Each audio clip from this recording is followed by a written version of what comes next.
Challenged. Book 1 of the Jameson Academy Trilogy. By Taylor BLAINE. I'm just a girl. That's all anyone sees.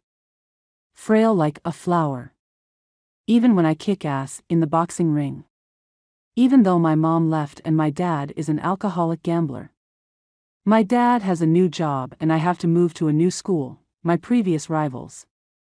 At least I can still fight. That's all that matters. The cousins who run this hellhole control a whole town.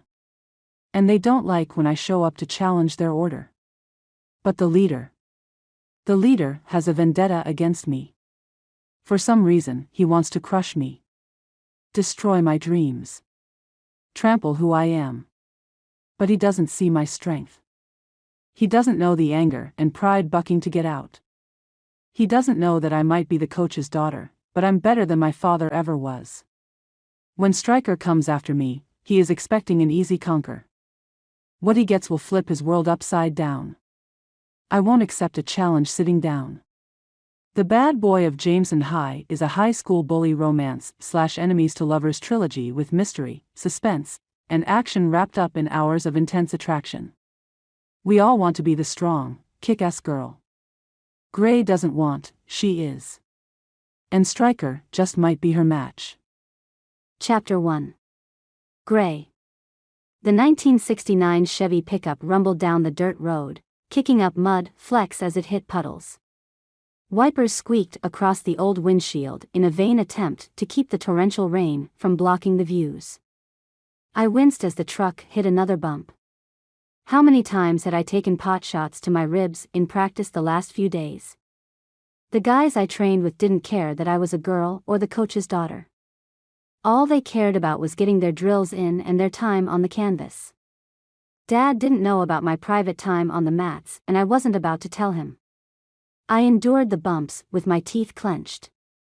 Since we had moved, though, those would be coming to an end. Wasn't time in the ring what we all wanted? Listen. We can't have you trying out for the team until I have a better lay of the land. I'll know more about what they're open to once I've gotten to know the team. Alex, my hapless and not-so-commanding father, glanced at me from his spot at the wheel. Of course, he'd waited until we were almost to the school to drop that bomb on me. He was hoping I wouldn't want to cause a scene or be late, both of which were very strong possibilities.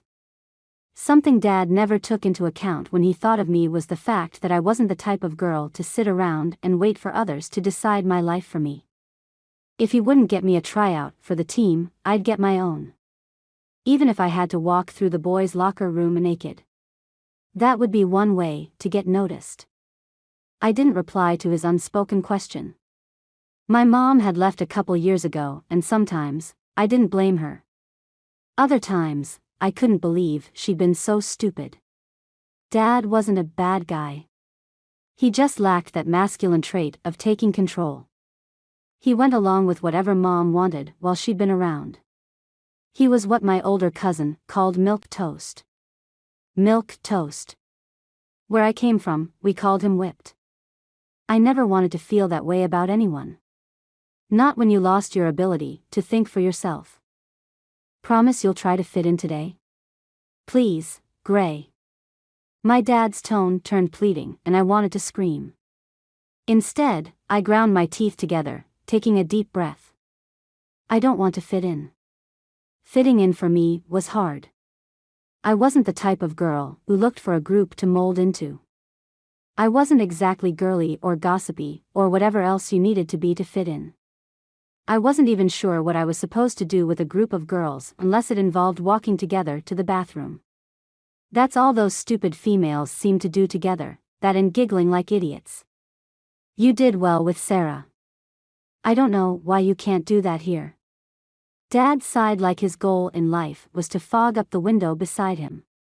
He flipped on the blinker and braked as he paused at a stop sign. He'd brought up one of the reasons I hadn't wanted to leave Timber Creek. Sarah is different. She wasn't one of the girls. She wasn't out to screw me over. She had my back, and how dare he compare her to other girls? Staring out the window, I chewed on my inner cheek. North Idaho lacked nothing in beauty, with so many shades of green everywhere. We'd moved from Timber Creek, just across the state line in Washington state, to Jameson in Idaho. Not more than 45 minutes or so from our old place. Little consolation when I didn't want to be there. Tall pines stretched into the sky on the edges of the roads, lining the path to the old brick buildings clumped together to make up the high school campus. A tall, broad brown sign proudly declared we'd arrived at the Jameson High School. Yay! My father parked the old truck in the still fairly empty parking lot. He shifted into park and rested his hands on the lower curve of the steering wheel as he stared at the building with its sharp angles and flat roof. You don't need to hate me, you know? It's not my fault I was fired. Nothing was his fault. My mom left, not his fault. The power was turned off, not his fault. He had to sell all of our things to pay for food, not his fault. He lost his job, not his fault. He'd even taken my phone that morning, maybe that wasn't his fault either. I gripped the strap on my backpack and tugged it higher up my shoulder as I, too, stared at the new prison I would be forced to attend. At least at Timber Creek I was accepted on the team I'd been on, kind of. Gray, I'm sorry. He lifted his hand as if to motion and speak in a lecture form. I shook my head and blinked fast, unwilling to go anywhere near a drawn-out conversation with Dad. Forget it. I need to get in there and get registered. I'll meet you after practice. Cracking the door open, I slid from the loose spring seat. A flashy red convertible parked on the far side of the lot. A convertible with rain? What an idiot. The inland Northwest wasn't known for sunny days. The owner of the car probably dropped the top once or twice a year. We had longer winters than anything else. Two blonde girls bounced from the front doors of the car, flipping their long gold hair over their shoulders. From that distance, they looked identical, but it was a good enough distance, I could be wrong. Sharp laughter reached me across the lot as I walked toward the front doors of the school. I could feel my muscles moving as I walked. I relished every step. My black Converse with white soles splashed into an inch-deep puddle and I didn't flinch. I didn't care if I got wet. There was no shame in having wet jeans when a hole was torn out of the knees. A screechy voice reached me through the pummeling rain. You're so fat, Chris. How did you get so fat? It's disgusting. The words and tones drew my attention. I stopped my long stride toward the double front doors and glanced around. The twin blondes, I could clearly see they were identical from only 20 yards away, held a bright red umbrella over them as they stared at a kid about our age only a few feet in front of them. The girls prevented him from getting inside and out of the rain. Glasses speckled with raindrops, the boy hiked his worn sweatpants up his hips and then pushed at the bridge of his nose to readjust his glasses. Bright pink spots in his cheeks gave away his humiliation. Rage that always hovered just under my skin bubbled forward and I turned, blinking through the rain I hadn't bothered protecting myself from. I hadn't even worn a hoodie in a desperate attempt to give the finger to the weather. I was sick of rain and cold. Heat flushed my skin and I no longer recognized the chill in the air. I approached the trio standing on the pitted sidewalk along the perimeter around the yard. I was fully aware of my appearance. My long silky brown hair framed my pixie-like face and large blue eyes. I wasn't tall and I weighed $130 on a bloated day. They would see my simple clothing and my calm movements and have no idea I was about to lose it. Hey, can you point me toward the office? I blinked dumbly toward the girls as if I hadn't just turned back from the building where I was clearly headed toward the main office. The closer I got to the twins, the more I realized just how identical they were. Dark pink lip gloss made their lower lips appear fuller, while black mascara gave their makeup a distinctly unnatural feel. They shifted their eyes my direction, giving Chris a brief reprieve. Something sparked in the twin with gold earrings. Interesting. She wore gold while the other wore silver. Could there be a dominance thing going on with them? The second they realized I was a new girl was the second the target shifted from Chris to me. I indolently shifted my weight to rest on one hip while I cocked my head to the side, eyeing the girls as if they knew everything. They looked at each other, snide smirks twisting their beautiful features into masks of ugliness. I suddenly wished I had my phone out of the backpack so I could take a picture and show them how ugly they looked. You knew? The obvious question didn't make them seem smarter. The one with the gold earrings stepped toward me while the one with the silver earrings shuffled forward to hold the umbrella over her sister. Wow, they grow them smart over here, huh? I wrinkled my nose like I was making a friendly joke. Tilting my head toward the still hanging around Chris, I winked at the sisters and motioned toward their umbrella. Don't let that slip. You know what happens when you get wet. The girls paused, narrowing their eyes. The one with the gold earrings pursed her lips. If I were you, I'd be careful. We run this school. You'll be shunned before you even get through the doors. She glanced at her sister with a smug grin, folding her arms across her chest as she settled into position. Curling my fingertips into my palms, I stepped closer to the blonde, keeping my breathing calm and collected. Once I was no more than 8 inches from her, I stopped. Her eyes widened and the smirk smoothed from her overly glossed lips.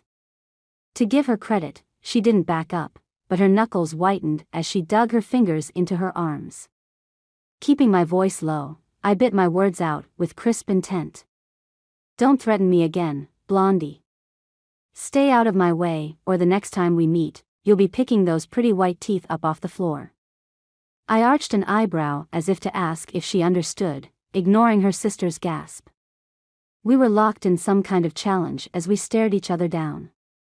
I wasn't taller than her, but I could feel my muscles ticking and clenching as I stood there. She didn't stand a chance with her skinny arms and loose-limbed stance. She'd never be a match. I had balanced my weight evenly between my feet, spread as they needed to be in case of attack. Even though the stupid girl standing in front of me didn't appear to be challenging, I had no doubt that the second I lowered my guard in overconfidence, I'd get dropped. That was one of the biggest lessons I'd learned training with my dad. Never drop your guard. Blondie's gaze flickered and she glanced to my right, away from me and the boy she'd been picking on. Her eyes settled somewhere and the discomfort in her stance seemed to slide off her body. Her initial fear faded, to be replaced with even more disdain as she looked back to me, jutting out her chin. Now you're going to get it. Unfazed, I took the bait and glanced in the direction that had given her a complete confidence boost. I refused to react to what I saw. Maybe it was the rain or the purity in the air, but I couldn't help gasping, albeit minutely as I blinked at the sight off to the right of me. 3 men, they had to be men with those muscles, strode with a swagger I'd never seen before from a large black 1957 Ford truck. The chrome alone reflected what little light there was and bounced it back to the lot. The man in front held his hard jawline at an angle, his eyes narrowed beneath a black baseball cap. His shoulders stretched the material of his t-shirt and he hadn't bothered with protecting himself from the weather either. Dark, almost black, hair hung across his forehead, the tips spiked down into silver eyes. He didn't seem to care about anything. Another man to his right and slightly behind him strode forward in sync, his auburn hair a contrast to the dark strands of the man in front. Green eyes blazed as he took in the scene, his similarly strong jaw clenching. He walked with a loose swing to his arms, his swagger just as domineering as the front man's but with a more languid pull. The third stopped behind the other 2 as they came to a pause and took in the scene of me with the girls. His blonde hair probably lighter and it wasn't wet and his brown eyes taking in the details with bias. He had a lankier build than the other 2, but no less definition in his neck and arm muscles that I could see. That amount of muscles on 3 men had to mean steroids. There was no way they were worked that hard in the backwoods high school my dad was making me attend. There was even less of a chance that they went to high school. Maybe they were visiting from college or something. Muscles like that didn't belong in the halls of anything elementary or ordinary like Jameson High. I couldn't help thinking, also, that muscles like that needed to be savored.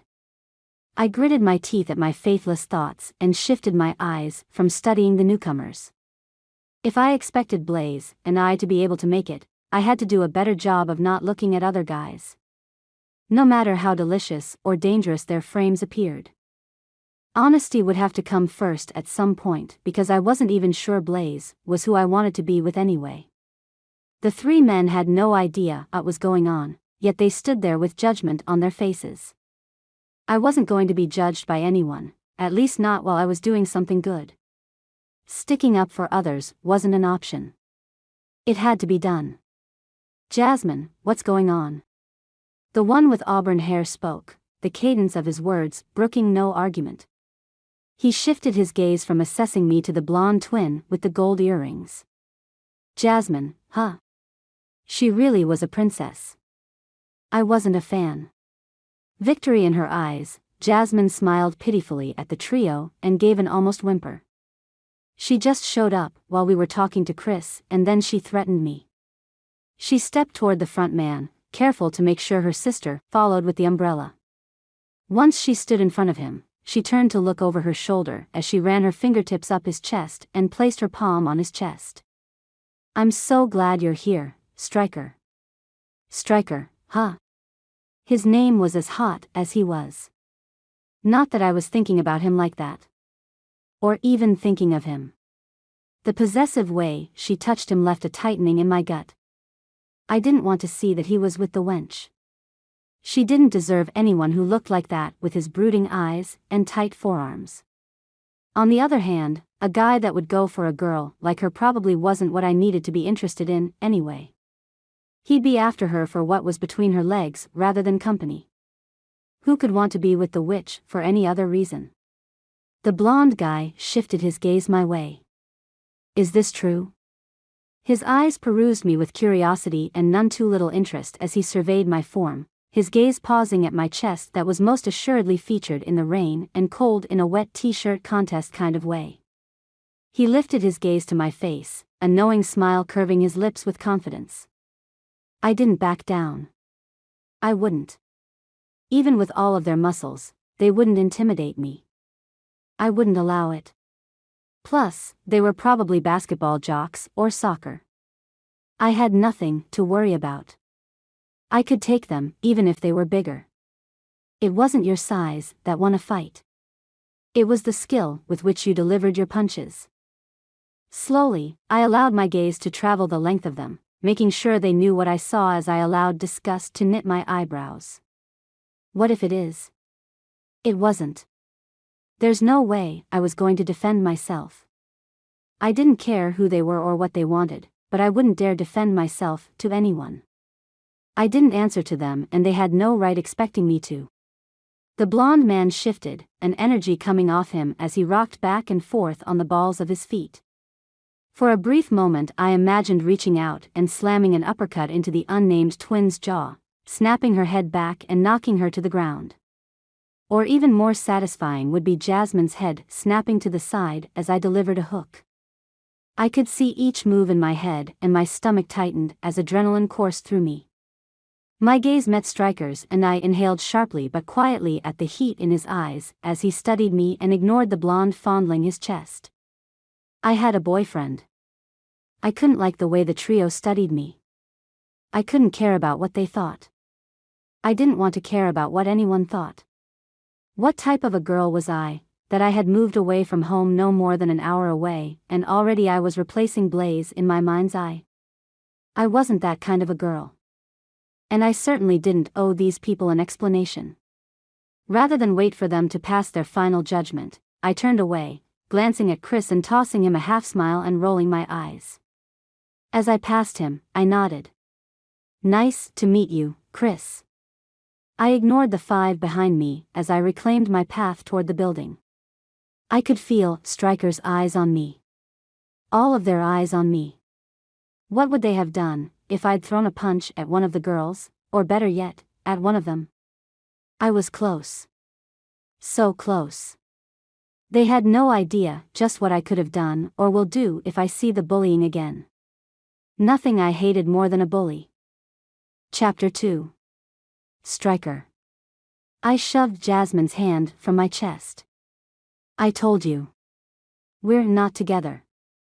If she didn't stop touching me, I'd toss her across the parking lot. The girl was into some kinky stuff, and while I had fun with her once a long time ago, so did half of Jameson High and probably some of Timber Creek.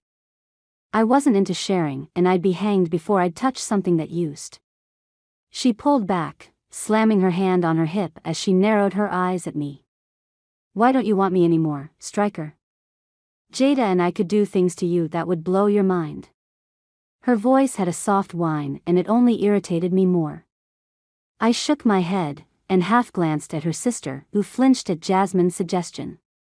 I wouldn't touch Jada to save my life. I'd heard how Jasmine made Jada do one guy with Jasmine at the same time, and Jada cried through the whole thing. I didn't need that kind of drama. Pushing past her, I glanced at Chris, who stared after the new girl with adoration in his eyes. I almost growled at him to keep his eyes down. He didn't have the right to stare at a woman like that with her petite frame pulsing with power. Power I hadn't given her. My boys fell into step alongside me. Brock moving with tension in his limbs. Do you think she's going to give us problems? Gunnar scoffed. She can give me problems. I can think of all kinds of ways I'd like to teach her a lesson or two. His movements were looser, more relaxed as he joked about the girl. I didn't comment. I didn't need or want to. As my cousins talked back and forth across me, I gritted my teeth together, trying to ignore the image in my head of the sassy girls, but as she walked away, she worked out. You couldn't miss the control in her movements or the twitching of her muscles. She wore a thin shirt, and I'd noticed. All three of us had noticed the shape of her breasts and the tightening at the peaks from the cold. I wanted to slam Chris's head into the ground for being in the same area she was. There was no question what had happened, and it made the newcomer even more of a curiosity. Jasmine had a habit of picking on Chris. She'd always done it, ever since we were all little. Chris rubbed her the wrong way, and she took her frustrations out on him. Overall, though, Jasmine was nothing. She tossed herself around and slept with whoever, whenever. She thought she fit in with us, but she wasn't a Jameson. She was a Stephis. That name didn't mean anything, and she knew it. She could never be a Jameson, and we wouldn't touch her. No one else could be one of us. We didn't allow that. Maybe Jasmine's position at the factory let her think she was Queen Bee, but that couldn't be further from the truth. She could be replaced. They all could. The front doors to the school opened as someone went inside. We strode through, and I realized that if the new girl continued standing up to Jasmine, but did it in front of more people, we might have a problem with the balance of things. Jasmine and her little group kept the girls in line and out of our way. Recruiting wasn't easy, and Jasmine did it in such a way it wasn't any effort for me or the boys. We kept the rest of the school and town running like it should. Nothing worse than someone coming in and destroying all the order and creating chaos. Judging by the startling blue in that girl's eyes, she was nothing but chaos. I ignored the thrill in my bones at the thought of what she could do. I bet she didn't even know her potential. If I wanted to keep things in order, I had to make sure she never found out. Gray.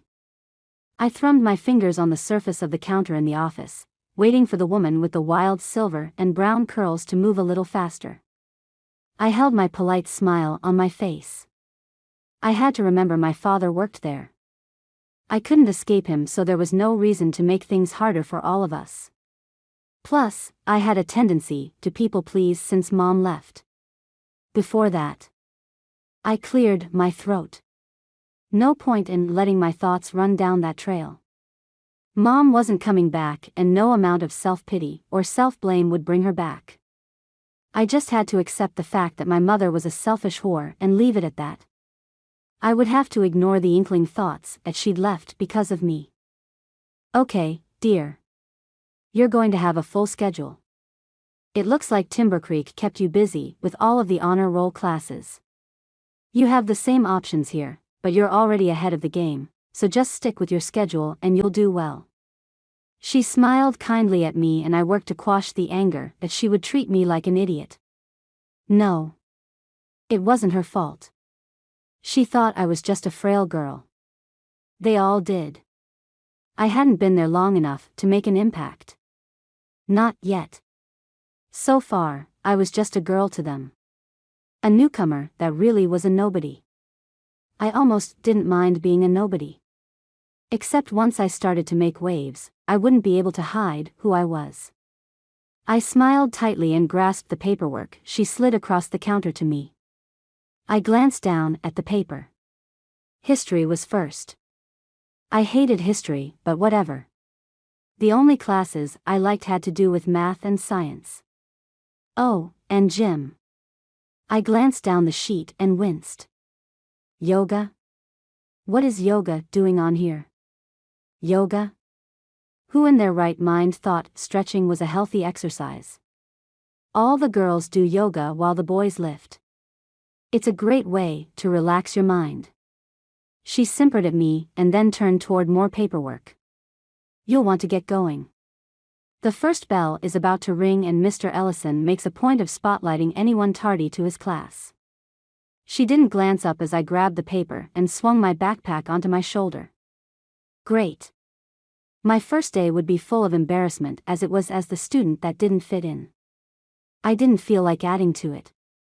I also didn't look too closely into the vice principal's office with its glass-paned door. I knew Dad was in there and I didn't want to see him. Not in school. The bell was going to ring and I had to hurry to class. Irritation obviously was going to be my constant companion. Joy. I pushed out of the front office, eyes down as I studied my schedule. History. Fine. Calculus followed by physics and then lunch. My afternoon had English, strategical logic, and yoga. I was fine with everything except yoga. That was going to have to go. I didn't stretch and I didn't hang out with girls. Wham! I slammed into a wall. Since when did walls grow in the middle of a hallway? I glanced up, suddenly staring into those silver eyes, but from a lot closer. Stryker stared down at me, his expressionless features hotter than the situation outside had let me see. He probably expected me to back away, move on, but I didn't move from where I'd run into him.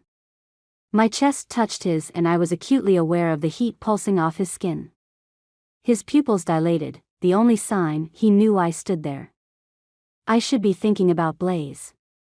I shouldn't be aware of the other two men moving into place on either side of me, their warm bodies pushing in close as if the three of them were going to swallow me whole. Those types of things didn't intimidate me. I could handle being crowded. I could handle being surrounded by people. Rather than back down, I lifted my chin, meeting each of their gazes with my own. I returned my eyes to Stryker's and cocked my head to the side. Is this supposed to scare me? He didn't move as he continued staring at me. Then, as if pouring whiskey over lava rocks, his voice sent shivers down my spine. Why, are you scared? A smirk curved the edges of his perfectly shaped lips, and I almost groaned. He was going to be one of those guys, silent, delicious, and full of himself. Overconfidence did something to my insides, but I wouldn't let it affect me. He was a jerk and I wasn't going to let him get to me. None of them. Not one. I released the strap of my pack with one hand, leaving the other hooked to hold it in place with my left hand. Mimicking the way Jasmine had caressed him, I slowly lifted my eyes up the broad expanse of Stryker's chest with the trail of my finger. After a second, I smiled and met his gaze with mine. Sweetheart, it's going to take a lot more than that to intimidate me. In a fast swipe, Stryker's fingers wrapped around my wrist, his touch scorching and tight. He pulled my hand back, something flickering in his eyes that I wanted to explore more fully. The auburn-haired guy pressed in on my side, his own muscles apparent against my bicep. Keeping his voice low, he didn't try to hide the contempt in his tone. You're new here, so we'll give you a pass this time. Leave Jasmine alone. Attend your classes and go home. Don't cause problems. You're not wanted, Timber Creek. Not wanted. Timber Creek. How did they know I was from Timber Creek? And who did they think they were, making any demands on me? They didn't know me. They had no idea who I was or what I was doing there. My chest lifted as I took a deep breath, brushing the front of my tits against Stryker's folded arms. I ignored the sharp pang of desire and grinned with a hungry slant to my lips. Reaching out, I patted the redhead, squeezing the muscles in his upper arm like I was appreciating the size. Stryker's eyes darkened and his lips pressed together. Don't worry about me, big boy. I don't need a babysitter and I don't need you hulking around me. I suggest you step back before something happens. I grinned sweetly, making sure all three of them understood where I was coming from. The bell rang overhead and yet they didn't move. Inwardly, I groaned. Late. On my first day. Lovely. They still didn't move. Why weren't they moving? I barely adjusted my head as I shifted my gaze between them. They weren't moving and I had to go. Fine. They thought they were going to scare me into complacency. They thought they could intimidate me. Bull. I didn't take crap from anyone. I certainly wasn't going to start now. A few people rushed around the hall, some in more of a hurry than others. A few people paused to watch the three guys and myself. Just what I needed. An audience. My first day was turning into hell right before my very eyes. You're not going to move. I said it as a statement. I could tell by the way they stood that they weren't going to move until I agreed or backed up.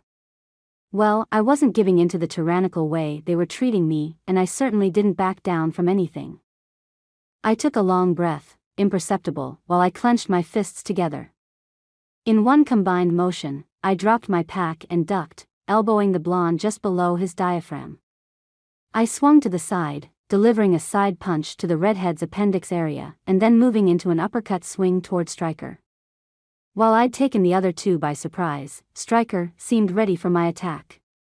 He blocked my swing with his forearm. The other two barely grunted as they moved in tighter, fury overtaking their calm features. I wasn't cornered yet. I was trained to use my fists, but that didn't mean I didn't know other ways to protect myself. Stomping forward, I ground the heel of my Converse into the top of Stryker's foot. I got no reaction except for him reaching out and gripping my biceps in his hands as he moved me back an inch. He actually picked me up and moved me back. My jaw dropped as I stared at him. I wasn't light. I lifted like a crazy person and my muscle mass made me solid. A fact Blaze constantly pointed out. Is everything okay out here? A familiar woman's voice made me close my eyes for a brief moment. When I opened them, I found Stryker studying me with curiosity he'd do well to smother. I glared at him, more than ready to tell him where to shove his questions. The blonde stepped from my side. No, Mrs. Perkins. We're just welcoming the new girl. Gunner, you boys are late. I'll take care of the new girl.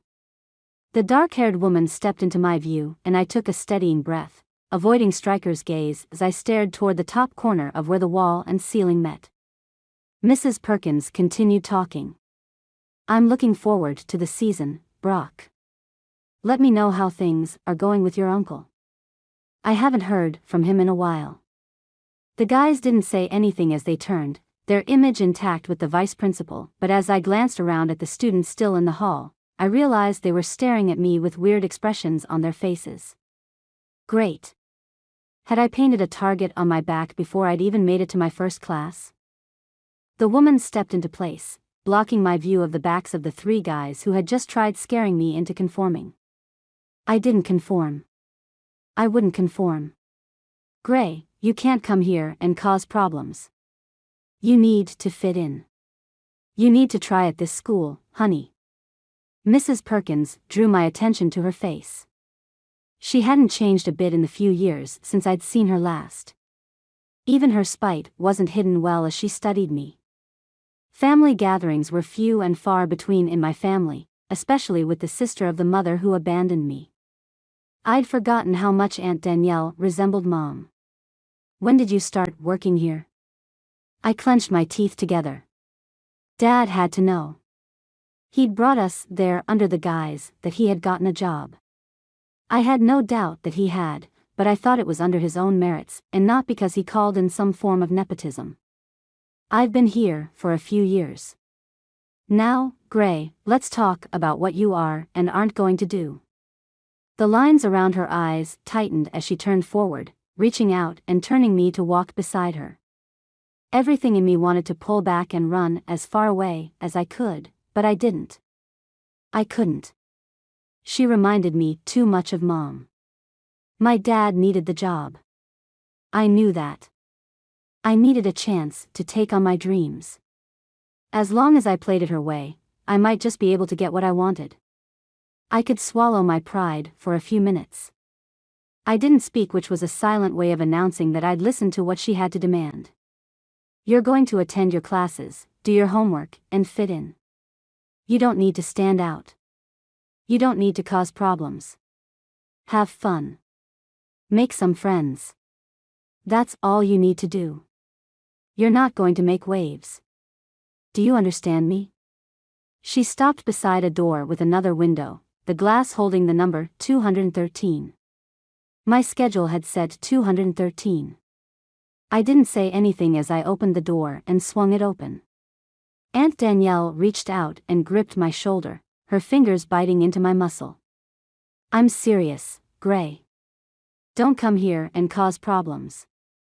I shook her off as I strode into class, ignoring the teacher at the front of the room as I claimed a seat in the back without looking around. I slumped into the chair, more than aware of the image I was already assigning myself. So far, I'd gotten into a standoff with the twin witches, tried punching my way out of a gang of hot jerks, and was being threatened by the vice principal who I hoped no one knew was my aunt. Things were definitely not going the way I had envisioned. I took a deep breath as the teacher returned to his topic and ignored my tardiness, or even my presence as a new student. There was one mild win going for me. As I sank back into my seat, I took a quick glance around, looking to my left last. I froze. Brock studied me from the seat beside me, his elbow bent as he leaned on his hand and stared. Frank appreciation darkened his green eyes, and I had the sudden impression that he could undress me with his gaze and not even move a muscle. The last thing I needed was to start my mornings with a strong dose of those guys. Especially with one in my morning class. What I needed to do was ignore him. Move about my day. The novelty of the new girl would wear off. It always did. How many schools had I been in over the last 3 years in search of my goal? Timber Creek was the one I'd been at the longest, had even planned on it being my last. Plans changed. I had to go with that. If this one didn't do what I needed, I'd go to a different one. I had to. There was no other option. Even if I had to leave Dad behind. I ignored the churning in my gut that there might not be any other option if Jameson High didn't work out. Hadn't Dad said we were at the end of our choices? At least as far as fighting was concerned. If I wanted to box, I had to stick with this school. I could do it. I faced forward, ignoring the heat of Brock's eyes on me. I could do this. I didn't have any other choice. Chapter 3. Gray. I hid from everyone during lunch in the library. The dimmest, most unused corner did what I needed as I curled up with my brown bag of cucumber slices, tuna, crackers, and pickles. I had to keep my protein up, so I would eat some chicken breast and cheese sticks right after school. Thoughts of my day so far weren't enthusiastic, and I had a feeling it didn't matter what Dad said about that afternoon. If I wanted to survive Jameson High, I would have to have the trade-off for the team or I'd never make it. I forced myself to get through the rest of the day. Even the teachers lacked passion, and it showed. They went through the motions and my last 2 classes before the dreaded yoga passed faster than I wanted, and not because they were interesting. I just didn't want to go to yoga. I hadn't even brought gym clothes appropriate for yoga. I didn't think so anyway. I'd seen yoga classes before and the girls always wore tights and body suits. I definitely hadn't come equipped for that. Ringing, the bell marked the end of my last academic class and I gathered my things together. The only class with one of the disturbingly gorgeous guys was history in the morning. I could handle that. Brock was hot as sin, but I could focus and ignore his distractions. I could do that. I would have to do that. If it had been Stryker, it would have been screwed 5 ways from Sunday.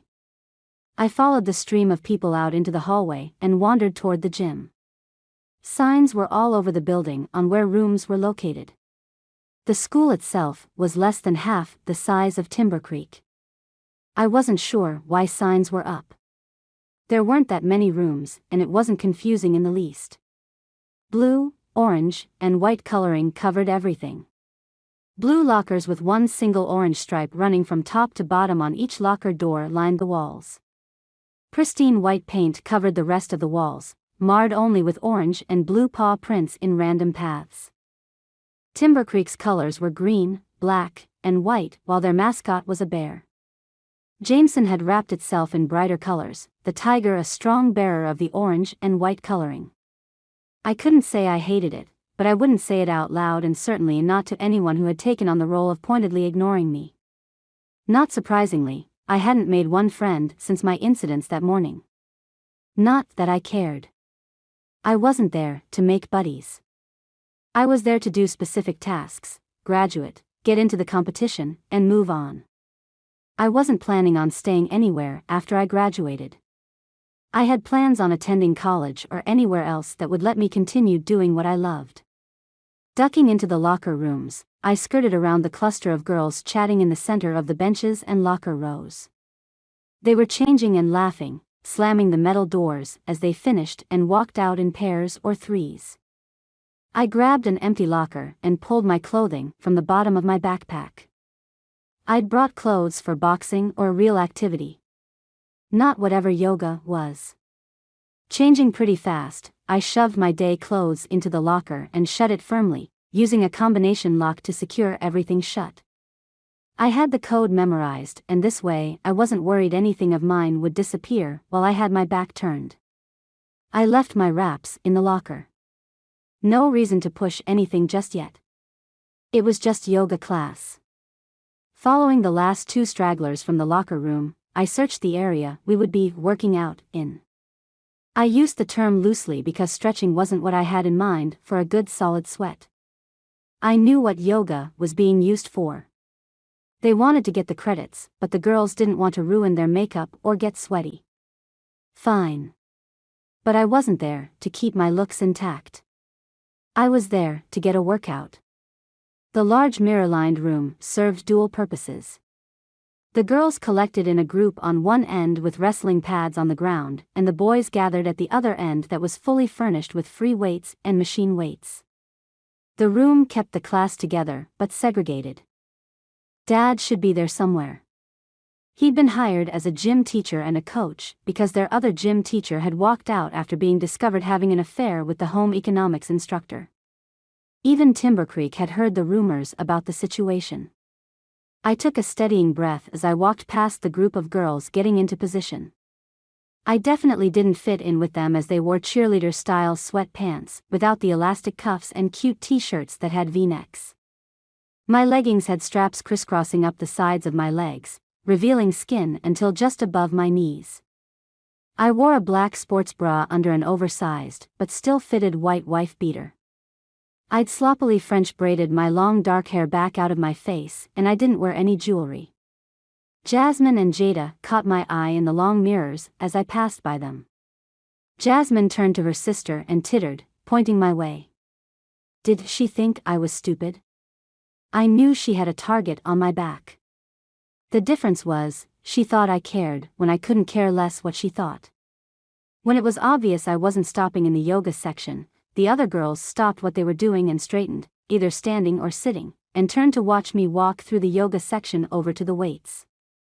The crowd of boys paused in their own discussions and turned to face me, revealing the center of the group to be none other than Stryker, Brock, and Gunner. Their muscles stood out amongst the rest of the guys, making them all seem immature at best. Stryker stood, watching as I approached the machines. I ignored them all, even the three who made my insides twist a little. I mean, why hadn't they even reacted to my punches earlier? They had been unaffected, and I couldn't figure it out. I wasn't a soft hit. I knew where my power was, and I wasn't considered a pansy by any measure. Yet, the trio had made me feel inept and even a little weak. I couldn't allow that mentality to take hold, or even to have any merit. If I wanted to get rid of the doubt around my strengths and abilities, I had to take back the power they'd stolen earlier in the hallway and the control I'd given over at lunch when I'd hid from everyone, mainly them. Surveying the equipment, I moved to the bench press station. No one was there, and I could almost guarantee I wouldn't be able to find a spotter as the group of guys continued staring at me. Even the girls hadn't stopped watching. Was it really that taboo for a girl to lift? Well, they hadn't seen anything yet. Chalk. Where was their chalk? As nervous as I was, no matter that I'd never admit to it, I wouldn't be able to get a safe grip on the bars. My palms were too sweaty. A blue bucket with chalk pieces stood in the corner, and I moved the few feet to its location. Grateful I didn't have to go clear across the machine area to get to it, I bent and rubbed some of the white powder into the cracks of my hands. I refused to look up. My body was acutely aware of where the guys were, who stared at me and who had turned away. Most everyone still watched me, but a few had decided I could do whatever I wanted without it affecting them. What I wouldn't give to tell those individuals thanks. Keeping my chin up, I weaved back through the machines and reclaimed my spot at the press machine, adjusting the weights to 130 to start with. I'd only gotten up to 180 recently, and that was after warming up and having a lot of support, as the guys had been more than willing to spot me. My weight choice must have caused concern, because the guys started whispering, similar to the girls' noises, when I'd left them. I ignored them. I had to. Everything about me hung in the balance. I couldn't even wait for the teacher to show up. I couldn't wait for a spotter. I had to lift now. I really just wanted to start punching things. I sat on the bench and stretched my arms, glancing around the room. I paused what I was doing when my gaze landed on a collection of boxing bags in the corner just past the yoga area. If I wasn't already pushing things by being in the lifting section, I'd ignore everything past the next hour, relieving my stress on the bags. I didn't see any evidence of any canvas, but just because I couldn't see a ring, didn't mean they didn't have one. They'd hired Dad as the boxing coach. They had to have something for the team to practice on. I dropped to my back, shifting myself up the padded bench a few inches until my eyes were almost in line with the bar above me. That's when I felt them. No, I didn't have to see the three guys to recognize the heat from their bodies as they surrounded me in my vulnerable position there on the bench. I clenched my jaw but forced a smile as I reached up and clasped my fingers around the bar. I didn't lift it, just let my hands rest there as I adjusted my gaze to each man in turn. I paused longest on Stryker, as if challenging him to stop me. You guys can rotate in, if you want. I wasn't sure if the insult had been too subtle until Stryker's eyes darkened and a muscle on the side of his jaw ticked. They couldn't start at the weight I was using or risk being embarrassed in front of their group. I was a girl. Obviously, I couldn't lift the same as them, but I wasn't a lightweight either. I knew my starting weight wasn't high, but I also knew it wasn't low in comparison, at the same time. Gunnar nudged my knee with his features tight. That's too much weight for you. You're going to get hurt. There was no concern for my actual welfare in his tone. He didn't want to lose the privileges of a weight room. Which could happen if someone got hurt using the equipment. His stubborn, silent style intrigued me, and I wanted to see what I had to do to get him to react with more than a stoic line or two. Brock leaned forward, bracing his hands on his knees as he made no attempts to hide his blatant perusal of my on-display form. Why do you wear a sports bra? It's not like there's any bouncing going on with yoga. He grinned, his smile almost enough to take my breath away. Let's do something else with you on that bench, Timber Creek. We could take turns. His teasing tone didn't scare me. I had a feeling they wouldn't hurt me, no matter what they threatened or insinuated. But Stryker, the most controlled of the three, folded his arms as he watched me with silver eyes that didn't miss a beat. He didn't say a word, and the other two caught on and stood, taking their own stances and falling silent. If ever I had to prove myself with my weight lifting, it was then. They didn't think I could do the starting weight. I had to do it and more. I had to prove that I belonged somewhere, even if it wasn't in the halls of that stupid high school. Whispering from the girls surrounded me. I imagined I could see Jasmine and Jada leading a group of witches as they chanted some kind of spell. Instead of being intimidated, I let their pettiness spur me on. Gripping the bar, I pressed it up, already decided on sets of 8 reps. I pushed the bar up and down, surprised at how light the weights felt, probably because of the adrenaline coursing through my veins. I blinked as I finished my set and replaced it on the bar. The 3 hadn't moved, and I sat up, placing my head at crotch level right in the center of the 3. I let my eyes center on Stryker's package, and I paused, arching an eyebrow as I slowly let my eyes trace the lines of his body through his shirt. The way he'd cut out the arms on the top left zero doubt as to what type of muscles he'd hidden under cotton. He stared down at me, fire in his eyes. The challenge wasn't lost, and I stood, pressing myself against him. If he wasn't going to move, then I'd take control back. I didn't care. That was my space, and I wasn't going to let them try to push me out. Plus, I liked the way his skin felt against mine, even if I already had a boyfriend. I pushed through the small opening between Stryker and Gunner's arms. Moving to add 10 pounds to the bar, I didn't look up when the doors to the weight room opened and closed. I knew it was Dad. It had to be. The guys in the group, not the 3 hovering around my bench, turned as if one to face the new teacher. They whispered behind their hands while the yoga group matched them but huddled together. I finally let myself glance toward my father. He stood in the center of the room, halfway between girls and boys, with his clipboard aloft. Motioning with his arms, Dad called for everyone to join him. Doing what he asked wasn't going to be possible if Stryker wouldn't move. I recognized that fact since Stryker seemed to do whatever he wanted, regardless of the rules. I stepped around the bench as if to move toward the center, and Stryker stepped to the side, blocking my path and not even altering his expression. Staring up at him, I didn't flinch as we stared into each other's eyes. The moment dragged out. Gunner whispered in a hushed tone. "Stryker, we need to get over there. He's the new boxing coach." At the mention of boxing, Stryker's gaze flitted from mine to meet Gunner's. Stryker gave a short nod and then turned his eyes back to me. He turned away, his arms still tight across his chest, his muscles bulging. I didn't like how affected he made me feel. I didn't need him to be around me to feel his presence. That bothered me. I needed some time with my boyfriend to get thoughts of Stryker and his boys out of my head. I'm Alex Asher. I'm the new gym coach and boxing instructor. If you have any questions, let me know. I'm putting the attendance sheet over here. Mark yourself here so you get credit. I'm not going to babysit you, but if I have to check it for you, it's not going to happen. He grinned, avoiding looking directly at me. I recognized it for what it was. He didn't want to appear to favor. As he looked between the groups, his smile faded, and that's when he realized the split was by sex.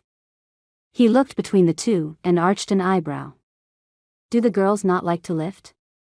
No, sir. It's not that. This is just the way we've done things. One of the other students raised his hand while he spoke. My dad supported my protests against double standards, and he himself didn't support them either. He set the clipboard on the table by the set of bleachers and turned to face both groups, speaking to them collectively. Well, I'm not sure where that rule started, but I don't hold to segregation of any kind. If the girls want to lift, they can. If the boys want to do yoga, they can. We will also be doing other activities that will be mandatory. Knowing my dad, those activities would be running, hiking, and doing other forms of cardio. His favorite to make me do daily was skipping rope. As if he hadn't spoken, the girls moved back to the yoga mats and the guys to the weights.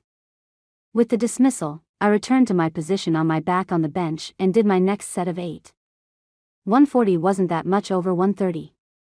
I'd probably see about doing 3 more sets and then I'd move to flies. I wouldn't work my legs until the next gym class. Dad already had me on a workout rotation that I wouldn't be allowed to adjust. 2 leg days in 1 week would make me sorer than normal. Gunner, Brock, and Stryker moved to the side by the head of the machine. Brock's deep voice, though lowered, was easy to make out. "Did you guys hear that? He's Asher." They paused, the silence more confirmatory than any set of words they could have stung together. They'd figured it out. I could feel their eyes on me as I stared up at the dark silver bar. I was the coach's daughter, and they didn't know the half of why that was a problem. Not yet anyway. Chapter 4. Stryker. Gray had balls, I'd give her that. It hadn't escaped my attention that the new girl and the new teacher had the same last name. I just wasn't sure I cared when she obviously had no sense of boundaries. Her dark brown hair had been restrained in some kind of braid that neither hid its thickness nor dulled its shine. Long dark lashes framed blue eyes that threatened to see right through me. I wanted to run away, while also leaning in to learn more. Tits like hers should be on display, but not for everyone to see. Just me.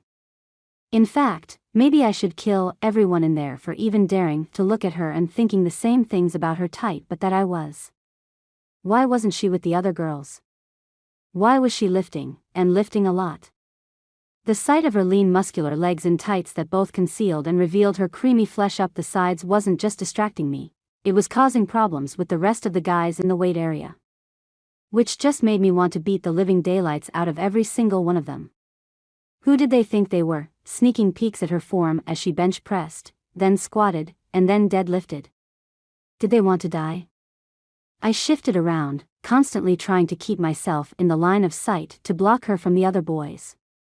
The only 2 I couldn't keep her from were Brock and Gunner. Even them, I wanted to hurt for looking. Brock's eyes widened every time the edge of the tank she wore rode up and revealed her flat stomach. Would anyone care if I ripped my cousin's eyes out of his head? My hands were beginning to feel sore with the constant opening and closing of my fingers to keep from turning and slamming all of their heads into the wall, including Brock's. At least Brock hadn't vocalized the horny thoughts I knew were running through his mind. Then, I might really have to kill him. Thanks, everyone, for coming. I'll see you tomorrow. The bell rang just as Coach Asher spoke. The man barely acknowledged the class members as the majority of them left for the locker rooms. I sighed in relief. Class was over. I could escape the distraction of Gray and her shape that was probably going to stay with me through the night. That infuriated me more, and I cocked my head to the side to hide my frustration as I folded my arms across my chest. But she didn't leave. She didn't even act like she cared that the bell had rung as she pulled 15-pound weights up in a bicep curl. Girls weren't supposed to be strong like that. They were supposed to lift 2s and 3s and be happy with yoga. Coach clapped and pulled our attention back to the center of the room where he stood, staring expectantly at us. "Come on in, guys. Let's get the introductions out of the way so we can discuss strategy and get some practice in." I glanced at the 5 other team members as we funneled closer to Coach. They all watched Asher with a mix of uncertainty and hope. I recognized the feelings as they welled inside me. My cousins and I didn't have much going for us other than our last names. The boxing team was the only thing we had that kept us from killing the other kids in our school and in rival teams. We needed the club to keep our frustrations intact. The sport was almost sacred to us. All of our responsibilities were exactly what they sounded like: work. This was so much more than just fun. The last coach let us down. We couldn't afford the time lost between coaches like we'd had. Getting too close to this coach or trusting him too much could cost us more in the long run. Trust, we weren't sure we had.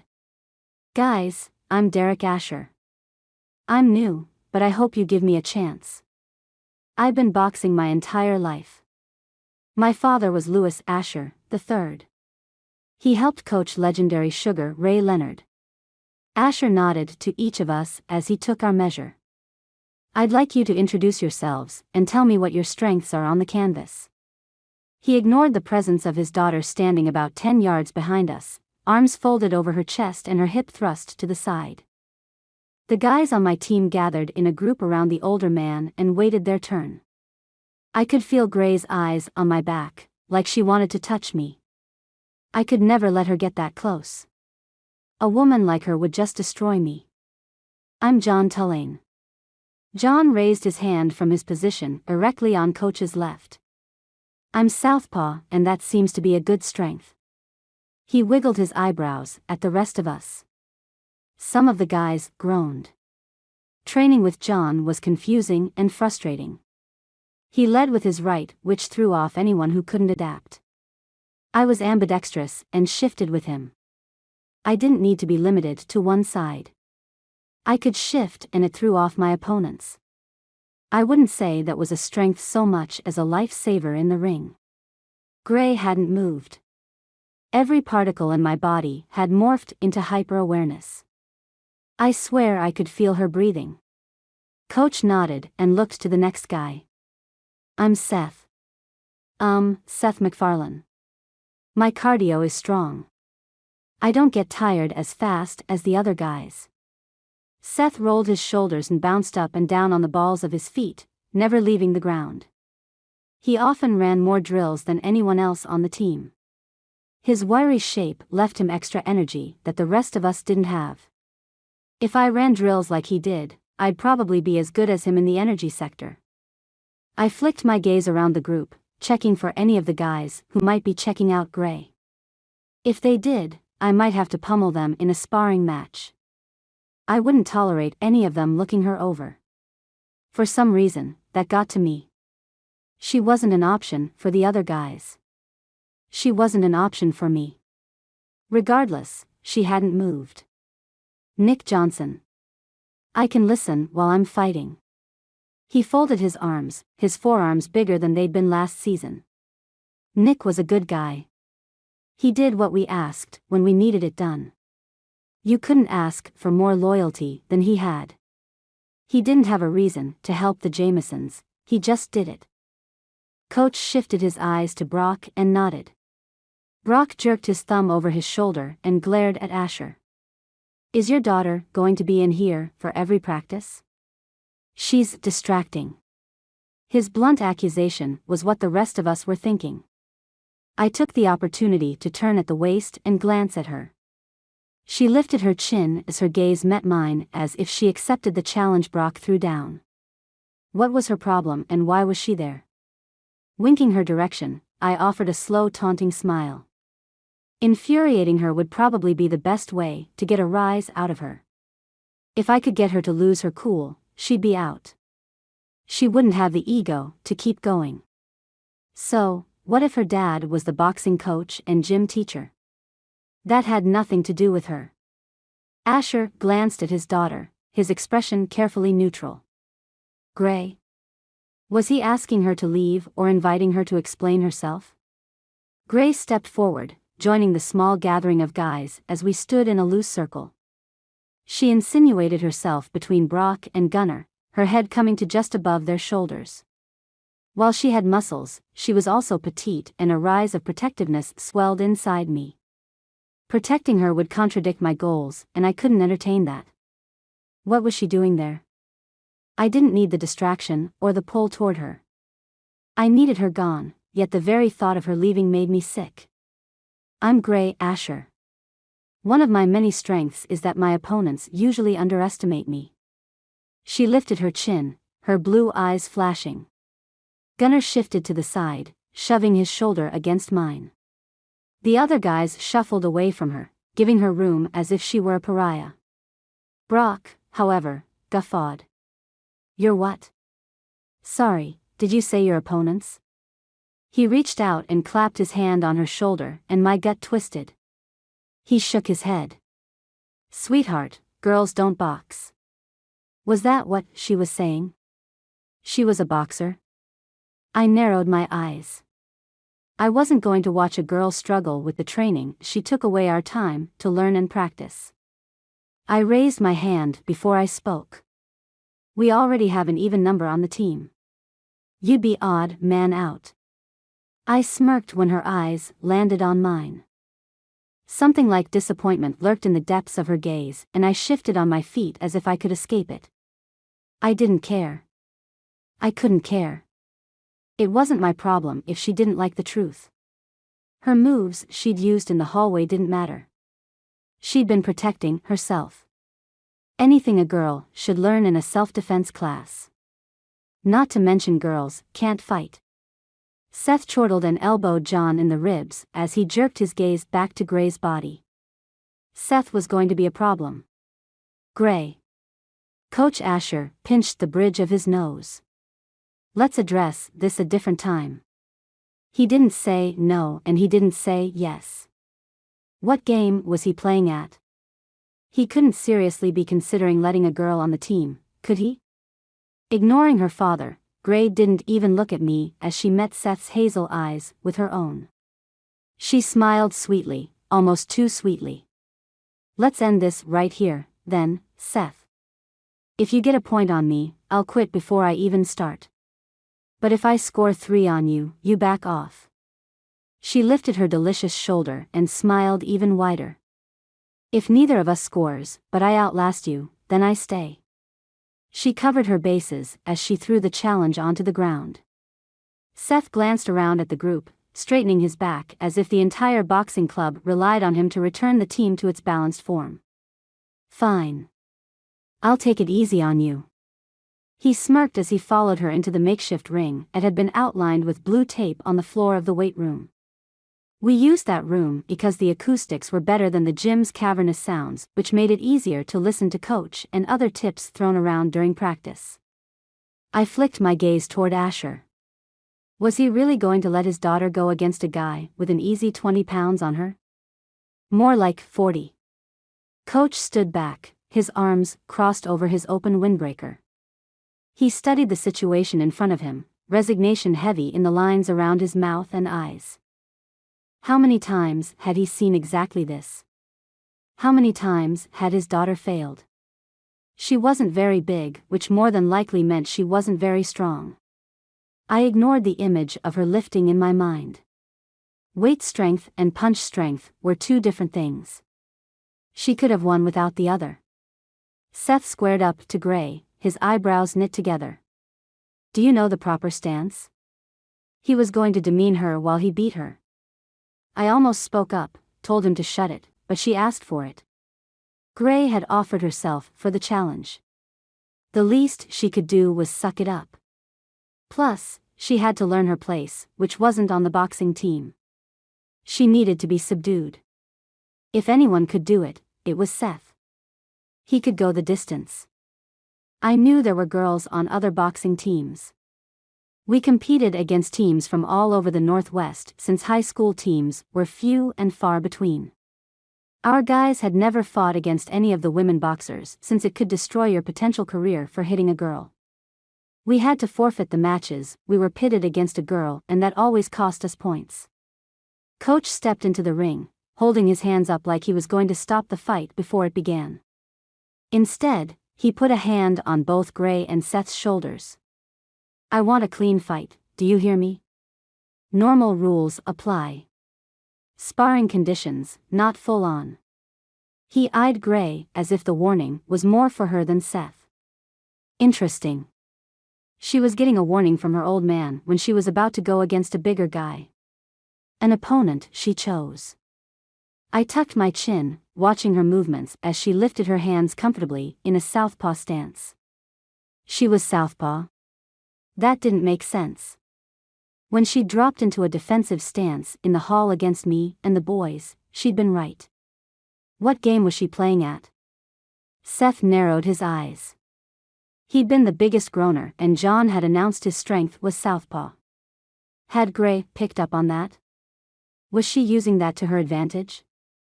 If she wasn't good at it, she'd be hurting her chances before she even broke a sweat. Brock and Gunnar moved into position on either side of me as we watched. Gunnar murmured, soft enough no one else could hear but us. "What do we do if she wins?" We glanced at each other, the gravity of the situation starting to pull into focus. If she won, she would have bested Seth. He'd have a hard time living that down, if word got out. If she got on the team, we'd have to be around her, constantly. That wasn't an option. The Jamesons, me, Brock, and Gunnar, couldn't afford to be distracted by a tight butt in our midst. We just wanted things to go back to the way they were. Without someone like Gray causing problems. If she caused problems there, where else would her interests follow? Coach made them touch fists and then broke the connection, announcing the start of the fight. Gray shifted forward, balancing on the balls of her feet as if she were part gazelle. Something tightened in her face, and I suddenly saw anger that wasn't normally there on her neutral expression. Pure, unadulterated fury sparked in her eyes and brought bright points of pink to her cheeks. Seth reached across for a light jab, not connecting, but more to judge where she was going and what she was doing. Gray bounced backward, watching him, keeping her eyes on his face and flicking down to his waist, over and over and over. Glancing my direction, Seth checked me for my instructions. I knew what he wanted. He wanted the go-ahead to take care of it. I lifted one hand up and rested a finger along my jawline, arching an eyebrow. Seth understood my directions. Let's get this over with so we can get back to practice. If she got knocked down, then so be it. It never hurt anyone to have their pride knocked about a bit. Nodding tightly, Seth leaned forward, hunching into his stance. He bounced, starting the circling act he did when he was ready to wear out his opponent. Seth wasn't the strongest of the team, but once he started moving, if you didn't keep up, he'd leave you in the dust, gasping for air. All of us had fallen victim to his cardio. Even myself, until I'd knocked him flat on his back with an uppercut. The team looked to me to lead them, even with a coach in existence, because coaches got fired or quit, they were fluid. I was constant. I wasn't going anywhere. Gray's anger didn't dissipate as her controlled expression shifted into a smirk. She followed Seth's movements without faltering, keeping pace as they traded jabs and hooks. Seth shot an alarmed glance my way as we all realized at the same time that Gray was in excellent shape. She wasn't even breathing hard as Seth put her through his paces. He'd have to outpower her, then. Not a big deal, just not optimal for a guy-on-girl fight. None of us agreed with hitting a girl. It went against everything we believed in as boxers. I jerked my chin upward when Seth glanced at me again, worry in his eyes. He nodded jerkily, causing Gray to flick her gaze my direction. When she realized I was calling the shots, she narrowed her eyes further and shifted closer to Seth, breaking through the testing lines. She didn't wait for Seth to do what I instructed. Instead, she completely abandoned her careful pacing and defensive action and went into aggressive offense. Her jabs took on more control and power. Jab. Jab. Haymaker. Gray pivoted her rear foot and swung her right fist in a wheelhouse punch that came down on Seth's head from an upper direction. Out of nowhere. They weren't common because haymakers used up a lot of energy and were only ideal when your opponent wasn't expecting them. Keep it sparring, Gray. Next one will deduct a point and go to Seth. Coach Asher's warning hung in the air, but the fighters didn't seem to hear him. He still gave her a point, but begrudgingly. Seth definitely hadn't been expecting the hit from above by such a short girl.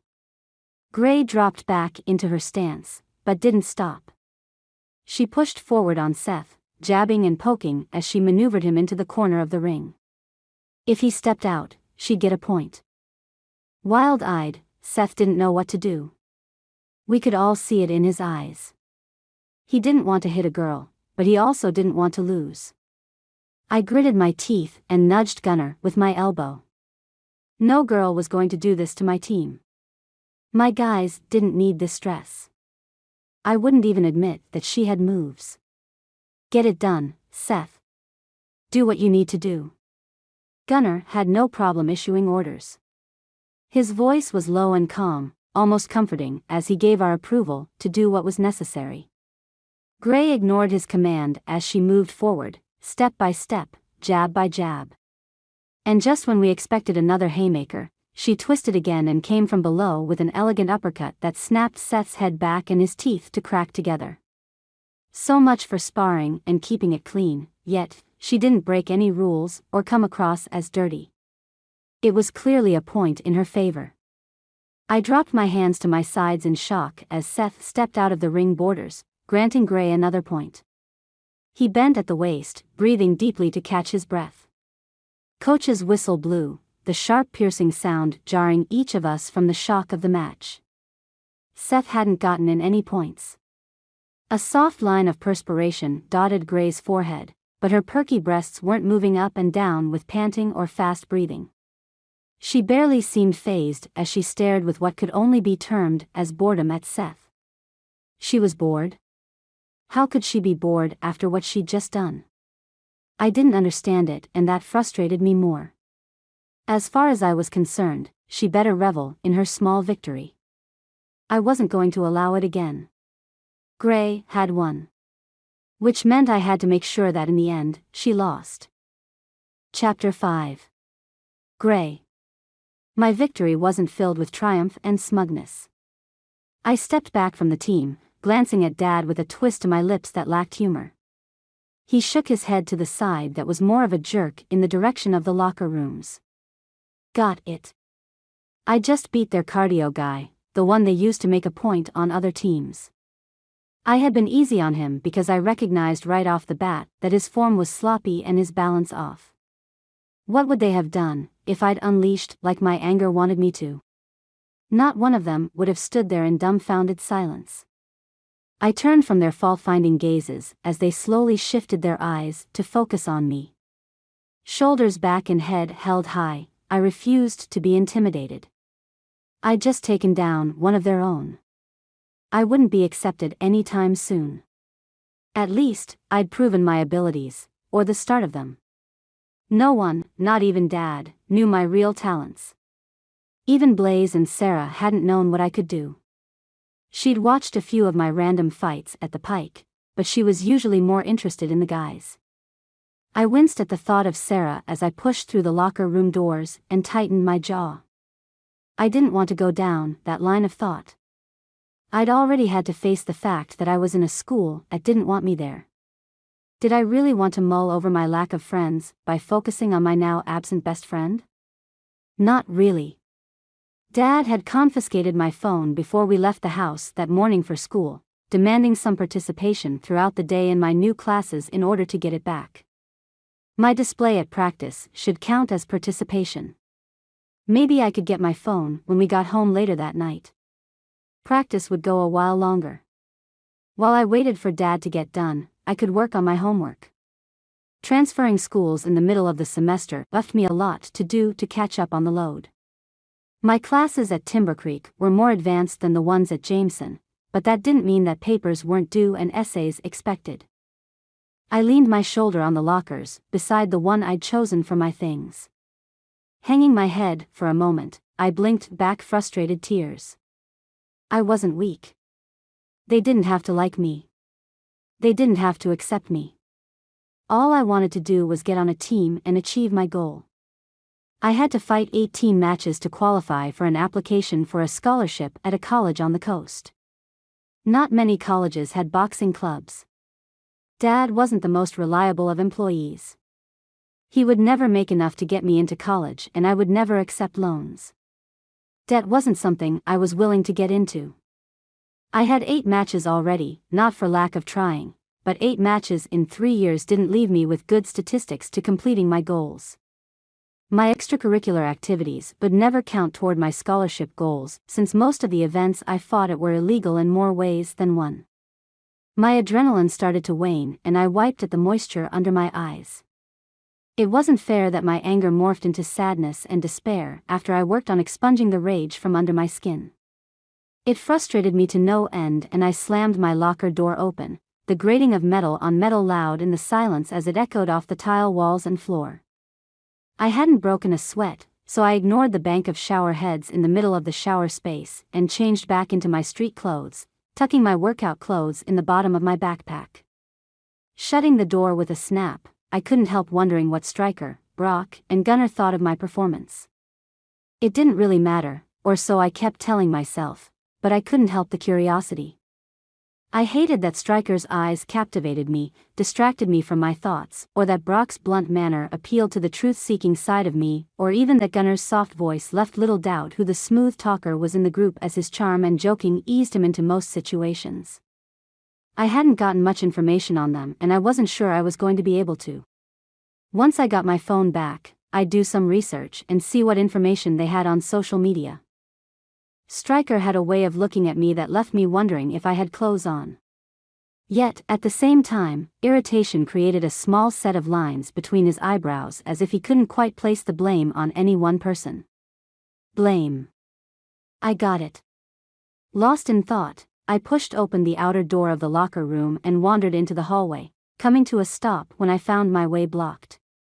Thankfully, all the tears had been wiped dry and I was back to feeling normal. No way in hell was I going to let Jasmine see my misery. Because there she stood with her sister behind her and 3 other girls I recognized from gym class. I didn't bother to look at them too closely as I arched an eyebrow at Jasmine. I wasn't stupid. I knew a snake when I saw one. Even blonde snakes, with rosebud-colored lipstick on. Just who I was hoping to see. My sarcasm dripped thickly from my tone. I hated the twins, and I didn't even know them. But I knew bullies, and they were the worst kind. They wouldn't stop bugging people because they didn't have a goal or a purpose, other than to inflict misery on others. Jasmine folded her arms across her chest, tilting her head and smirking. Girl, you need to start wishing I was your friend. Your life is about to get really difficult here. She sidled closer to me, her second mistake. Her first was in thinking she could get away with threatening me at all. She lowered her voice as she moved to within 3 feet of me. I haven't even begun to have fun. You might consider telling your parents it's time to move on. Something flashed in her eyes. She couldn't know my mom had moved on already, leaving me behind as she left. She couldn't know that Dad and I both were trying to recover still from being abandoned. I would probably never know why she'd left as I struggled to ignore even a small amount of the memory of finding her gone. Just a small bit.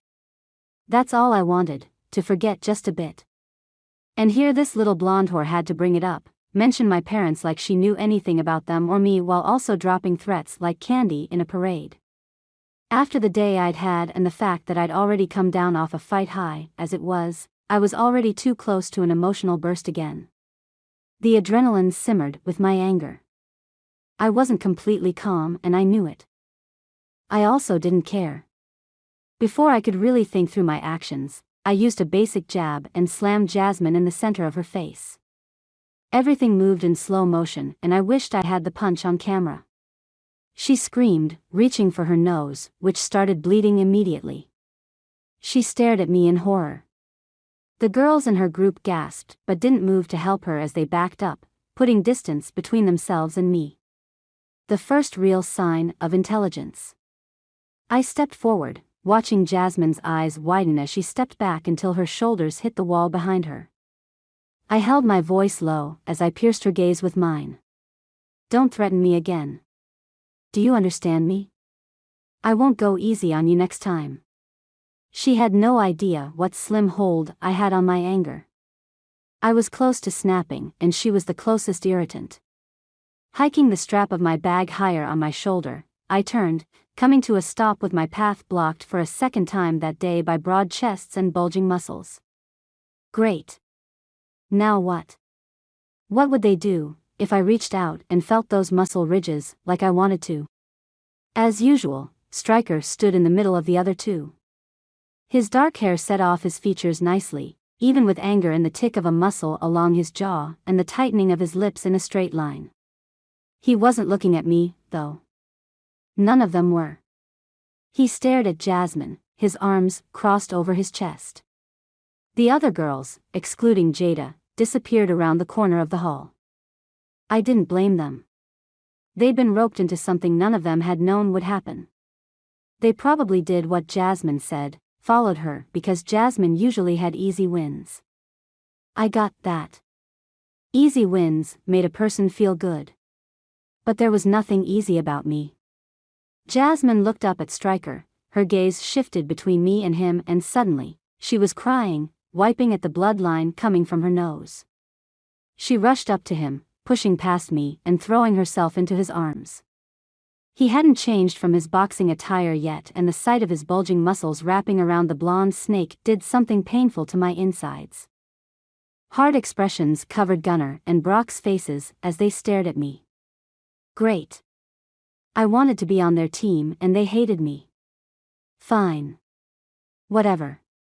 I didn't care. I watched as Jasmine sobbed into Stryker's arms, rolling my eyes. I hated girls that acted like wimps. It was stupid and a horrible way to act if you were capable and strong. Maybe Jasmine was none of those things. I already knew she was a bully. Stryker ignored me, pushing Jasmine away from him and toward the wall where she'd been a moment before. I stepped to the side to get out of his way and blinked, and I realized they weren't focused on me for the moment. He definitely wasn't going in for a kiss or a moment of comfort like I expected. Jasmine stopped, lifting her eyes to study Stryker and then taking in Gunnar and Brock's positions. Do something, you guys. She just hurt me. Rushed me without any warning. She could have killed me. Her whiny voice grated on my nerves. I rolled my eyes again and smothered my sigh, aching to be released. Was she joking?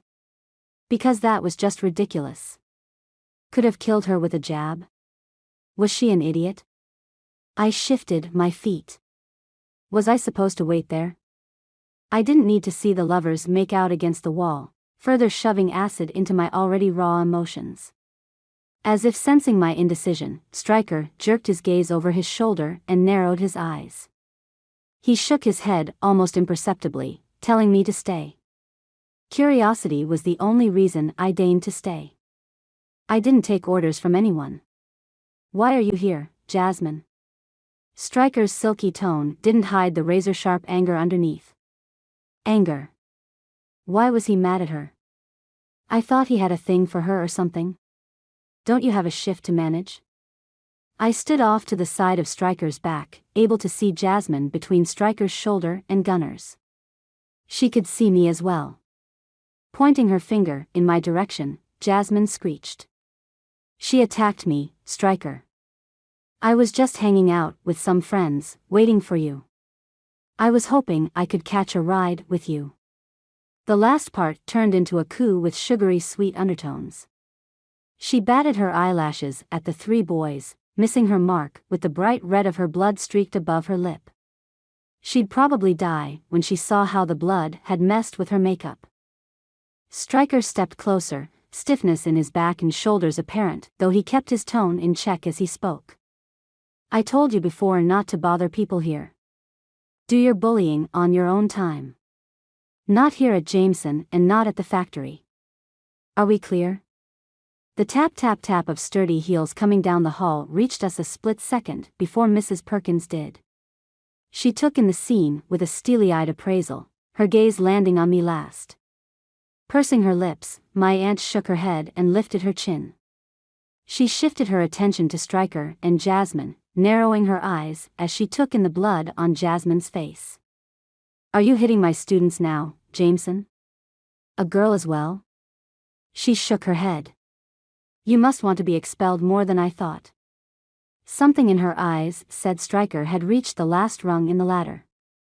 I recognized that expression, and she was offering no leniency to the guy. If he were expelled, he'd be off the team. I wanted on the team and I wanted to win. I wasn't stupid. A losing team didn't get attention. I hadn't seen Stryker fight, but the other guys wouldn't respect him the way they did, if he sucked, no matter what his name was. His shoulders stiffened, and he turned to face the vice principal full on. Stryker didn't say anything as his jaw tightened further, and I worried it would break. He wasn't getting out of the problem on his own. Gunnar and Brock wouldn't be able to do anything either. And let's face it, Jasmine was worthless. She just wanted to make things worse for anyone as long as it made her look better. There was no one left. Rather than let someone else take the blame for my actions, I stepped around Stryker and the other two men, shaking my head. No, Mrs. Perkins. That was my fault. Jasmine and I were coming out of the locker room and I stumbled, throwing my hands out. I didn't mean to crash into her. Stryker was checking to make sure I wasn't lying. My aunt studied me, glancing around at the boys and the twins as if they would somehow corroborate or deny my story. Jasmine stared at the ground while Gunnar, Stryker, and Brock stared calmly back at the VP. Jada glanced at me and then back at Mrs. Perkins, as if unsure what to do or what to say. Shaking her head, Mrs. Perkins thrust her hands on her hips and stared at each of us in turn. She pointed her finger into the mix of the group and growled, "You're all on thin ice. Keep it up and see what happens." She turned, stomping from the scene as if she had missed out on winning the lottery. I suddenly wished with all my might that our relationship didn't come out. I didn't want to be known as the vice principal's niece and add that to my already burgeoning reputation. Glancing toward the other students who clearly didn't want me there, I ignored the weird expressions I couldn't identify on Gunnar, Brock, and Stryker's faces. They didn't know me. I wasn't going to sit idly by while Jasmine got away with anything or while anyone took the blame for something they didn't do. They didn't have to know me, and I hadn't done anything wrong. Spinning on my heel, I strode from the hall. I didn't care what they were going to do with each other. I didn't care about anything. I just wanted to get away from the heat in Stryker's eyes, the curiosity in Gunnar's and the desire in Brock's. No. After my first day at a new school, I needed to focus on my boyfriend and maybe plan a time I could see him. Maybe I could even see Sarah. We didn't live that far away. I could talk Dad into letting me borrow his truck over the weekend. At that point, I'd take whatever I could get. Normalcy. Just a brief glimpse of my normal life Dad had yanked me from. I craved it. I needed it. Because there was nothing normal about the way I felt around those boys or in that school. Nothing. Chapter 6. Gray. I sat under the trees by the parking lot, ignoring the drizzling rain still coming down, albeit much less lighter under the canopy of the pine needles. There was nothing worse than a rainstorm that sort of petered out but never really quit. I shifted my back against the rough trunk and drew my knees up. Sighing, I leaned forward, resting my chin on my arms. Without my phone and no watch, I had no idea what time it was or how much longer Dad would be inside. I thought for sure he'd be out soon since I'd seen half the boxing team in the hallway. I tried not to focus on the image of Stryker's muscles in my mind. He was delicious and he had to know it. Of course, he knew. Girls fawned all over him. I'd been watching it all day. Even the guys kind of walked around like they were willing to do whatever Stryker, Gunnar, or Brock wanted. The hero worship creeped me out and also intrigued me. What had they done to get that kind of respect? As far as I could see, they weren't really heroes, nor were they neutral. They ignored Jasmine for the most part and then told her to stop doing what she was doing. I was more confused than anything. And they mentioned her position and a factory. What in the world were they talking about? I hated being confused. Glancing down at my Converse, I chewed on my lower lip. My thick hair hung heavy against my neck and back. Would the boxing team accept me? I just wanted on a team. I didn't need a family or anyone to hang out with. I just wanted to fight. That's all I wanted. But it couldn't be just any fighting. I wanted to be in the ring where you got recognition. Part of me. Part of me felt like if I could become somebody, then maybe my mom would want me. More likely not. I mean, I was a nobody. I would always be a nobody. I wasn't stupid. Why else would she leave? She had no reason to stay when her husband wasn't going anywhere and her daughter was nothing extraordinary. PSSST, a voice whispered from behind a tall bull pine. I swiveled, turning at the hips and leaning my hand behind me to brace myself on the wet grass. Peering into the woods, I tried to make out whoever could be calling to me. Part of me hoped it was Stryker. I could handle a tryst in the woods. Another part of me told the first part of me to shut up, since Stryker didn't know subtle and he would never hide anywhere. It didn't stop a girl from hoping though. Searching the dim interior of the woods that spread out from the clearing around the school like a dress, I finally caught the glimpse of light reflecting on eyeglasses. Chris's features came into focus and he shyly waved his fingers at me. Oh, boy. I sensed a crush coming at me. I wasn't interested, and yet, I wasn't rude either. I just didn't have it in me. Plus, I wasn't any better than he was. He just didn't know how to stick up for himself. I stood, brushing off the back of my jeans with my hands and lifting my backpack onto my shoulder. I half-waved, smiling warmly. Hey, Chris. You survived the day, good for you. I glanced back at my dad's truck. I didn't want to get too far out of eye line. It would be my luck to have Chris turn out to be some kind of psycho killer that just wanted to punish me for getting between him and his long-lost love Jasmine. He stepped from the shadows, wearing a dark green slicker and pants. He must be a hunter or something, because that was the only logical reason anyone would wear something like that. He smiled at me, studying my face for something, but I wasn't sure what. Hey, Gray. Are you out hunting or something? I've never seen that type of a rain suit before. At least I wasn't alone with him standing there. My loneliness was going to smother me, and I was grateful for the chance to talk to someone without having to watch my every word and tone. I could lower my chin without worrying that someone would think I looked weak. I could never look weak. Never. He looked down at his outfit and then back up at me grinning. No, I used to fish with my dad. I watched the weather and the meteorologist said we're expecting rain for the next few weeks, so I pulled it out. Pretty cool, huh? He moved closer to me, leaning on the tree and glancing past my shoulder. His smile faded and then he turned his gaze to me. You're not going to fit in here. Jerking my head back, I cocked an eyebrow at him. Well, that was fatalistic. But I knew what he was saying, and I couldn't agree more. I avoided looking at him as I stared into the dark woods. Finally, I couldn't bear the silence any longer and I nodded, sighing. Yeah, I know. I don't want to fit in, though. Good, because the only way you're going to make it at Jameson is if you stand out even more than you do already. There are only 2 levels here, master or servant. If you don't fit into those, then you fit in limbo, and that's the worst place to be. He nodded his head toward the school, his eyes darkening behind his lenses. At least as servants, you're included in the events, invited to parties, and whatever. If you're in limbo, you're nothing. He said it with such fear, I actually tasted a desire to belong. But I shoved the want away. No.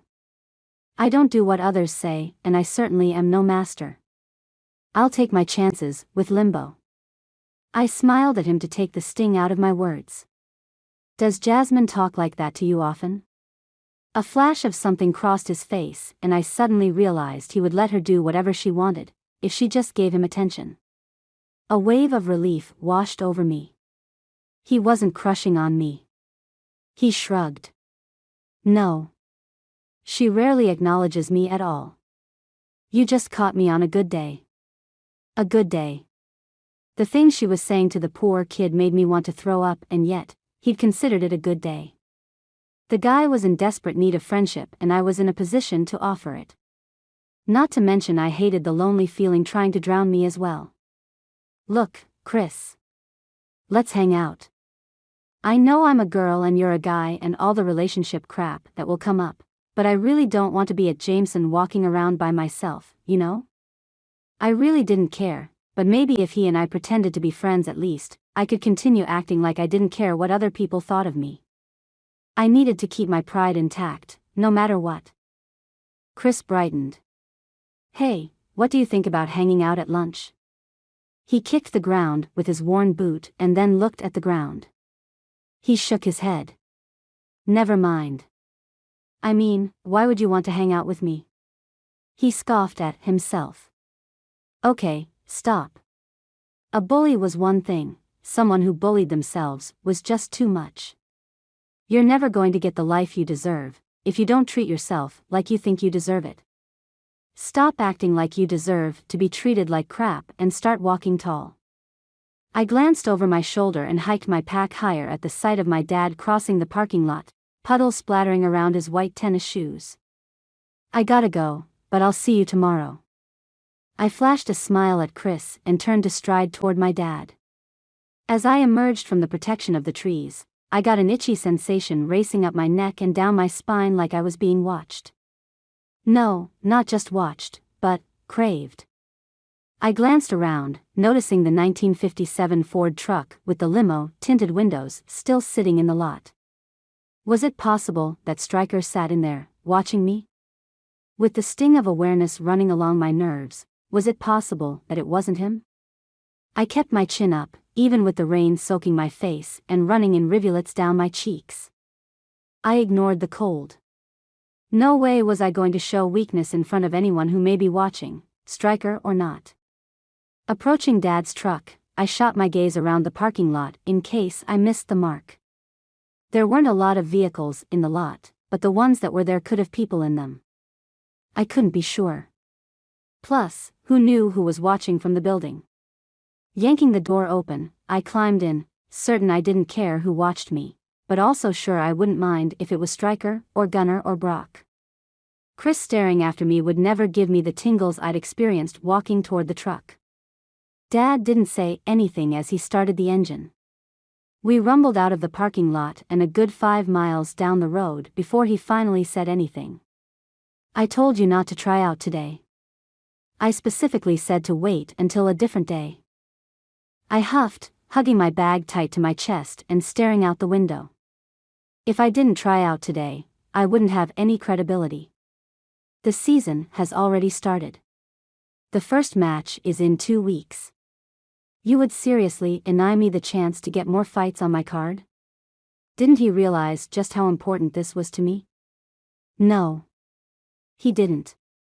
Because it didn't matter how good at fighting I was, Dad only ever saw me as a girl. I was just a girl. I was limited. That fueled so much of my anger with the injustice of the double standards. I was good at what I did. I was aggressive. I had balance. I didn't have to fight guys. There were plenty of other girls out there who thought they could fight. Why did my worth have to be related to my sex?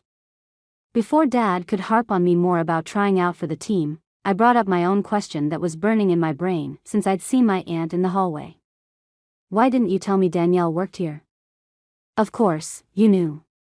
He would try to lie about it, claim he didn't know. I cut him off at the pass.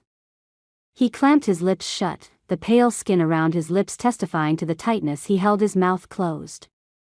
His knuckles turned the same pale color and he stared straight ahead. I wouldn't get an answer out of him. At the same time, I wouldn't have any more problems about trying out that afternoon. We pulled into the driveway of our rental and I climbed out of the truck, still upset and not sure if it was justified or not. We walked inside the chilly house and Dad slid my phone across the kitchen counter. We didn't talk and I didn't want to waste time sitting there hashing anything out. I wasn't backing off the team and he wasn't going to tell me about Danielle. I ran to my room, tossing my backpack on the twin-sized bed and slumping to the chair. Plugging my phone in the charger, I leaned to the side and rested on my elbows as I swiped through the screens on the phone. No missed text messages. No missed calls. All day and no one had checked in with me? That didn't make sense. I pulled up Blaze's number and texted him. Hey, Blaze, How was school? What else did I say? I wasn't sure. Suddenly, I felt all kinds of insecurities about Blaze, me, and the move. His promises might not stick if I wasn't around to remind him why he wanted to be with me. And Sarah. She hadn't messaged me either. Maybe they were busy in school still or something. Boxing practice would be over for Blaze by that time, and Sarah didn't do after-school activities that time of year. I wasn't sure what was happening, but I had to hope that they would get a hold of me soon. Whatever my dad was hiding would come out. I fell asleep waiting for a text back from Blaze or something from Sarah. Anything that would make me feel like myself again. Stryker. We dumped our bags on the counter of the spacious kitchen in our grandmother's home. I guess it was actually our uncle's place now, since Nana died last year. Whatever. I didn't care. I couldn't focus on the crap in my life when worse problems had cropped up. Bracing my arms on the counter, I hung my head forward. I closed my eyes and inhaled sharply. I'd almost been kicked out of Jameson High. There was nowhere I could go. I had to stay at the high school founded by my family. It didn't make sense for me to go anywhere else. Plus, I'd been threatened with military school by our uncle, Dominic, if anything happened to my position in the community. With what happened to our dads, military wasn't an option. Not yet, anyway. I would have been kicked out, too. One thing I refused to do was explain my actions. I hadn't told Mrs. Perkins what was happening because it was none of her business. She left Jasmine to run unchecked through the school, so I stepped up and took care of the mess with my cousins. The fact that I got called out on the issues only left me bitter and more enraged, which silenced me further. Gray had stepped in. She'd lied, true, but she didn't do it to throw me under the bus. She hadn't even thrown Jasmine into the spotlight and made her accountable for what she'd done. All Gray did was take the blame off me and my cousins. She kept me at the school. Which meant I owed her. As if reading my mind, Brock turned and leaned his butt against the edge of the counter. You don't owe her anything, man. She did the right thing. No one gets compensated for that. He shook his head, his expression dark. Not one of us believed in justice or fair. We knew what you got when you stood up for the underdog. We knew more than anyone else the loss you suffered when you did what was right. I sighed, standing up straight and turning to mimic his stance. The edge of the granite counter cut into my lower back and I welcomed the pinch. I glanced to the side when Gunnar matched us, leaning against the counter opposite us by the stove in my grandmother's home. Even though our uncle inherited the place along with us, it was still our Nana's house. You guys realize we can't let her settle in, right? She can't fight with us. She can't gain a foothold at Jameson. I didn't want to be the one to suggest it, but we chanced losing the balance we'd established when we started attending Jameson. That's going to be hard to do. You heard Seth when she left. I don't want to explain to the rest of the team why we're blocking out someone who wasn't even breathing hard during a spar. Gunnar hated being seen as serious or logical, but sometimes we needed his level-headed responses. I know. But if we let her on the team, the rest of the school will see her as one of us. We couldn't let that happen. I couldn't let that happen. So, what do we do?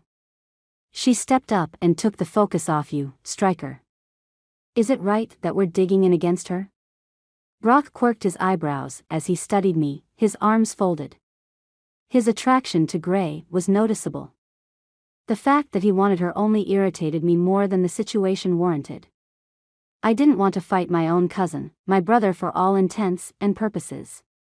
But I would. Because as much as he might have a thing for her, he didn't have a tie to her like I did. I could feel the connection tugging at my insides. I couldn't be weak for anyone. Lust was as far as I could go, and even I wasn't willing to taste Gray like that. If I did, I had a feeling I'd never be able to quit her. Spread the word. The new girl isn't welcome at Jameson. I held up my hand as I pushed off the counter. My muscles were tight and I still had another 2 hours of lifting ahead of me. I don't care if she deserves it or not. Things aren't safe bringing a girl onto the team, and they certainly aren't safe having Gray Asher comfortable here. We need to get rid of her, and now.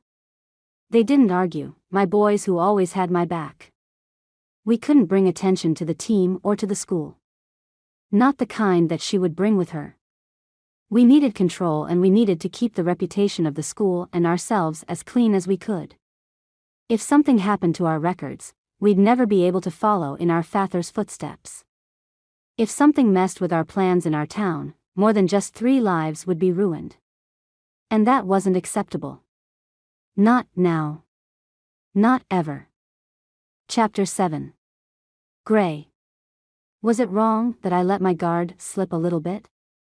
I didn't expect a change overnight, but I thought for sure that fixing things with the VP the night before would help me get some, I don't know, courtesy in the hallways of Jameson. Instead, when I walked in the building early Friday morning, I could have sworn I walked into hell, with a capital H. We got to the building late because Dad slept in. One more slip-up in a long line of slip-ups. I wasn't in any rush to get to school, so I let him, staring at my phone and wondering why I hadn't heard from Sarah or Blaze yet. Maybe my phone wasn't working. I couldn't figure it out. My emotional exhaustion had derailed my plans to look up Stryker and his cousins on social media. Maybe I'd check on them over the weekend. Maybe not. By the time my dad got us to the building, the final bell had already rung, which only pissed me off. I had Ellison first thing and I might have gotten a pass the day before, but I doubted that would be a recurring event. I hiked my bag onto my shoulder and darted across the lot toward the front doors. I wasn't even going to stop at my locker. There was no point. I had to get into class or just not show up at all. Surprisingly, when I burst through the doors, quite a few people hung out in the halls. Not like 5 or 10, but more like 10s and 10s. Multiple groups lounged here and there like a free period had been declared. I knew that wasn't the case, so I looked around for the reason. Truth is, I was the reason. The group of guys nearest me, wearing basketball jerseys under their Letterman jackets, straightened, turning their gazes my way. Their eyes narrowed as they turned from laughing and engaged to cold and unwelcoming in a matter of seconds. One of the guys, who must have been the leader, jerked his chin at me and then turned and whispered to his friend, careful to keep his eyes on me. I paused just inside the doors, taking the measure of the group before turning to look at the next group. They all shifted into some kind of pissed-off mob. What had happened in the 12 hours since I'd last been at that school? A tingle of fear jump-started my anger, and I took a deep breath, clenching my fists at my sides. Was this the limbo Chris had warned me about? Where was he? We were supposed to be friends or something. If that wasn't going to happen, then I needed someone to step up and start something with me so I could regain a foothold. Please, start something. Please, not that any of them would be so blatant, but I could hope. I turned down the hall that led to Ellison's class, brushing past a group of football players, easy to identify with their overly broad shoulders and thick necks. Hey, you trying to start something, Timber Creek? One of the guys in the group called me out. He was big with tight facial expressions that declared I was dirt and he was lord of everything. My favorite kind of bully. I stopped my headlong flight to my class, grateful to have a direction to turn my anger, worry, and frustration. This idiot, whose Letterman jacket identified him as Johnson, had no idea that I was on the edge of losing my control. I still hadn't heard from Sarah or Blaze. There was no good reason why they had gone radio silent. I'd been at Timber Creek just that last Tuesday. Almost no time had passed since I'd seen them last, and yet it felt like years. Taking a deep breath, I spun back on the ball of my foot. My Converse, blue today, didn't squeak on the linoleum like I wished it would. I curved my lips in a tight smile and walked the few feet back to the group. I eyed each of them in turn without blinking. I wasn't going to be intimidated. Not by idiots who thought that bashing their bodies into each other over a ball was a sport. His last name was embroidered in a cursive script on the breast of his leather jacket.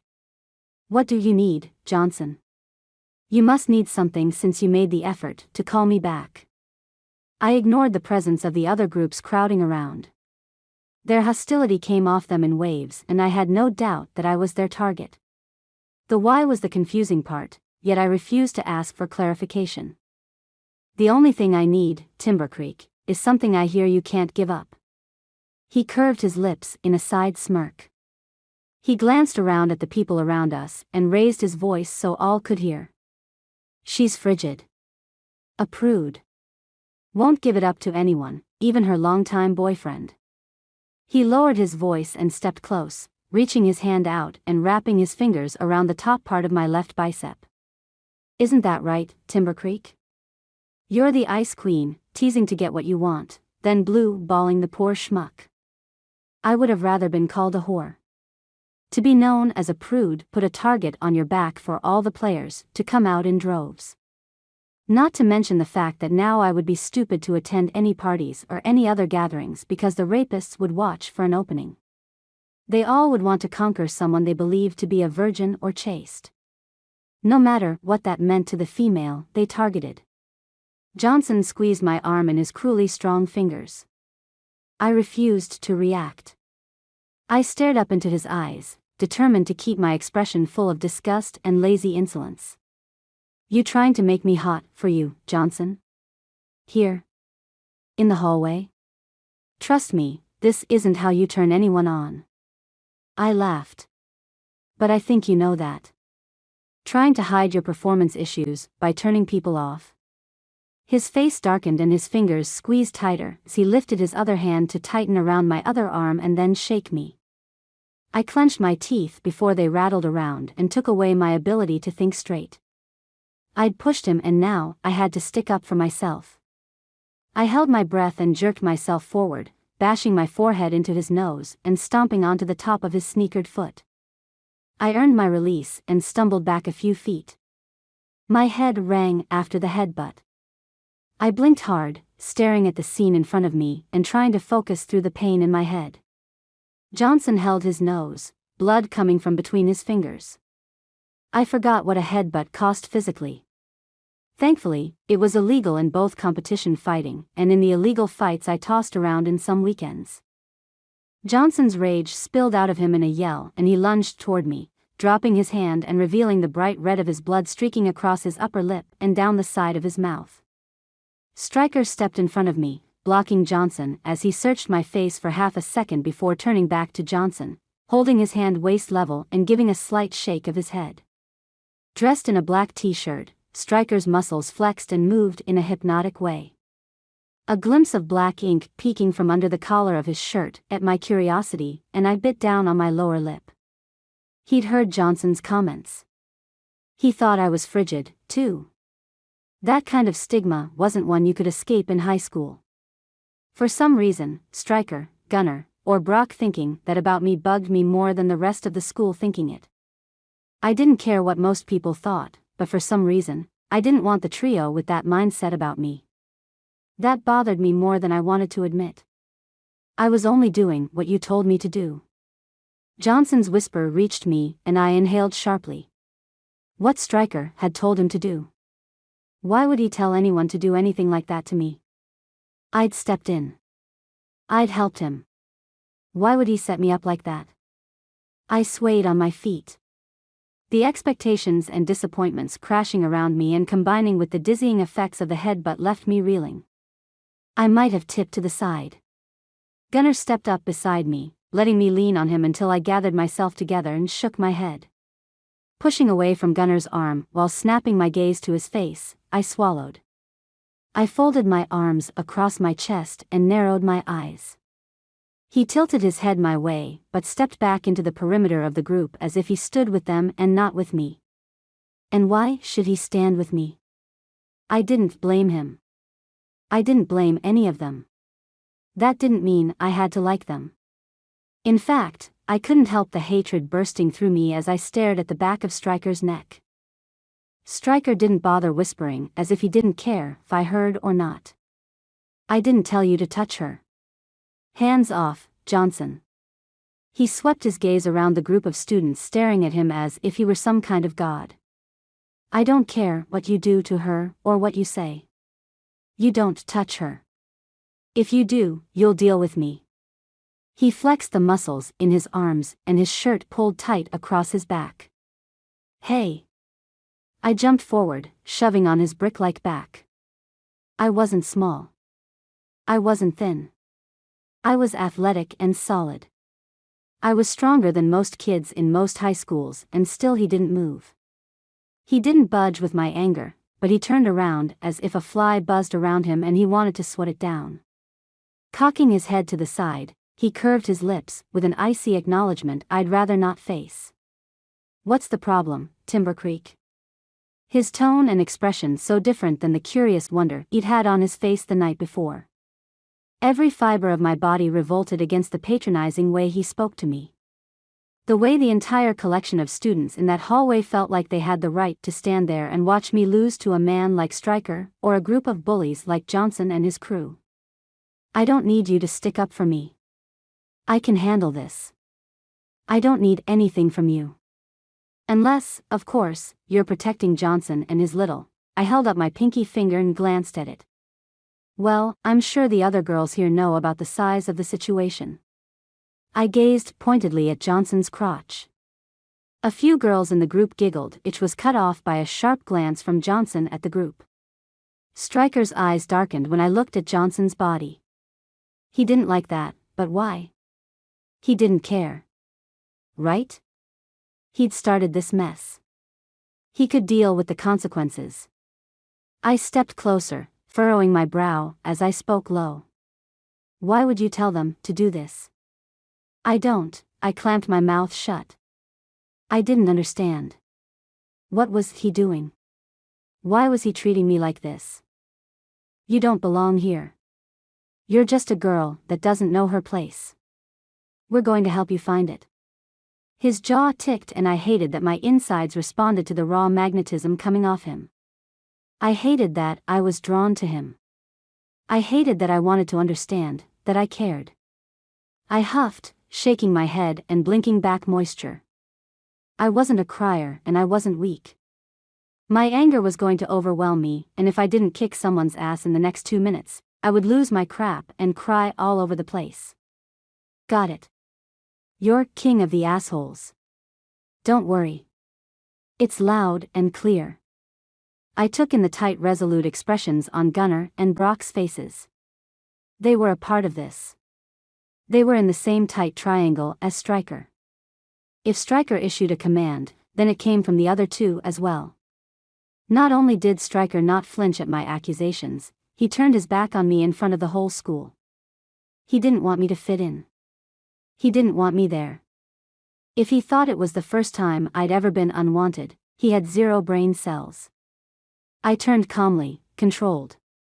I refused to let them see my worry or my frustration. As far as everyone there was concerned, I didn't give a damn about anything that was happening.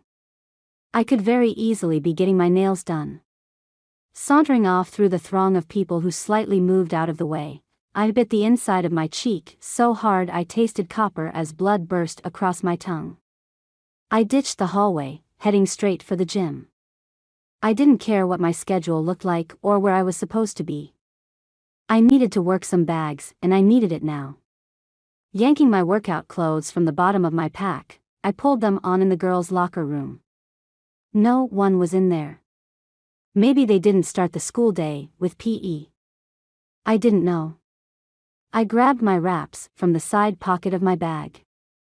I held the 2 rolls in my hands while I rushed into the gym. Sitting on the set of bleachers off to the side of the large room, I rolled my wraps on, snug but not too tight. I'd been wearing wraps for years, and the repetitive motion of putting them on helped focus my anger. If I wasn't so worried about the fury boiling inside me, I'd unleash on the bags as it was. I didn't care what anyone said about not being able to beat a bag. There was a high possibility I could cut through a cement wall with my anger in that instant. I'd been disrespected and betrayed. Who knew just what I could do when I lost control? Shaking my head to relieve the pressure of my thoughts, I stood and approached the first body bag hanging about my height with a stalking determination. Falling into stance, I started out slow, easing into the rhythm of my anger and the pummeling of my fists on the vinyl bag. Sarah hadn't answered my phone. She hadn't replied to my text. Blaze had ignored me. Had they both worked together to destroy my already worthless reputation at Jameson? Everything pointed that direction. I slammed across, a hook, more jabs, fighting with the thoughts and doubts crowding through my mind. Sarah wouldn't betray me. Why would that even be a possibility? Blaze. I didn't know what to think about him. All I knew was that Stryker had declared war on me and his army was the rest of the school. They weren't allowed to touch me. As if that would save me. Or like it was absolve him of guilt. But it might. It just might make it so I could do more damage. If he wanted me protected, then he severely underestimated what I could do. Stryker, with all of his intensity and desirous looks, was going to get the exact opposite of what he didn't want. He wanted me gone. I was going to make my mark on his little school. He thought he could intimidate me out? I was going to do the intimidating. No one bullied me and got away with it. I thought for sure they'd learned that I was stronger than I looked. Maybe I just needed to work harder at being more in their faces. Or maybe I needed to embrace my hatred for them and make a point that I didn't scare easily. None of that mattered.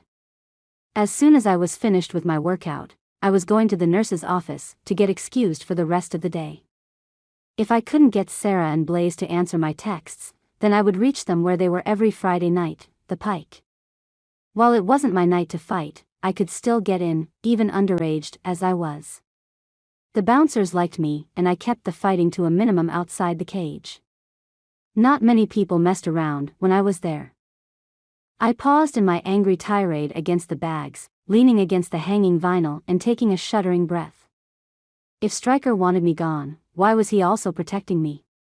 Why not just command the school to turn on me, physical hazing and all? Why protect me from the stuff that was easy to handle? Anyone worth their salt in the ring could take a beating, that was nothing. It was the emotional damage we couldn't protect ourselves against. I pulled inside myself because honestly speaking, I didn't know how much more heartache I could handle. The fact that I was going after Blaze and Sarah said I cared more than I should. More about Sarah than Blaze. Someone had to tell Johnson I was still a virgin and the only person who knew, besides Sarah, was Blaze. He'd been begging me for a lay since we started dating. I'd turned him down because as much as I cared about him, it never felt right. Plus, his constant negative comments about my weight, my looks, my fighting, anything had made it hard to feel like I could be naked around him.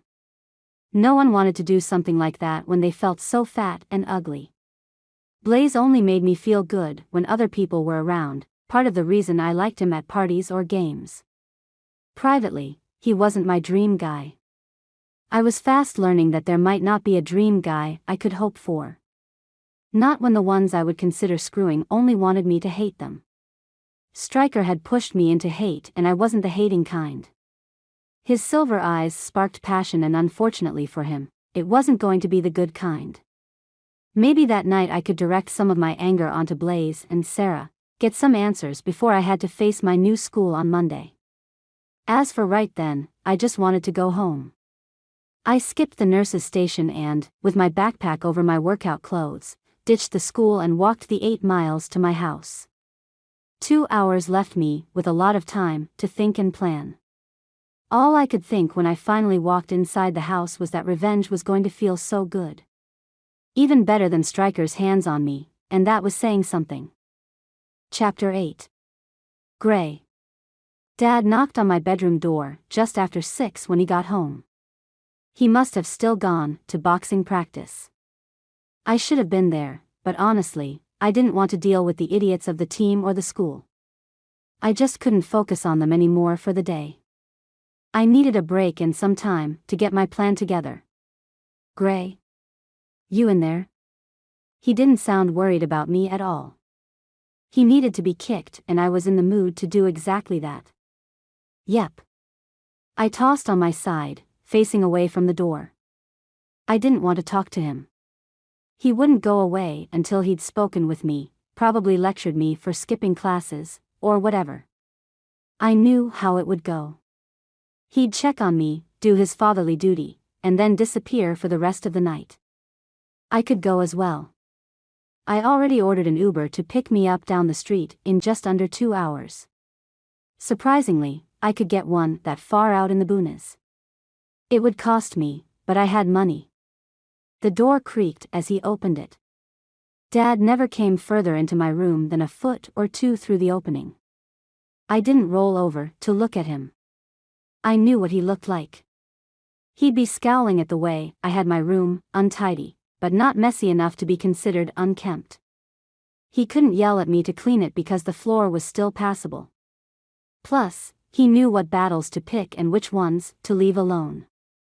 Since Mom left, Dad and I were on some kind of awkward balancing act that neither of us was brave enough to upset.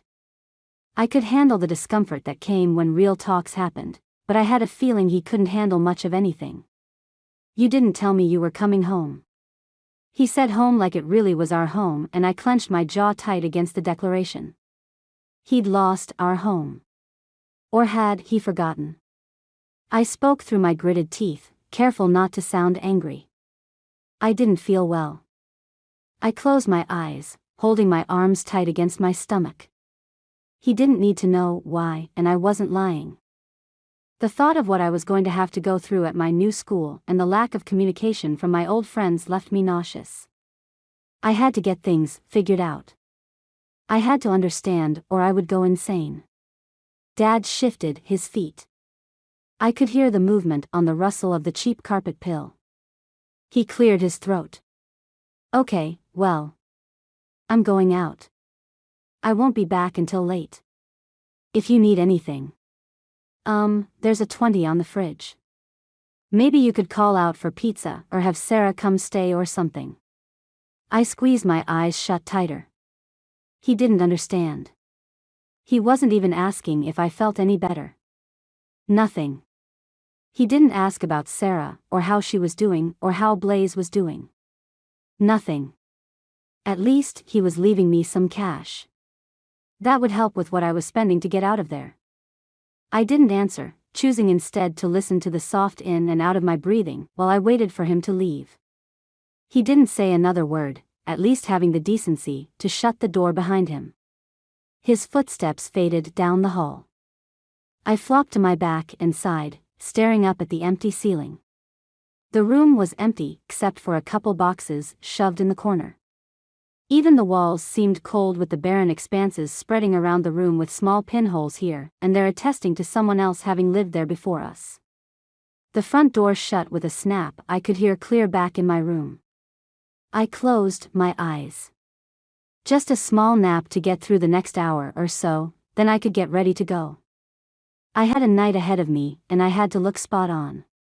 The Uber guy watched me in the mirror, flicking his eyes from the road to the mirror constantly during the hour ride. I couldn't wait to get out of the car when we arrived at the Pike. If I wasn't so sure I could take the idiot, I wouldn't have gotten in the car. Plus, I had my phone ready to call 911, if he did anything out of the ordinary besides staring at me. "Do you want my numb?" His words were cut off by the slamming of the door. I'd already forgotten about him by the time I hit the front door lineup. "Hey, Bruce. How's the card tonight?" I reached up and fist bumped the bouncer who watched the doors. I wasn't supposed to be in there, but the Pike was good about watching who they served alcohol to and who they just let in to dance. The customers were the ones who shared what was at their tables. "Gray, girl. You're not on tonight. Boss says he makes more money when you're on." He winked, the gauging in his ears big enough I could slip my thumb through, if I wanted. A green and red snake tattoo crawled up his arm and curled around his wrist and forearm. The man was rough with a goatee and hair swiped back from his face. "I know I make more when you're on." I laughed, not in the mood to joke around, but also aware that my fighting there was allowed by both the owner and the bouncers. Keeping relations good was in my best interest. Not only did I relish the fighting, I needed it. I needed the release of anger, the adrenaline rush, and the attention from the crowds when I won. Bruce pulled the cord back, letting me through and turning his glare back to the group of college-aged men trying to pay him to get in. Bruce didn't need the money, he'd want to see some cleavage from a girl or something. The music pulsed down the hallway, past the bathrooms, to wrap around me as I walked through the doorway. A different local band played every night in between the card lineup. I wasn't sure who was on, but I didn't mind checking to see if any local talent had shown up. I needed a girl that was worth fighting to get any attention in the arenas. Red arrows painted onto the black concrete flooring led the way down to the dance area. The ring would be lowered from the ceiling when it was time. The pike was named for the local fish that was both ferocious looking and delicious to eat. Blaze and Sarah would be down by the bar.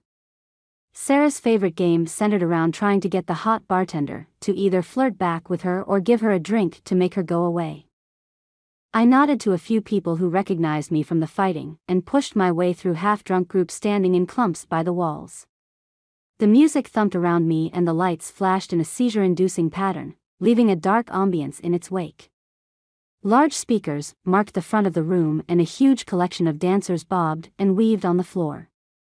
Bleachers lined the huge arena-style room where people were making out or sitting in groups drinking. Sarah and Blaze were nowhere near the bar. In fact, I came to a slight stop as I saw them swaying in each other's arms to a slow song. Were they kidding me? Anger burned inside me. I wasn't even gone a week and already they were both betraying me. I could have seen that coming, if I hadn't been so wrapped up in missing them so much and hating the school I was at.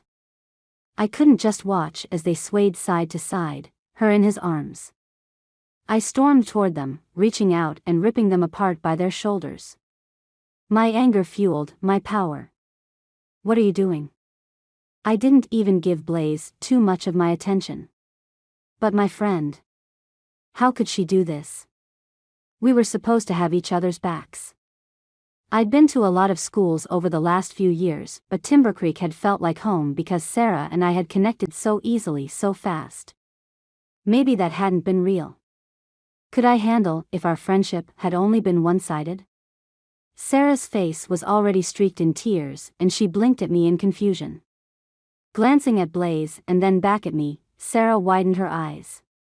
She covered her mouth with her hand, shaking her head. Without trying to explain, Sarah turned and shoved through the crowd, her sobs lingering with the bass of the song. I whirled back to Blaze, folding my arms across my chest. Start explaining, jackass. He wouldn't get any leniency from me. Betrayal was one of the worst things you could do, and he knew it.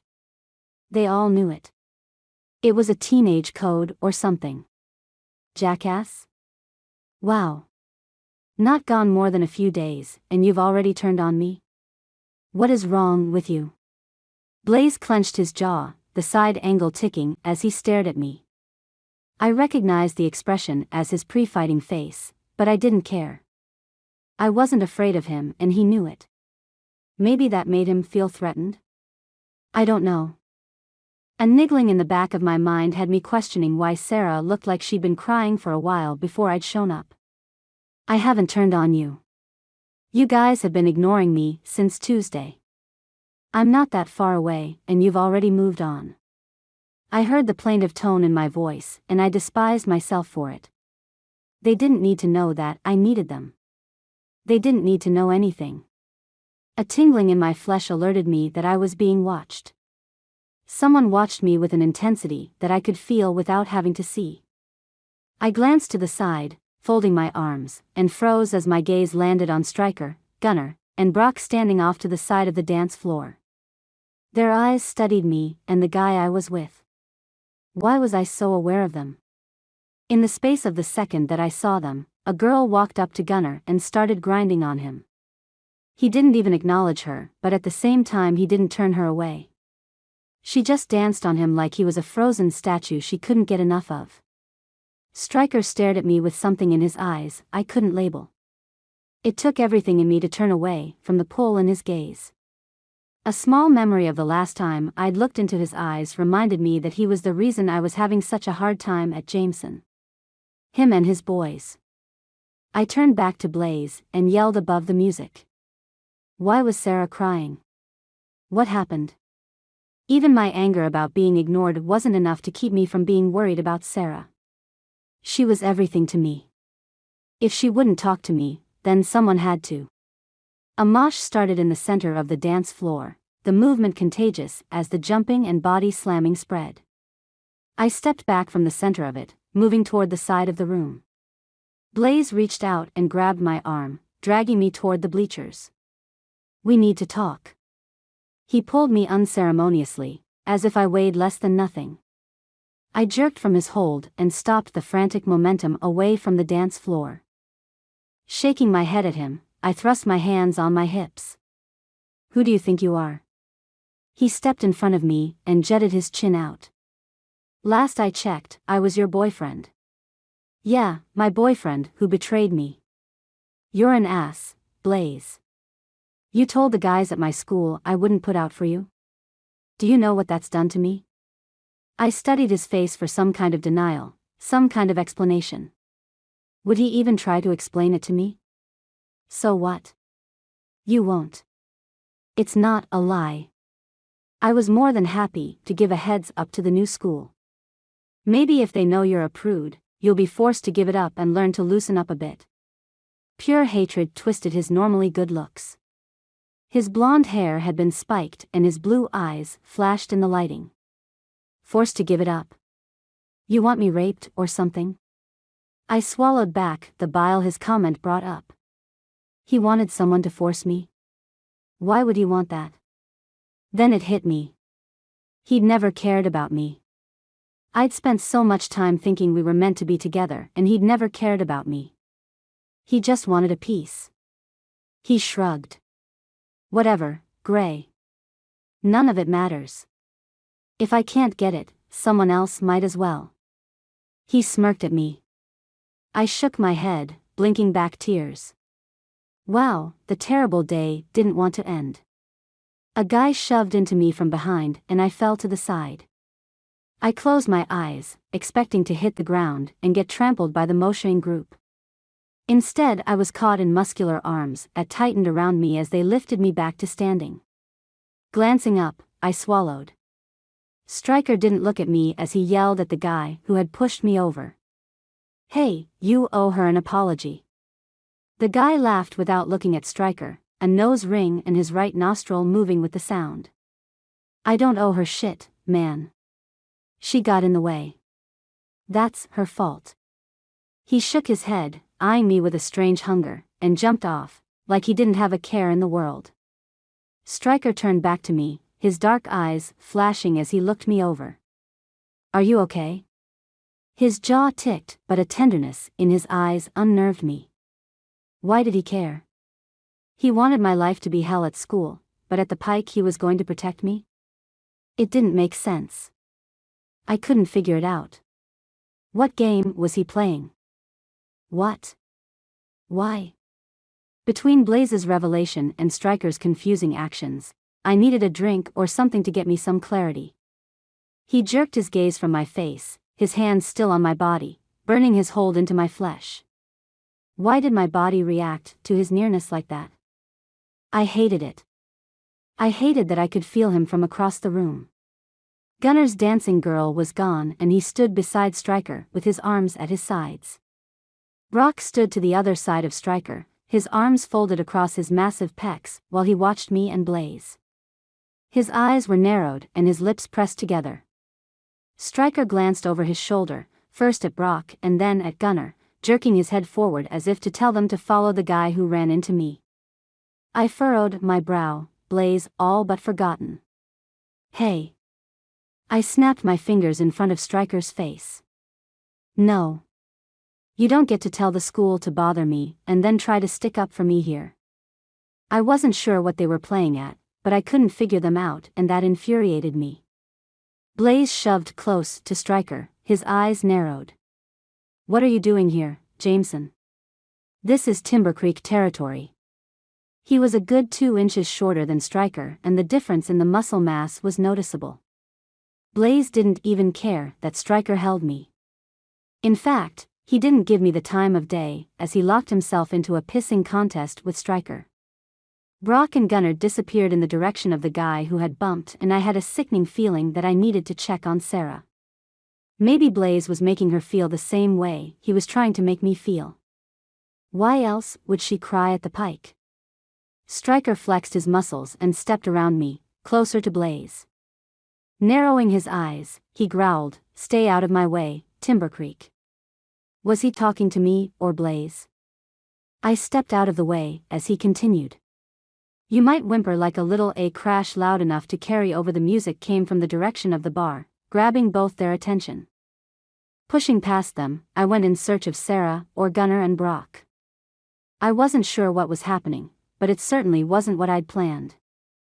I didn't have any answers around Sarah, but at least I knew what Blaze was really like. The look in Stryker's eyes concerned me.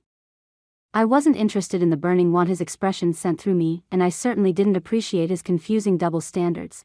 Did he want to protect me, or did he want to hurt me? Nothing made sense. I wasn't going to stand around and wait for him to make up his mind or to attempt to explain it. I didn't have the energy for either. Chapter 9. Stryker. Blaze Divers needed his face bashed in, but I wouldn't have another chance to get revenge on the guy who dared put Gray in danger. I had to go right then and join Gunnar and Brock. Shoving past the idiot who upset Gray, I thundered through the motioning crowd, making a beeline for where my cousins had followed the guy. The dancers parted from me without conscious thought, and I didn't think twice about it. The fury brewing inside me had tumbled onto my face and into my muscles. I wasn't taking anything tonight. How dare Gray go into Timber Creek territory when she was now a Jameson student? I couldn't figure out what she was thinking. She disappeared the rest of the day at school. Gunnar and Brock had both reported her absent, and no one had seen her since the little display during first period. We saw her leave her place when we rode by to check on her. Following her took little discussion. We all wanted to make sure she was safe, regardless of the crap we'd sent her way. She had to learn. We had to teach her. The only way she was going to stay safe was if she fell in line. The only ones to get her there were us. Before I could deal with Gray, I had to deal with the little shit who'd run her over. All of that meant I needed to teach him a lesson. It might not be Jameson territory, but that didn't mean we were going to allow disrespect. I reached the employees-only sign and pushed through the swinging doors. I wasn't an employee, but I also didn't care what any sign said. Fluorescent light bulbs glared onto the shiny concrete flooring of the narrow hall. Brick walls painted an obscene yellow bounced back Gunnar and Brock's furious tones, and the other guy's nonchalance. I wasn't stupid. He was scared.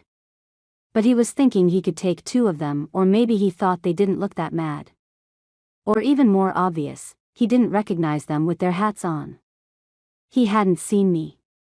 When I came into eyeshot, his fear would kick in and survival would be the main thing on his mind. I strode toward him, taking my time with a determined pace. With a half-smile that had no humor in the curves, I jerked my chin in greeting to my cousins. Then I turned my gaze to the idiot who thought he could get away with pushing Gray down. Stringy hair hanging in his pale eyes, the man shook his head back and met my gaze with insolence, until he recognized me. Stryker. That was you out there? I didn't think it really would be you here. He stuttered like he knew just what he'd done and hoped to get out of it. I reached out and clapped my hand on his shoulder like we were the best of friends, and squeezed. He squeaked and tried dropping his shoulder out of my grip. I spoke soft and slow so he didn't miss anything. You touched Gray Asher and you didn't apologize. That was your first mistake. I'll let it go that you were disrespectful to me. I got it, it was crowded and dark. He didn't recognize me. But he knew he pushed her over. He knew what he'd done and he didn't care. He had to pay for that. I'm sorry. I can apologize to her right now. Where is she? I'll do it. He nodded his head, his Adam's apple bobbing with his gulping. Don't bother. Gray's voice pulled my attention from the pissant in my grip. I whipped my eyes in an arc to watch her approaching from the door we'd gone through. The guy's eyes widened, watching her come down the hallway. He snapped his gaze to me and then took in Gunnar and Brock with their arms splayed at their sides and pure anger hardening the angles of their faces. We didn't make a great welcoming committee, and this guy had no idea what was going on. You shouldn't be down here. I ground out through clenched teeth. I didn't want her in any more danger than she'd already put herself. She snapped her amazing eyes my direction and narrowed her long-lashed lids. Don't tell me what to do. The guy in front of me seemed to sense a shift in the dichotomy. He slid out from the focal point of my threesome and sidled toward Gray, simpering with his shoulders slouched forward. Hey, girl. I didn't mean to push you down. He moved closer, wrapping his arm around Gray's back. I stiffened, stepping forward to bash his face in.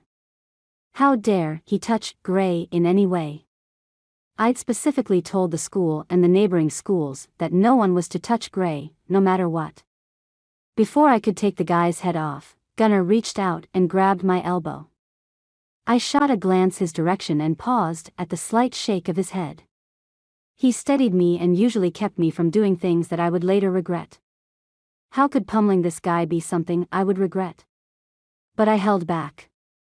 Not because I did what Gunnar told me, but because he was usually right. From my left, a rumble in Brock's chest told me he wasn't happy waiting either. At least I knew the boys had my back and I could trust them.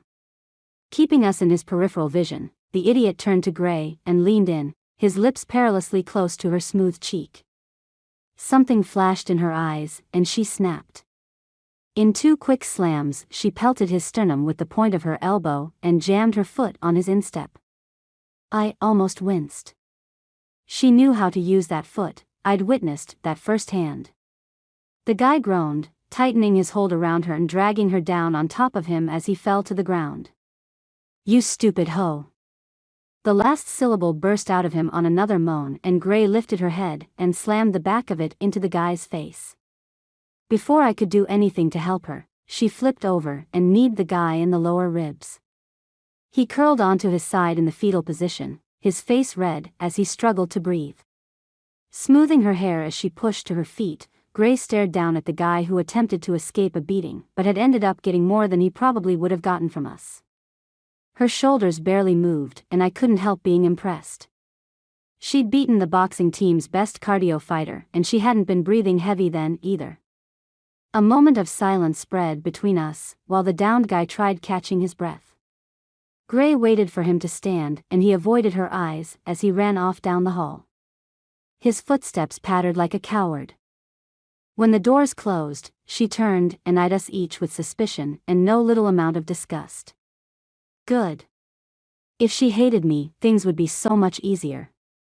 She could use that hate to keep herself away from me and all of the bad that surrounded me. She wouldn't be broken or lost or feel sadness. The strength in her shoulders was on display with the halter-style top. I hated that anyone could see her skin. Grinding my teeth together, I ignored my need to offer her a coat or a shirt, something, anything to cover up. How dare anyone look at her? I wanted to rip the eyes out of anyone who did. Would Gunnar let me do that much at least? Who was I kidding? If I really wanted to do it, no one could stop me, cousin or not. Gray folded her arms, tightening the material of her shirt across her chest, anchoring my attention on her form. If I was seeing her tight nipples, then I had no doubt my cousins could see. That bothered me, when I'd never felt like that before about them and a girl. I didn't get jealous. I couldn't explain why jealousy coursed through me then and never before. We stared at each other. How would I tell Gunnar and Brock to look away from her chest? It was hard when she commanded our attention. I narrowed my eyes, ready to ream her for coming there in the first place. She beat me to it. What are you doing? This isn't a game. I've been at your stupid school less than a week and you think you can scare me out? It doesn't work that way. She stepped closer, pressing her finger into the center of my chest. The contact was intense, ripping through me with a fire I wanted to do something about, even there in that hall with my boys watching me. She glanced to the side, taking in Brock, then to the other side and studying Gunnar. Lowering her voice, she shook her head. I didn't do anything to you. Nothing. And you set the school on me? Fine. Do your worst. I'll take what you're dishing out, but don't expect me to sit back and do nothing in return. She raised her hand, running her finger up my chest in a tantalizing scrawl that scorched my skin through the t-shirt I wore. She looked at me with her eyelids half-masked and her lower lip glistening with dampness. I'd never admit the chill that spread over me, clenching me in its fist. She had no idea the power she had over me.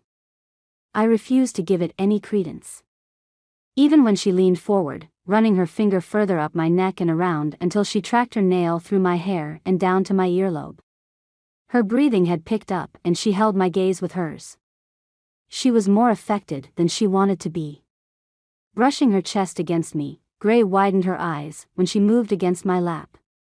Cocking an eyebrow, I tilted my head to the side and murmured, "Don't start something you're not going to finish, little bear." The Timber Creek mascot was a bear and it seemed more appropriate for the moment. A flash of anger lit her eyes, tempered with something I couldn't put my finger on, but I had a feeling it was an echo of my own cravings. She stared at me, courageously staying where she was and not backing up. She had no idea what her nearness was doing to me, and I had to make sure she never found out. After a second, her whisper carried to me across the short distance between us. "Why are you messing with me, Stryker?" The sound was broken and unsure, like she had more to lose than a couple friends and a homecoming queen nomination. She didn't know what we stood to lose, if she came into the school with her unfettered lack of fear. If she came onto the boxing team and was allowed to compete. She had no idea what we could lose, what she could lose. We weren't playing games, but she seemed to think we were messing around. Brock and Gunnar pulled in tight around her, their chests almost hitting her bare arms. She glanced at them and I hated that her eyes were anywhere but on me. After a moment, she looked back at me, pain in her expression that hid behind the shutters of her eyes. "Why do you care?" I couldn't care. Her question forced a bark of cruel laughter from my lips, and I snarled. "What makes you think I care, little girl? You're nothing but an irritant. Stay out of our way and do what's expected and everything will be fine." We turned to leave her in that hallway, but I spun back and snapped my fingers. "The Pike is a Timber Creek hangout. You go to Jameson now. You can hang out at Curly's. That's what is acceptable. We won't catch you here again." She better understand I meant what I said. Her crossover into Timber Creek territory wouldn't be tolerated. The fact that we'd even shown up like we had was sure to cause waves, but Blaze and his friends wouldn't be stupid enough to start anything. We were all underage, and as much as the bouncers looked the other way, cops wouldn't. No one wanted to get caught in the wrong place at the wrong time. We all had to work together to keep the peace. No matter how much we wanted to bash each other's faces in. Gray watched us walk off. I could feel her gaze searing a hole in my back and prodding the hard ache in my lap. She couldn't control me. She wouldn't. I had to get in her head worse than she was in mine, but how? The guys and I pushed out the doors, back into the dancing area. The music that pounded just outside the doors surrounded us. Gray would come out that way and she'd see me. I had to make sure she saw how replaceable she really was. I had to convince myself I wasn't distracted by the sassy brunette who didn't know what was good for her. We pushed our way through the crowd who had shifted their dance style from motioning to grinding with the change in the tempo of the song. Women danced with women, men with men, and everything in between. I didn't care. I wasn't interested. Gunnar and Brock moved off to the sides, each claiming a woman with curves and a desperate aura around their moves. The females would ignore their ages because they didn't want to be alone, and they'd get taken in by the way the guys looked, and there would be a definite cougar thing going on. We always took advantage at Curly's. The women were tougher in Idaho, stronger, like they had no doubt they were in charge and they knew it. I had a feeling Gray was from Idaho, and didn't know it. Pressing my shoulder blades against a wall jutting out by the bleachers, I turned and folded my arms across my chest. I wanted to see her join the melee, see how she interacted with the other people in the dance area. A redhead with curves for days approached me, her eyes sultry and deep. She hooked her finger toward me and kept coming my way, not waiting for me to accept or decline. The doors opened, spilling the fluorescent lighting into the dance area and silhouetting Gray's tiny waist and firm hips. She was a package of surprise.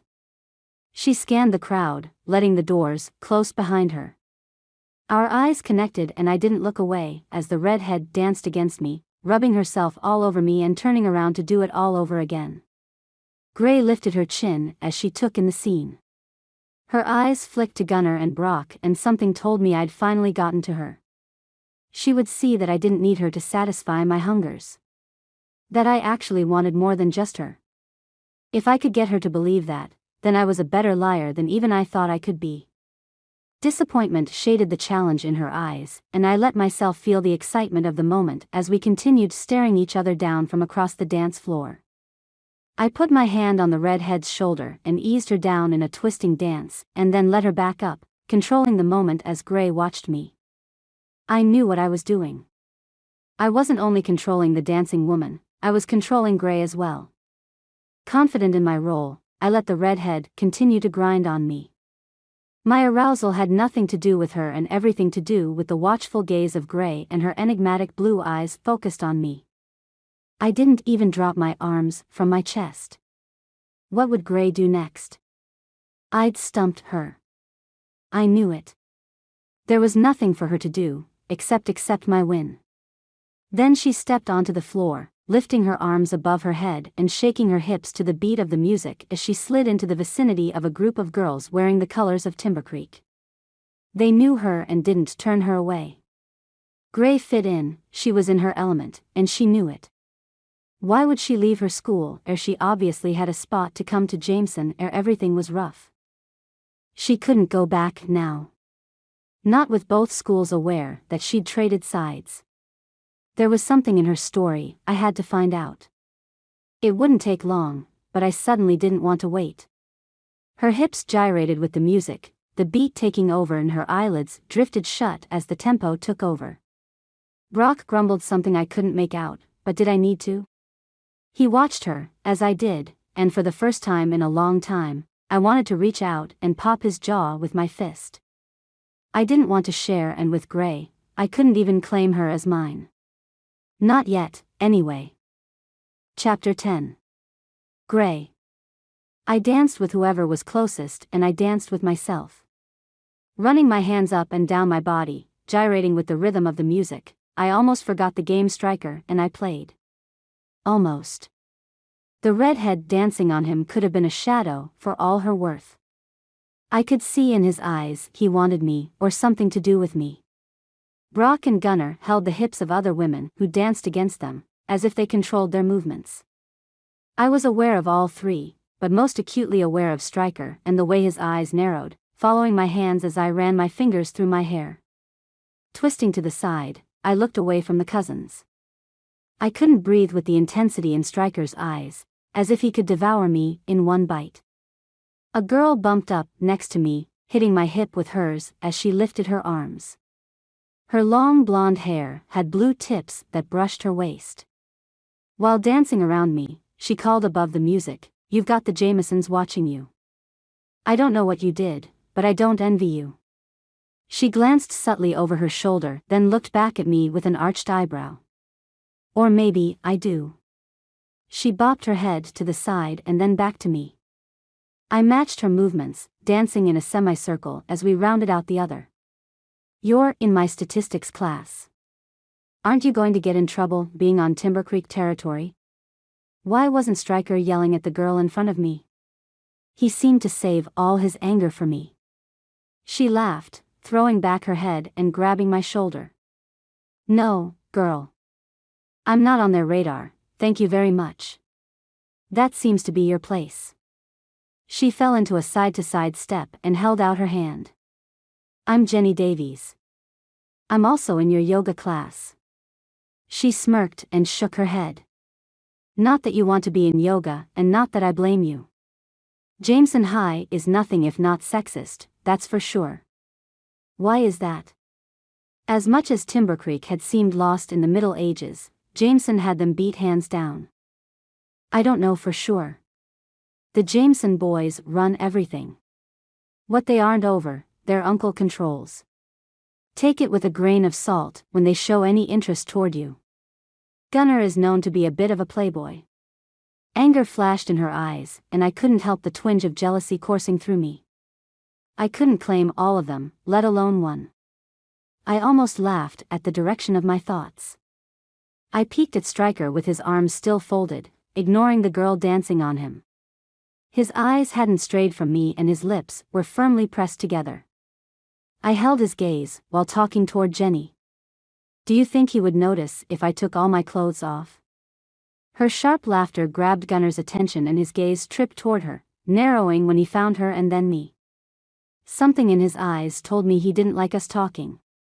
That made Jenny more appealing in my eyes. I twirled to the side, hidden from the Jameson eyes by a group of dancers. Jenny followed. They notice everything you do, Gray. I wouldn't be surprised if they killed anyone who looked at you naked.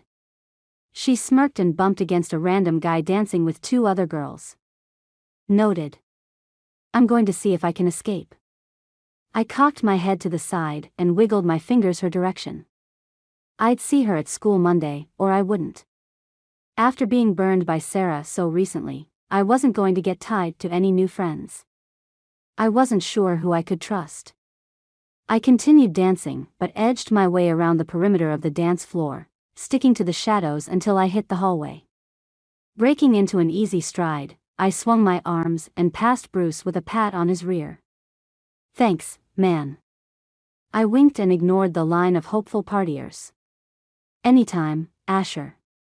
Bruce called out after me and I knew he meant it, but using my last name, he'd tried to get attention to the fact that one of his fighters had just left. Tossing my name around was just another ploy for more PR. I shook my head, pausing by the corner of the building and taking a deep breath. Cool late-night air sent goosebumps down my arms. I hadn't dressed warm enough to be outside at that time of year.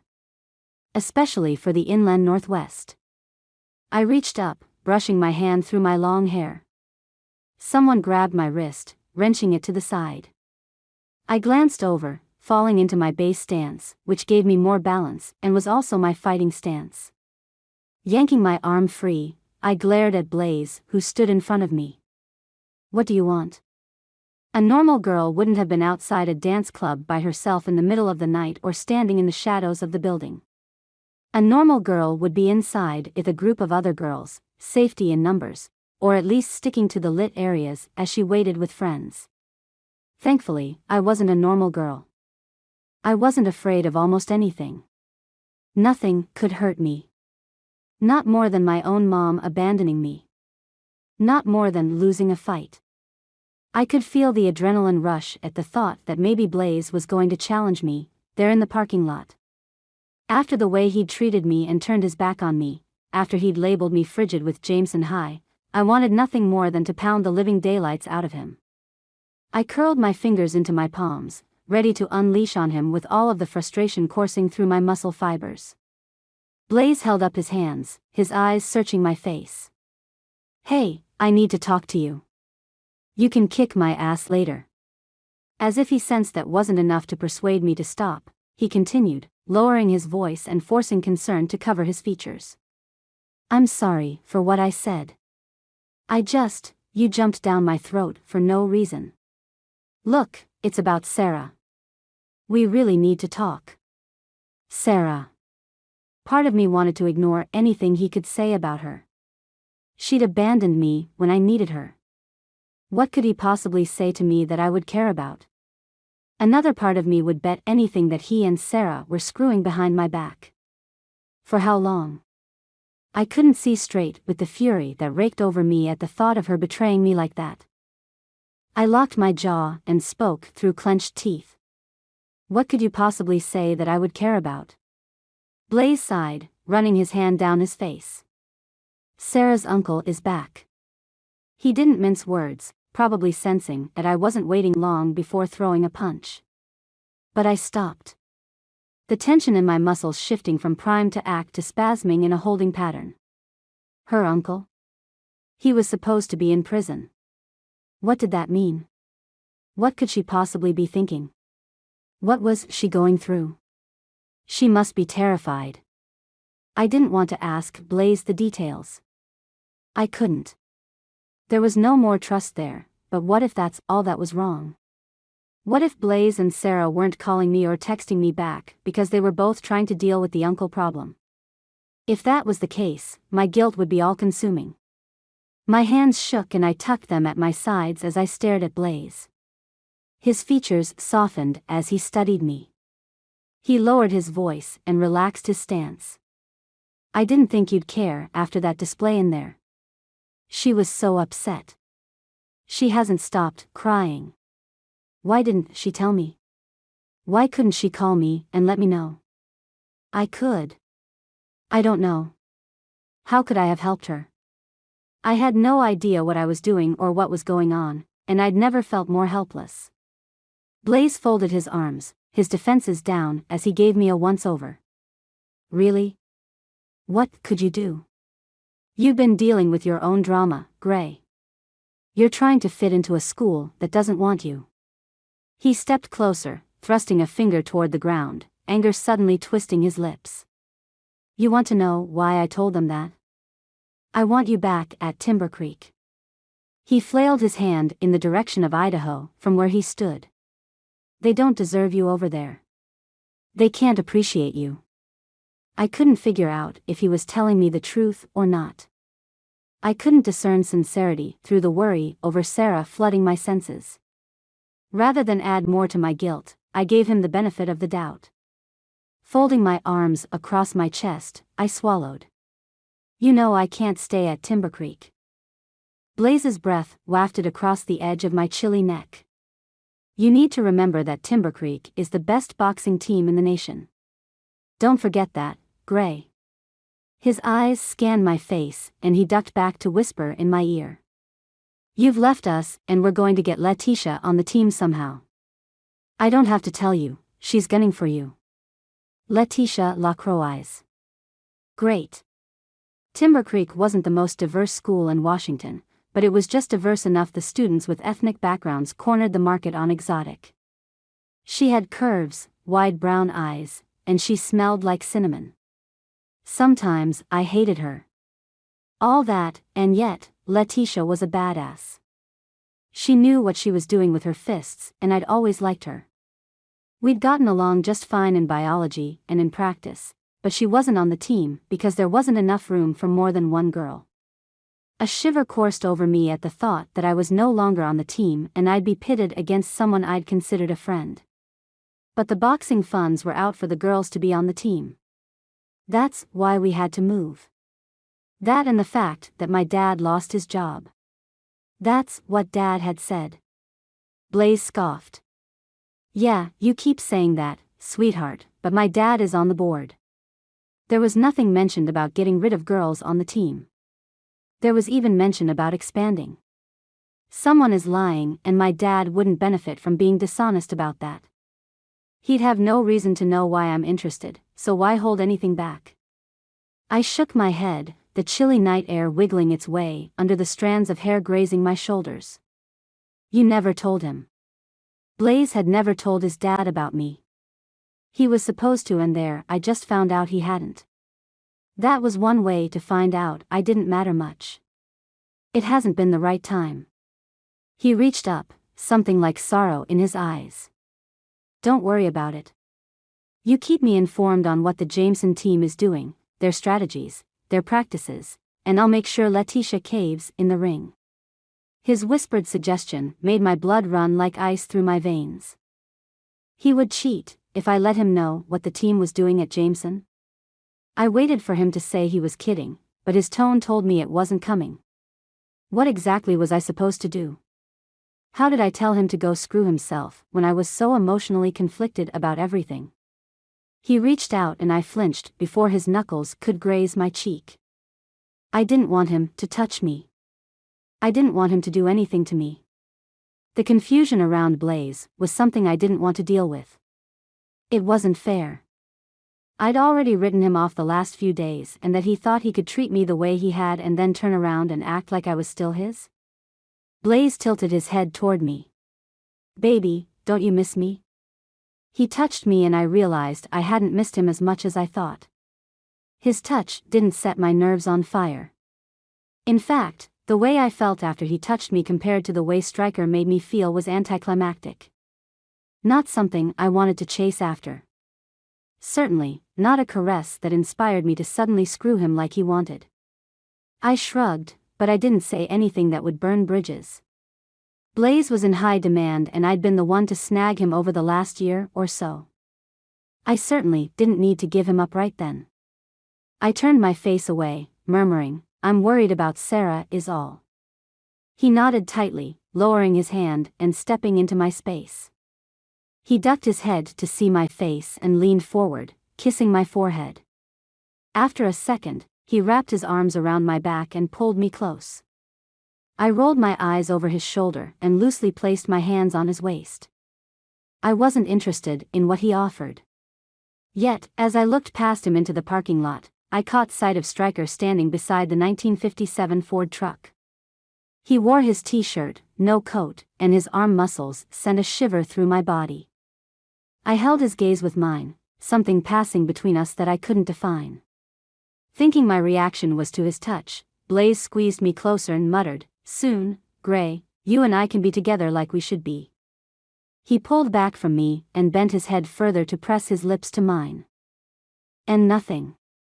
Where there used to be a slight thrill and pride that he'd chosen me, there was a decided lack of anything. Like my lips were numb, asleep. I didn't even close my eyes. He pulled back, pure satisfaction curving his lips into a smug grin I wanted to slap off his face. Maybe I would one day. Instead of chasing more time with Blaze, I just wanted to see what Stryker was doing and check up on Sarah. Those were my priorities, and I had no problem admitting to myself that Blaze was nowhere in my level of concern. Blaze ran his hand down the smooth lines of my hair and then patted my back. "Soon, Gray." He turned and left me standing there in the dark, alone. He didn't ask me if I was okay or if he could help check on Sarah. Instead, he returned to the pike, disappearing past Bruce and the line like he owned the place. I didn't move from where I stood, holding my arms at my sides where they'd fallen, staring after him. What was I doing? I wasn't even interested anymore. I could tell by the way the flutterings in my stomach faded when I looked at Blaze, but went insane when I looked at Stryker, or even thought of him. Speaking of, I peeked in the direction I'd seen him. His dark hair and deep eyes burned on my mind's eye. He still stood there, his shoulders pressed against the side of his truck, watching me as if he wasn't going anywhere until he knew I was safe. How could he have double standards like that? He'd ordered bullying on me, but they couldn't touch me? Did he have any idea what game he was playing? I couldn't handle him staring at me like he knew what was under my clothes, scant as they were, and like he couldn't wait to get his hands on me. Just the thought of that connection scared me. Sarah. If I could focus on Sarah, maybe I could get the troublesome Jameson out of my head. Doubtful, but I could try anyway. He wasn't going to walk away. His cousins joined him and leaned against the truck, watching me like I was on their next platter for a meal. How could I go back to the blandness of the relationship with Blaze, and just the hatred of the Jamesons did more to my insides than being with him? I didn't move, staring back at the cousins like we could speak volumes with our eyes across a parking lot in the middle of the night. I wasn't sure what they expected from me, but I was rebellious at heart and I wasn't going to stick around and wait for them to tell me what to do. After a minute, still holding their gazes, I returned to the inside of the pike, adding a little swagger to my stride. I wasn't going to look weak to anyone. They didn't need to know that I was going to slip out the back to get to Sarah's. She only lived a few blocks over, and I didn't need the Jamesons following me. I had no doubt they'd followed me to the pike that night. There was no doubt in my mind after seeing how they stared at me, that they'd do whatever they wanted. No matter what. I didn't need that kind of pressure when I was just trying to figure out what was going on. I just had to also figure out a way to avoid Blaze inside before I ducked out back. Stryker. I didn't think I could control the anger welling inside me as I watched Divers with his hands all over Gray. I held back, though. Gray had to get rid of her past before she could move on with the rest of her life. Things at Jameson were different than they were at Timber Creek. She had to believe that, understand that. Of course, it wasn't fair that I had to teach her, but at the same time, we could do it. She wasn't the first one to try to step out of bounds set by the Jameson family. She couldn't know that our uncle ran the town and nearby cities as well. What he said went. What he ordered, we made sure happened. We didn't cross the line set by him, at least that he was aware of. We still had to maintain our position in society because there was only so much interference the government would allow. But when we did what we had to do, people stepped aside. They got out of our way because they knew we had things to keep in line. Why was Gray fighting this? Why was I? There was something between us. Maybe I needed to screw her out of my system. Maybe I needed to be harder on her, meaner, get her out of my head. Getting free from the mind scramble she had me in was the only way I could get back to who I was, what I knew. I didn't like looking at my cousins like they were after something of mine. As far as I was concerned, they had a right to anything of mine. Except Gray. For some reason, she was off limits. Or maybe that was just until I figured out just what I wanted from her. She disappeared into the pike and we waited. The chilly breeze barely noticeable as I tried to expunge the steam my anger and desire had left inside me, burning through my flesh. 30 minutes passed. Brock grunted, shifting where he rested on the truck. Do you think she went inside to spend more time with the douche? I scowled at the building. I hope not. I'm not in the mood to get arrested tonight. That's exactly what would happen if I found her with Blaze Divers again. I couldn't allow it to happen. He was everything wrong for her. Everyone was. Speak of the devil. Gunnar breathed, staring in the direction of the entrance. Blaze strode from the building, heading toward a silver Nissan standard cab truck. Most noticeably, he was alone. Gunnar and Brock pushed off from the truck, moving closer to my sides as we watched Blaze climb in his truck, start the motor, flip on the headlights, and then drive off. He didn't wait for anyone or drive somewhere else on the property to meet someone like Gray. We shifted our gaze back to the building, suspicion curdling in our stomachs. I'm not sure what's going on, but I have a feeling we need to check for her. I dropped my arms from their folded position at my chest and started toward the building. I'd check outside while the other two checked inside. We wouldn't miss anything if we did a normal reconnaissance, a mission that was second nature to us after all the time we'd spent together over our lives. They peeled off from where we stood and disappeared inside. I had a feeling she wasn't there. I don't know how I knew, but she wasn't.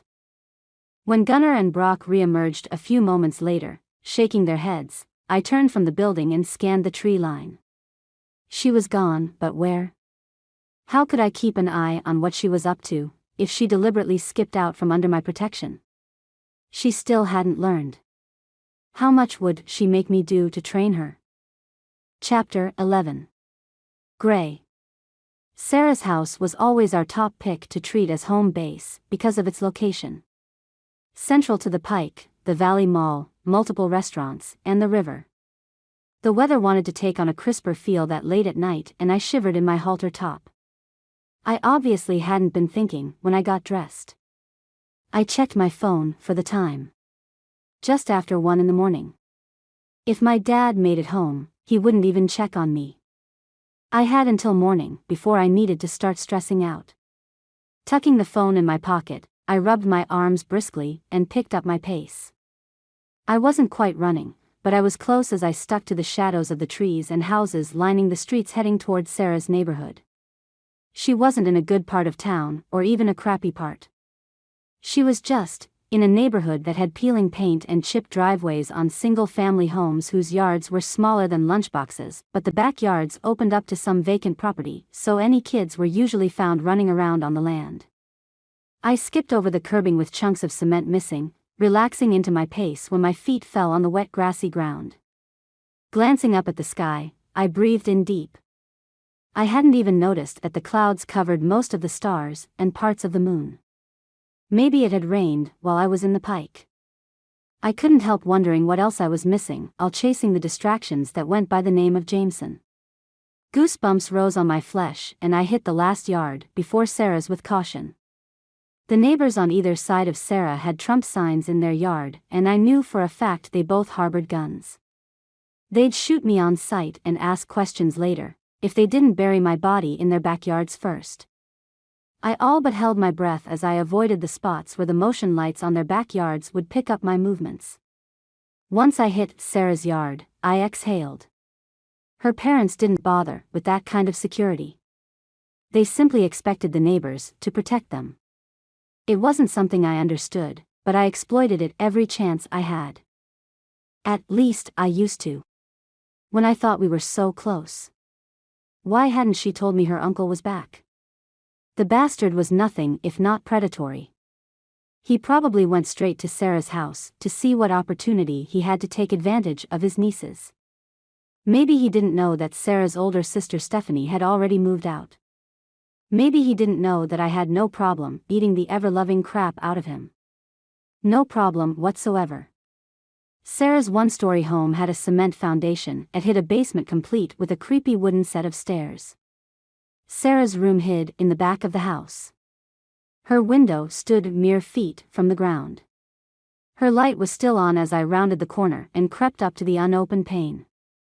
The slow, steady thump of music pulsed through the glass, but something wasn't right. I wasn't entirely sure she was in there. The music was rap with a rough beat, and Sarah hated rap. Her music interests rested mostly in classic rock like Pink Floyd, Metallica, Queen, and even some scant Madonna. I stood on tiptoe to see through the crack in her hot pink curtains. I narrowed my eyes at the sight of her uncle standing in her room with nothing on. He rubbed a pair of her panties along the length of him. I had to double-check it was her uncle. The man I'd met before had been wiry, not thick like this guy with a belly hanging where his waist should be. I searched as much of the room as I could see with the bare glimpse that the part in the material gave me. I couldn't see Sarah. I had no idea where she'd gone to or whether she was in there or not. Suddenly, a pair of hands grabbed my shoulder from behind, spinning me around and slapping a free hand across my mouth. Sarah's wide gray eyes stared at me.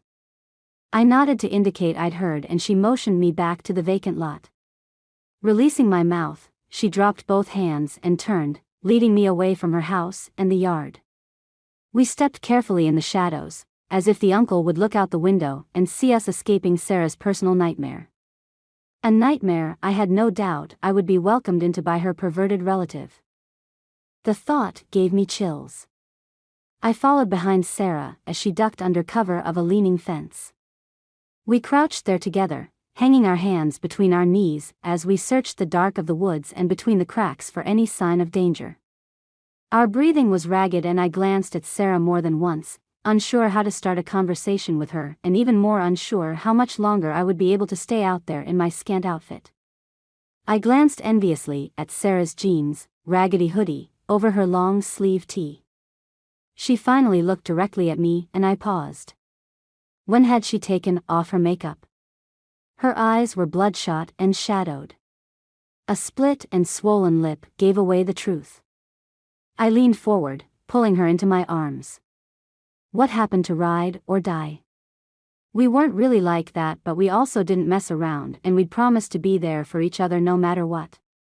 I felt like she doubted me the minute she needed me. Her sniffle warned me true tears were coming, if not already there. Mom and Dad didn't even warn me. They're gone for the week and he's supposed to be there to watch the place and me. I have no idea what to do. Anytime I go in there, he's on me. I clenched my jaw, letting her pull back from my tight embrace. I nodded. You're not going back in there. You can come stay with me. It didn't matter that I lived almost an hour away. It didn't matter that we hadn't spoken in a few days. Nothing but keeping her safe mattered, and it didn't need to be defined between us. She nodded, wiping at her cheeks. I don't have my clothes or anything. I shrugged and left the protection of the overhang. Come on. Let's order an Uber and get to my place. You fit my clothes, just wear those until we figure this out. If I had my choice, she wasn't going back to the mess of her house. We didn't have long before we were old enough to leave our homes. Maybe Sarah and I would actually do what we'd always dreamed, get studio apartment together while we worked as waitresses and saved up for a backpacking trip across Europe. Anything was possible if we could get rid of the baggage our parents had become. We're just leaving. You don't have a car, Gray. Sarah, queen of the obvious. Nope, still no car. We'll just Uber it. Dad left some cash before he left for wherever he goes, and I had some cash left over from the fights at the Pike. I didn't look back at her place or the neighborhood. We had to get out of there, and looking back wasn't going to do us any favors. Are you mad at me? Sarah stopped walking, her shadow from the moon disappearing from my view. I stopped, facing away from her before I turned. I nodded. I was, but that's what happens and you don't text me or call me back. It's only been a couple days, but they've been hell, for both of us. Don't you think it would have been easier if we'd talked everything through? I shook my head and waved my hand in the air. Forget it. I'm not mad anymore. I just didn't understand.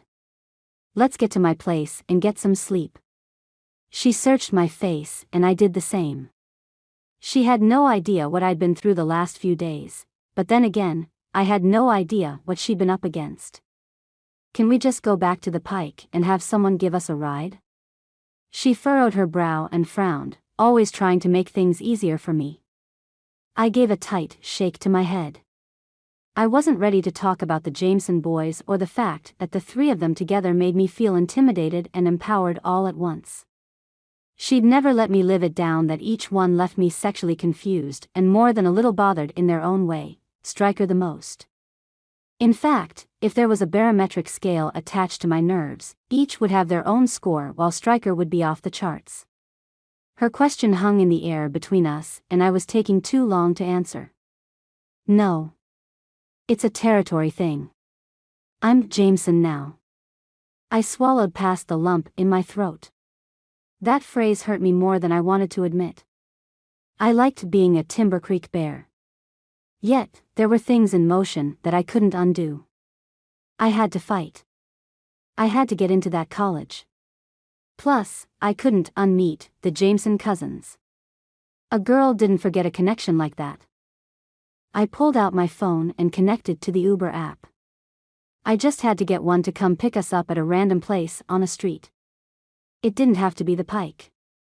What if the Jamesons were watching for me? I was suddenly nervous. What if they were still at the Pike, waiting for me to come out? I had no idea what was possible with Stryker. You're going to spill whatever has you spooked. Sarah nudged my shoulder with hers. I nodded but blinked back tears. She had no idea what I'd missed or what I'd been through. I didn't want to dump on her with her danger still fresh back at her house. She saw something in my face though, and she shook her head, reaching out and pulling me into her arms. Gray, what's going on? I took a deep, shuddering breath. I don't know. This school is hell. I can't fit in. Can't was putting it mildly. Can't? You? I don't believe that. Everyone loves you at Timber Creek. She brushed my hair back from my face, her blonde hair straying from her ponytail. How was I supposed to convince her that these 3 cousins had the entire school in their pocket? I'd never seen anything like it. Even though it was clearly wrong, the entire school did what the Jamesons said. How was I supposed to explain that? A car pulled up, its headlights bright in the late-night darkness. The description in the app for the Uber matched the Subaru Outback in front of us, and I nodded at Sarah. Our ride is here. She didn't say much as we rode back to my place. The entire ride was full of sniffing and sighing and staring out the window at the more and more frequent dark groupings of trees, which stated quite clearly that we were leaving the more urban areas of Timber Creek and heading into the woods of North Idaho. You guys really did move to the backwoods. Geesh, it's like deliverance out here. Sarah leaned forward as she stared outside for a better view. I yawned. Yeah, don't get too excited. It's a podunk town with even smaller-minded people. That was as much as I could say at that point. We pulled up in front of my new house, and I paid the driver before we climbed out. Nothing looked different from before I left. The lights on the porch hadn't been shut off. More lights glowed from the living room. The Uber drove off and I held my breath as we walked closer to the house. At the top of the cement steps, I peeked over the edge of the fence to the modest backyard. My dad's truck was nowhere in sight. I exhaled and turned to Sarah. He's not home yet. We can go in and get some sleep. Sarah nodded, following me inside. She followed me into the bedroom and flopped onto my bed. I moved to stand at the window, staring out into the night. I blinked and pulled back behind the curtain at the sight of a slow-moving black truck moving down the street. The Jamesons were watching me, but why? Couldn't they leave their bullying at school? Couldn't they leave me alone? A wave of desperation coursed through me. If I couldn't get away from them at my house, maybe I would never get away. I forced a smile to my lips before turning back to Sarah. She was scared enough as it was. She didn't need to add my worries to her list. Want something to eat? I walked around the side of the bed. We'd both crash in there. That's what we did. No. I'm just tired. She tucked her hand under her cheek, shadows under her eyes attesting to more than just her fatigue but also her worry and fear. Well, get some sleep. We can catch up in the morning. I needed something to eat and I needed a chance to calm down. Seeing the Jamesons had spurred on my conflicting emotions and I couldn't breathe. How was I going to fight back when they did things to my insides I couldn't control? I moved into the kitchen, watching the blacktop as the truck disappeared around the corner. Okay. They were gone. Maybe I could relax. The truck lapped my block and the headlights came right back. What were they doing? What the hell was going on? Anger surged through me. I couldn't breathe fast enough as I stormed out of the back door and across the small cement patio. I was already running by the time I got through the gate and out onto the road. I cut them off, standing in front of the approaching truck with my arms crossed over my chest. If there was some way to get my anger and hate across to them, I hoped my heated glare did some of it. The truck stopped inches from hitting me, but I didn't flinch. I didn't move. I stared at Stryker in passenger seat while Brock drove. Gunnar sat in the middle.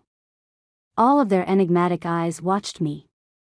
I reached out, feeling wild, and slapped my flattened palm on the hood of the truck. Stop following me. My yell yanked from my chest with all of my anger. They had no right trying to hurt me. No right turning the school on me. No right telling me what to do. No right. None. At the loud bang, Stryker jumped from the passenger seat and stormed around the hood to face me. What is your problem? I wasn't holding back. I slammed my hands into his unflinching chest, over and over. I want you to leave me alone. I need you to go away. Just leave. Do you understand? I ignored my training and lost control. I slammed my hands on his chest and gasped for air as I hit him over and over. After 30 seconds of the barrage of emotion, he reached out and grabbed both of my biceps and pulled me into his embrace. He held me tight against the solid strength of his torso, and I hated that a modicum of calm filled my insides even as chaos roared in my gut. His voice came ragged and tight as if he struggled against everything in him not to speak, but he couldn't help it. I can't leave you alone. But you're not safe here. Don't you understand? We can't leave you alone. He gave me a brief squeeze and then pushed me away. Something like accusation filled his eyes, and he shook his head. I won't be lenient anymore, Gray. Fall in line. The unspoken or else lingered on the air long after the taillights faded into the night. I was starting to feel like I didn't belong anywhere and didn't have a friend in the world. Chapter 12. Gray. I couldn't sleep. Where had Dad gone? Why wasn't he home? Why did I have parents who had no interest in me? At least Dad had stuck around. Sort of. Morning came like a sneaky thief and my eyes itched and burned from lack of rest.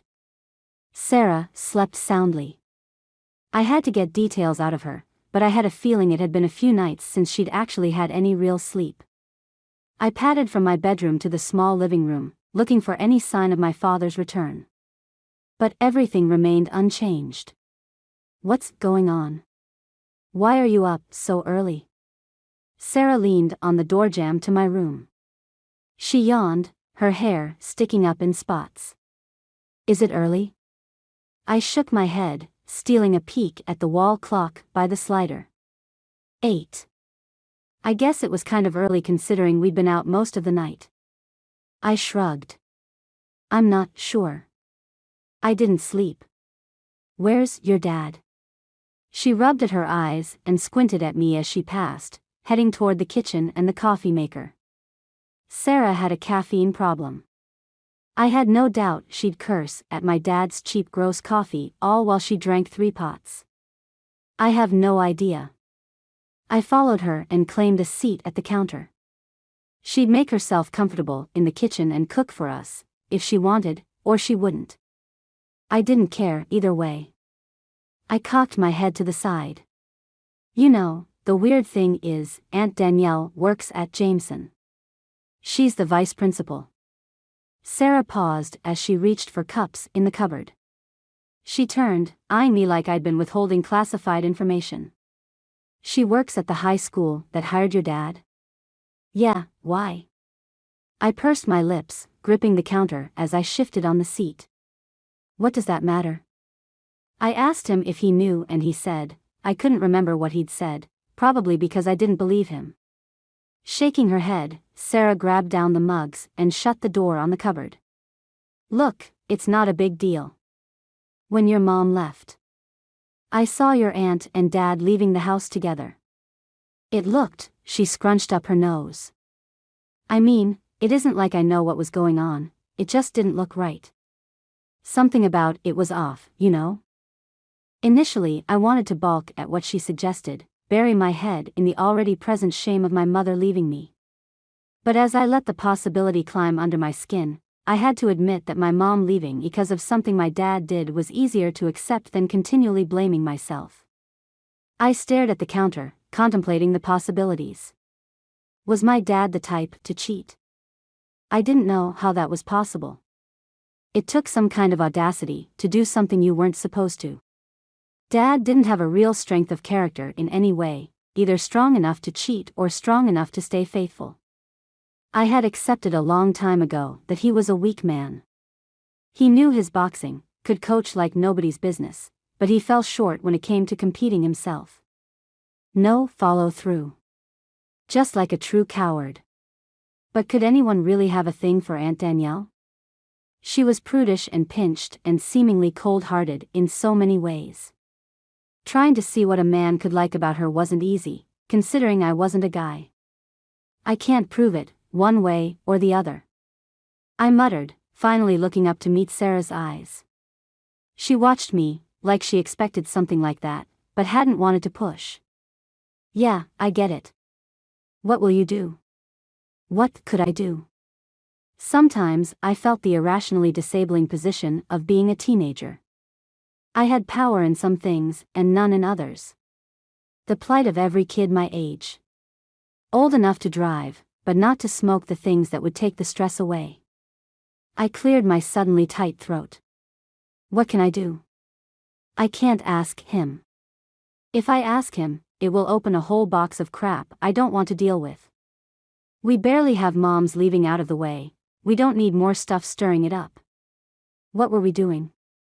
I was an emotional shitstorm mixed up with Sarah and her hurting hurricane. As far as I was concerned, we should probably go back to bed and not get up for a few years. The coffee maker gurgled and Sarah's eyes widened like she was the one perking. Oh, I'm so excited. I feel like I haven't had any coffee in years. She did a little dance in the kitchen, her socked feet shuffling and whispering on the linoleum. I offered a rare grin. Well, that's something we never lack here. I stood and rounded the counter, getting the powdered cream out and sugar. Sarah liked hers black, but I needed mine doctored. The best was hot cocoa mixed in, but we didn't have any. Glancing in the fridge, I realized we didn't have much of anything. I couldn't go get food either, since Dad had the only car. I wasn't about to Uber my way to the local grocery store. I sighed. Looks like we have eggs and toast, if you're hungry. Sarah shook her head. Nah, I'm fine for now. She tapped the top of the coffee maker and when it stopped bubbling, she grabbed the handle to the glass pot like it was a lifeline. She poured herself some and then some into mine, leaving a liberal inch at the top of my mug for me to add my flavorings. She clutched her cup in both her hands and moved to stand beside the window at the front of the house. Sit in the love seat, Sarah. It's clean. We haven't lived here long enough for it not to be. I side-grinned her way as I finished adding enough cream and sugar to make my black coffee take on an almost creamy hue. At my last house, my dad stayed on the couch we had, eating on it and leaving more than enough crumbs in the cracks to feed a small family for a year. Ridiculous, but Sarah and I had never sat on the furniture there. Plus, we could have had mice problems. I had no idea. She glanced at the couch cushions, arching an eyebrow my direction like she doubted me, but gingerly claimed a seat on the edge. If you don't sit here, too, I'll know you're lying. She looked out the window again, sipping her cup while I stirred mine with a spoon. I claimed a seat beside her and sipped my mug, then rested my head back against the cushions. I closed my eyes, reveling in the silence and the ability to pretend like I wasn't nervous for school, like I didn't have an entire school on a mission to make my life a living hell. Just the peace of being with my closest friend in the silence of the living room. We sat like that for a long time. I couldn't put a time on it, but when I was almost asleep, Sarah spoke, jarring me awake. What kind of trouble are you in? She didn't say it accusingly. She just spoke matter-of-factly, like she had a solution for whatever I might cough up. I swallowed, sitting up and glancing around. What had she seen? She pointed toward the street, keeping her eyes on me. An old body-style black truck has driven by more than 10 times in the little bit we've been sitting here. They slow down when they get in front of your house and then turn around at the end of the block. The Jamesons. Didn't they sleep? I held my breath for a minute. Maybe I hadn't made my point the night before. I wasn't joking when I said I wanted to be left alone. They seemed to ignore me the more I spoke. What would it take to get them to leave? Gray.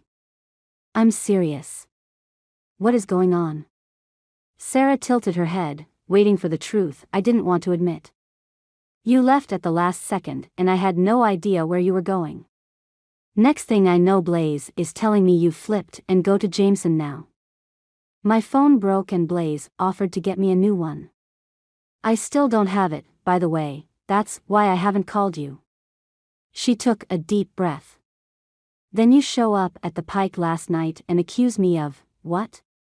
We need to talk about this. I hated talking about things. I chose fighting over that other girly crap. Why talk about things I can't change? Why talk at all? Gray, seriously. What is going on? Her whisper jarred me from my trance. I wiped at the soft skin under my eyes and sighed. Well, it's nothing I can't handle, you know? It was the first time in a while I'd lied to Sarah so blatantly. She knew it, too. Something else occurred to me. I furrowed my brow. Why would Blaze take your phone? A flicker of fear sparked something in her eyes, and she shook her head, sipping her coffee and avoiding my gaze all of a sudden. It's not a big deal. He was just helping me out. I had the distinct feeling that she wasn't being honest with me either, but it wasn't something we could face right there. What are we going to do about your uncle? I cupped my mug with both hands, fingers wrapped tight around the ceramic. I avoided her eyes for a minute because honestly, who wanted to look at someone when they bring up a huge family shame? What are we going to do about your black truck? They were hardly the same thing, and yet, Sarah's question knocked me on my butt. What was I going to do about the Jamesons? I had to do something. Because the girl I wasn't the type to sit around and do nothing. I had to do something. I had to push back. Tell you what, you stay with me this next week while your parents are gone and we'll figure something out, for both of us. I didn't want to admit that I couldn't stand the idea of her being away from me without a phone while I had to face Jameson alone. The high school would be worse. Why wouldn't they know about me being at the Pike? I'd be coined a traitor and I hadn't even had a chance to choose loyalties. Mix that with the fact that I was also seen as a prude and we had a problem. A real problem. What do you want to do today? Agreeing with me by not saying anything concerning the issues, Sarah got up from the couch and returned to the kitchen, pouring more coffee in her mug and coming back. I glanced toward the kitchen. I need to get groceries, but I'm not sure how. Sarah laughed. Let's call your friendly neighborhood black truck. They keep going around and around. Let's put that gas to good use. I grinned at her offhand remark, but I couldn't tell her I was terrified to see them again. I couldn't admit to anyone that I was scared. If I did, they'd know that I had a weakness, and that wasn't something I could allow to get out. Stryker. Driving by Gray's place all weekend was the only way I could keep myself calm.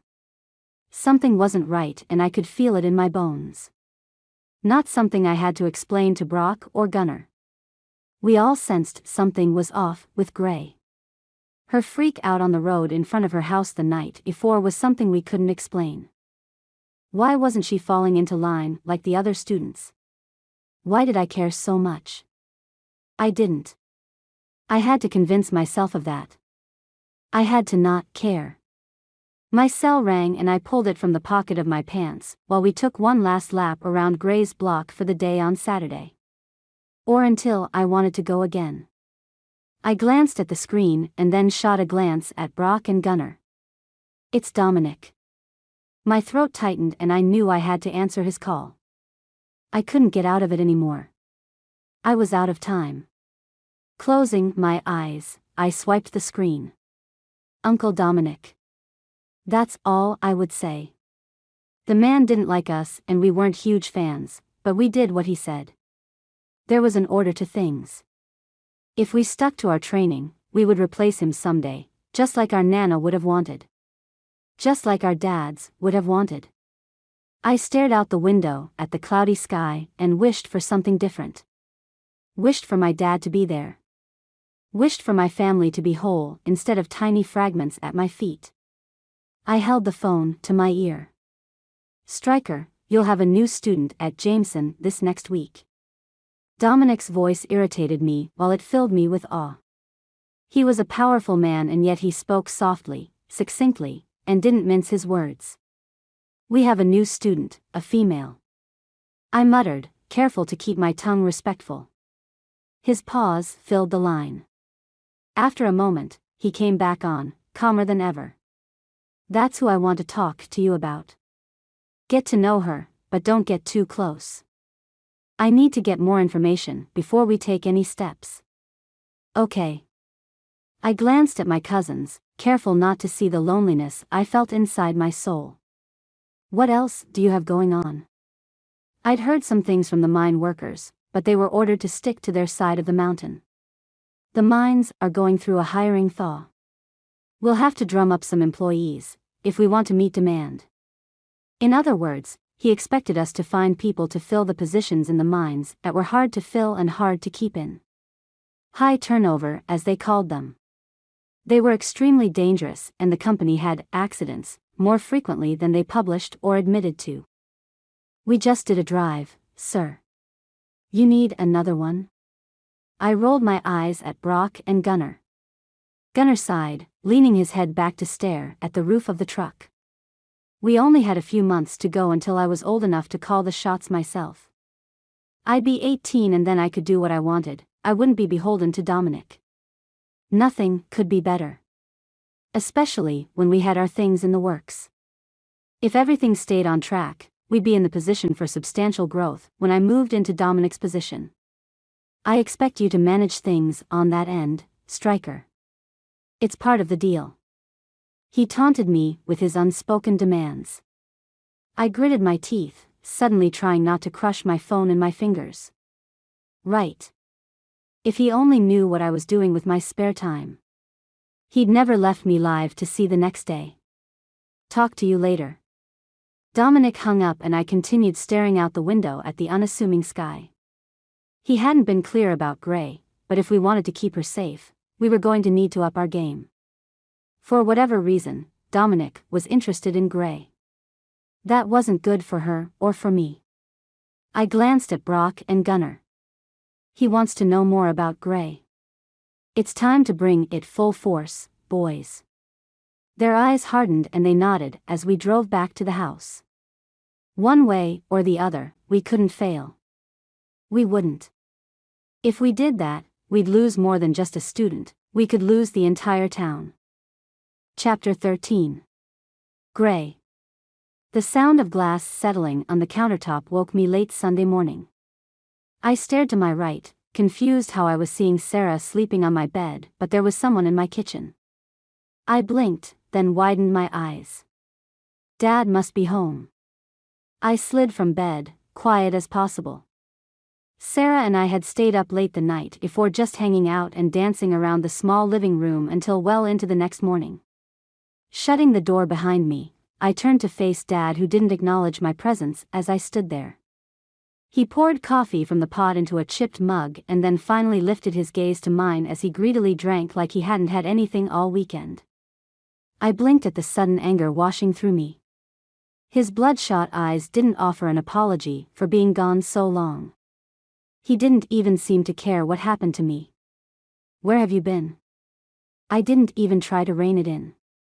My frustration with my life often overflowed to my father. I knew it wasn't his fault that my mom left, but that didn't mean I wanted to bear the burden myself. "Out." His voice was rough and scratchy, like he'd been at a football game for 24 hours screaming his head off. The only thing was Dad hated football. No, if my dad was going to a sporting event and screaming his head off, it would be a boxing tournament. Or the races. Judging by the way he avoided answering me directly, he was most likely at illegal fights and gambling at the reservation. I closed my eyes and pressed my fingers to my forehead. After a minute, I dropped my hand and pierced him with my gaze. "Are you starting this again?" "Mom isn't here to make sure you don't lose everything, Dad. I can't control your accounts or anything else." I clamped my teeth together before I yelled more at him. Sarah was sleeping. We didn't need to drag her into the rest of my sorry life. She knew what she needed to know. I couldn't bear everything to everyone. Dad squinted, not helping his already haggard appearance. He sipped his coffee again, swallowing with painfully loud sounds. He jerked his chin toward the table set up in the dining area. "I did make some bets and I won that. If you don't want it, I can see what I can get for it online." I stared at him, incredulous that he'd just admitted to gambling, again, and the fact that he had actually won something. Besides boxing matches in high school and college, I swear the only thing my dad ever took place in was getting to the egg as a sperm. I glanced at the table, seeing nothing but a set of keys. I folded my arms and eyed him with suspicion. What is this? A joke? Nope. He shrugged. But if you don't want it, I'll do something else with it. I couldn't believe I won it in the first place. It's more of a collector's item, but whatever. I didn't have to pay for it. He drank more coffee, ignoring my incredulity as it rose higher and higher to smother my anger. Keys. What was he talking about? Keys?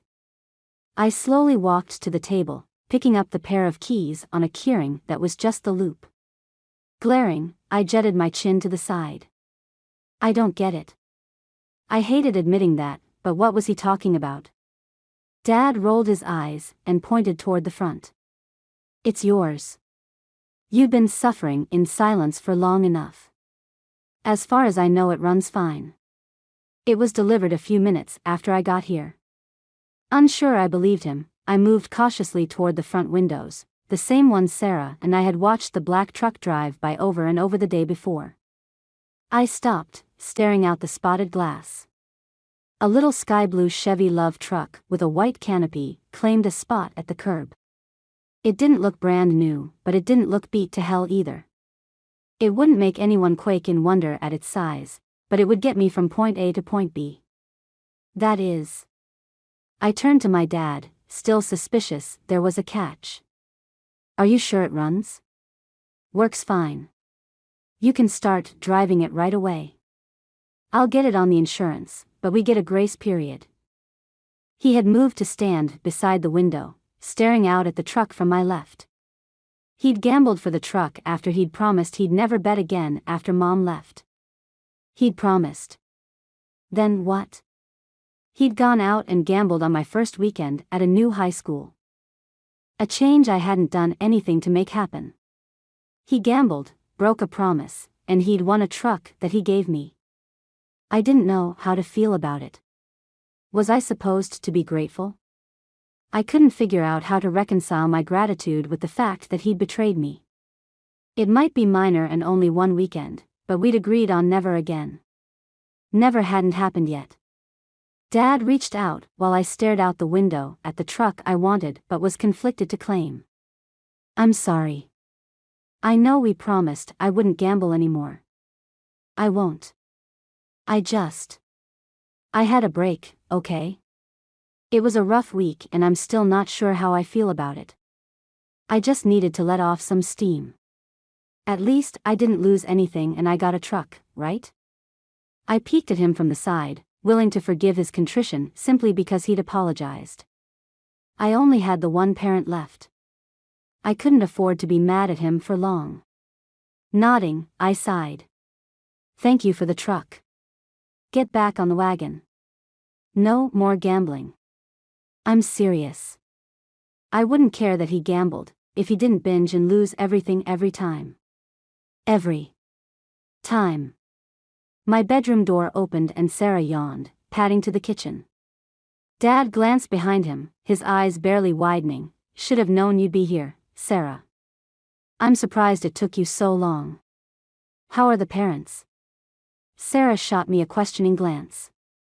My dad rarely asked about her parents or even spoke to her. She cleared her throat while pouring some of the coffee into a mug. They're fine, they went out of town for a bit. I was staying with Gray, if that's okay. She bit her bottom lip, giving away how important this was to her.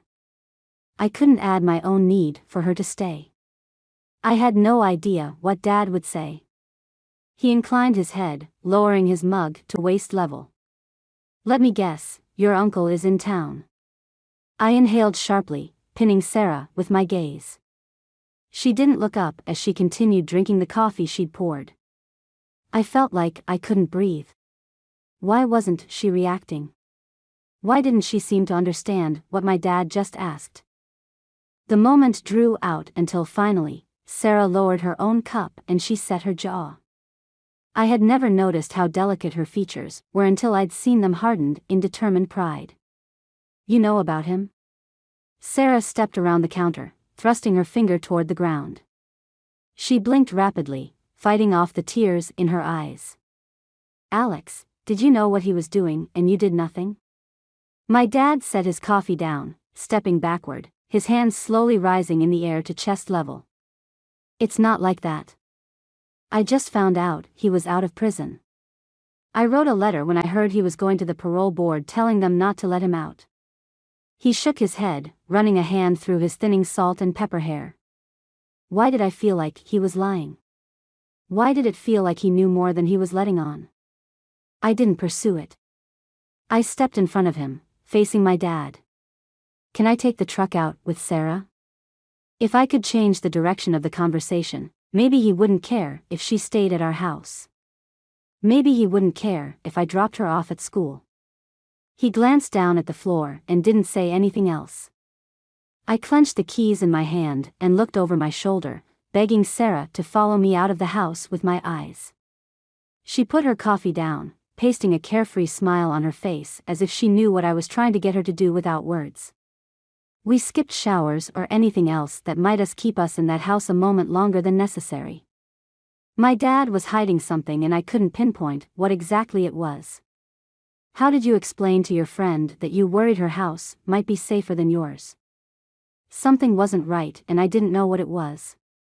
For once in my life, I just wanted to run from discovering the truth.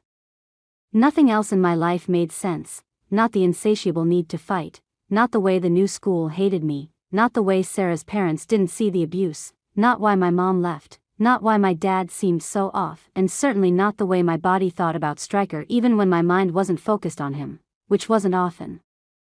Yeah, I was in trouble, but all I wanted to do was drive. The love was a stick. I grinned at Sarah as she climbed in. "Let's just drive." She nodded.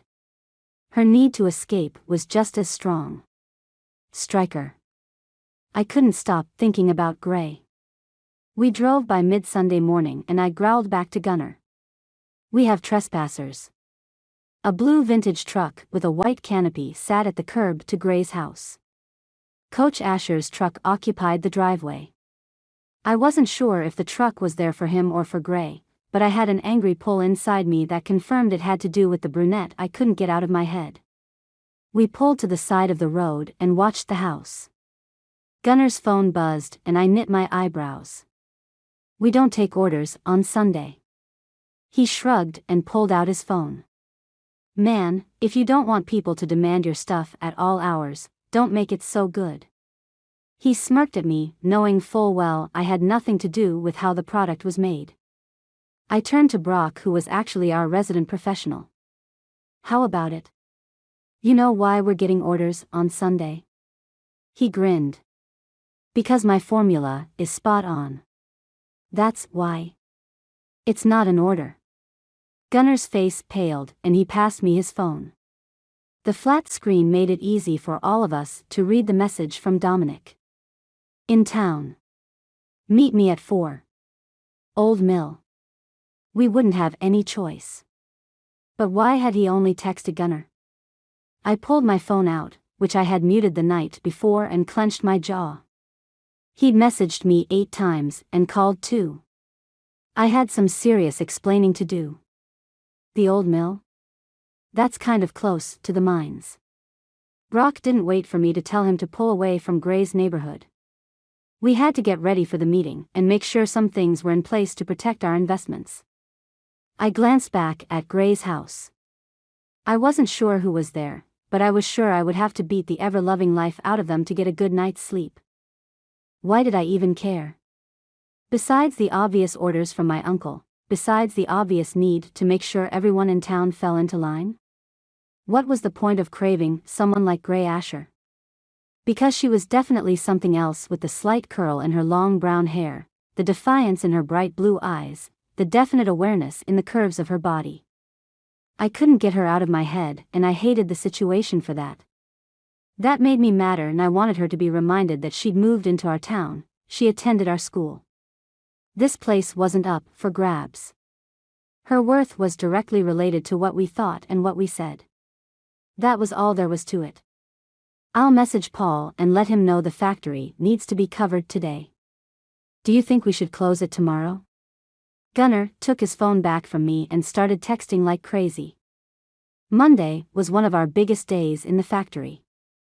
The people who weren't allowed to order Sunday would double their orders and the people in the factory would be on double time. We couldn't afford to close Monday. If Dominic found out what we had going on, though, he'd shut us down. We couldn't afford that even more. Too many people in that small and sleepy town relied on us for their livelihoods. I couldn't get distracted. I couldn't let my guard down. Everything was in place for a reason. We had a house of order for a reason. I just had to remember that as I headed toward the meeting with Dominic. People relied on me.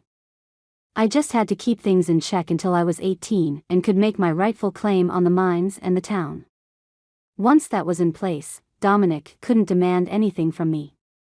I'd be ahead of the pack and far and away out from under his thumb.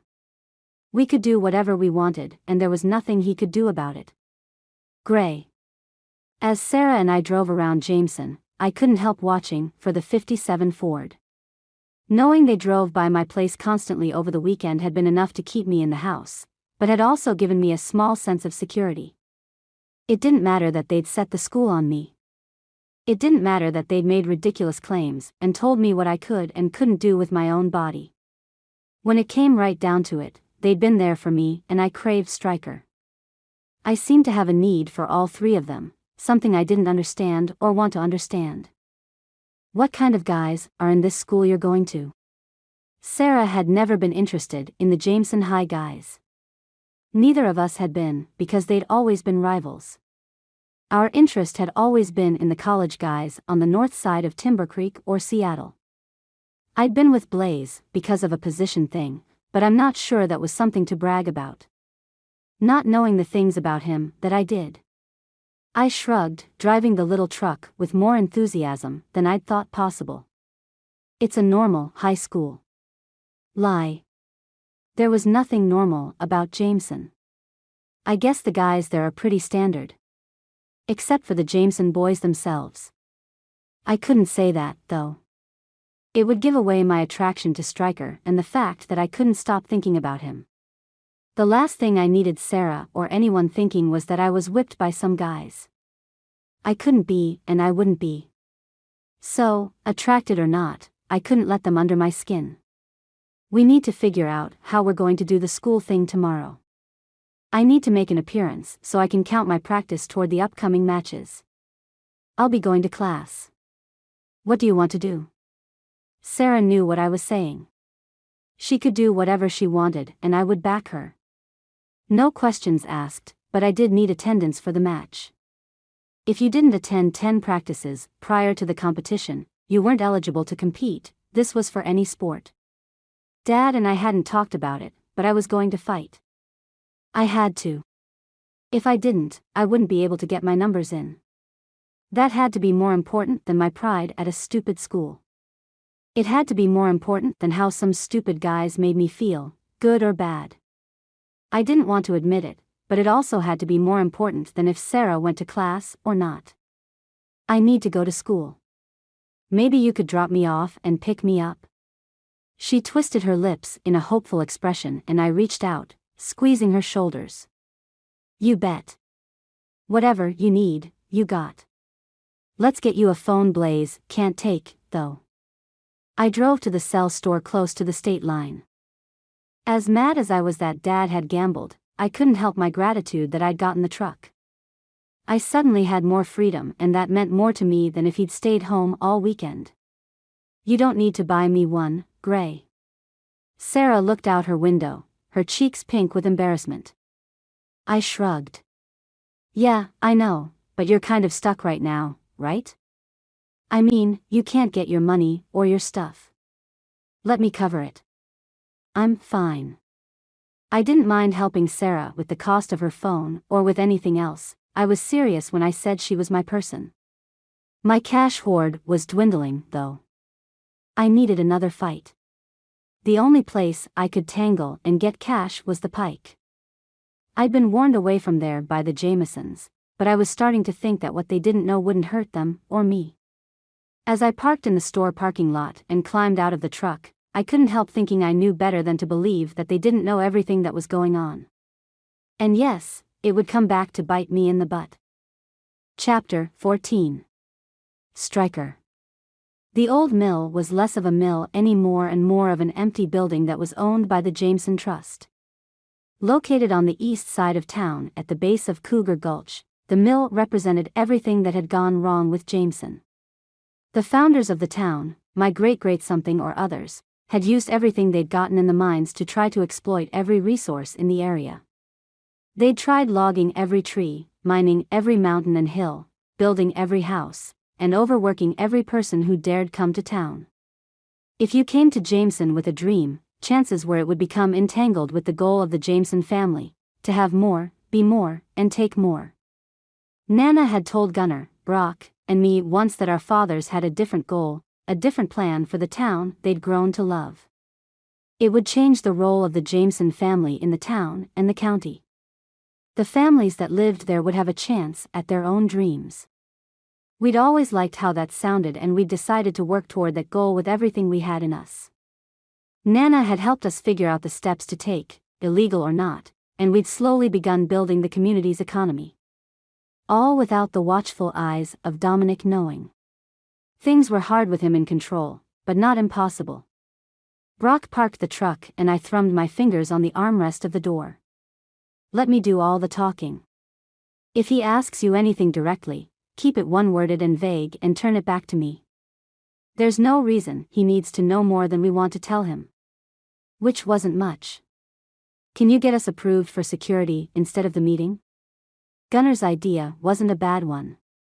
No one would come out to the old mill, but it might not hurt anything to have them watching out for us. I had no idea who Dominic had brought and who he was expecting, but keeping ourselves aware was going to be the better step. I inclined my head and Gunnar returned the motion. Our nerves clanged as we climbed from the truck. I was on edge and I wished I'd grabbed my dad's Taurus Slim. The small pistol was easy to conceal and something that would help calm my nerves. Uncle or not, I had no qualms shooting to protect myself or my cousins. Just like I had no doubt that Dominic wouldn't hesitate to put a bullet in us should it prove to be more profitable. I strode toward the brick building with its vacant windows and metal roofing. Fall weather wasn't something I welcomed with open arms. I preferred the heat of summer, but with a mild cloud cover and slight breeze, the day wasn't turning out too bad. I could handle the temperature without needing a coat, much like my cousins. Winter was definitely an inconvenience. I didn't like the lack of control a bulky coat added. I motioned toward the sides of the building as I got closer to the doors. We were there first, but that didn't mean Dominic hadn't sent people ahead to secure the area. As decrepit as the building appeared, there were still some high-end security items in place, installed by Dominic when he'd taken over Jameson after the loss of his 3 older brothers. I punched in the code and opened the door, glancing back as Gunnar disappeared around the side of the building. Brock would hunker down across the street. We'd all been taught maneuvers by our dads before they'd died, and we didn't take the trainings lightly. Inside, I scanned the protected interior with an eye single to fleshing anything out that shouldn't be there. Dominic didn't employ a cleaner or anything else to keep the dust from the surfaces or the grit from the floor. My black leather biker boots left a solid thud to hang in the air with each step I took. I might have left my gun at the house, but I had a lock knife in my pocket that I was pretty adept at using, to skin a deer or protect what was mine. Moving deeper into the building, I flipped on a light switch and continued taking inventory of the place. Chairs, tables, and shelves hadn't moved since the last time we'd been called in for a meeting. Nothing had changed. Just like nothing had changed in town for us to have a meeting. Once a year was supposed to be our limit and we weren't due for another one for 4 months at the earliest. I moved around the large conference room, my hands in my pockets as I walked slowly, studying the random forgotten picture on the wall or news article framed and mounted on the wood paneling. No way would I claim a seat until I knew who was coming in and who I was dealing with. While I waited, my thoughts turned to Gray. She might be the key to all of this. She was the only change in town since the last meeting, and Dominic seemed particularly interested in her the last couple times we talked. Fine. If he wanted to be infatuated with the girl, that was his deal. As long as he stayed away from the mines and left me to do my business, he could do whatever he wanted. Except, that wasn't true. If he touched Gray, he'd have to answer to me. While she wasn't mine, I wasn't comfortable with her being anyone else's. It wasn't fair, and yet, I didn't care.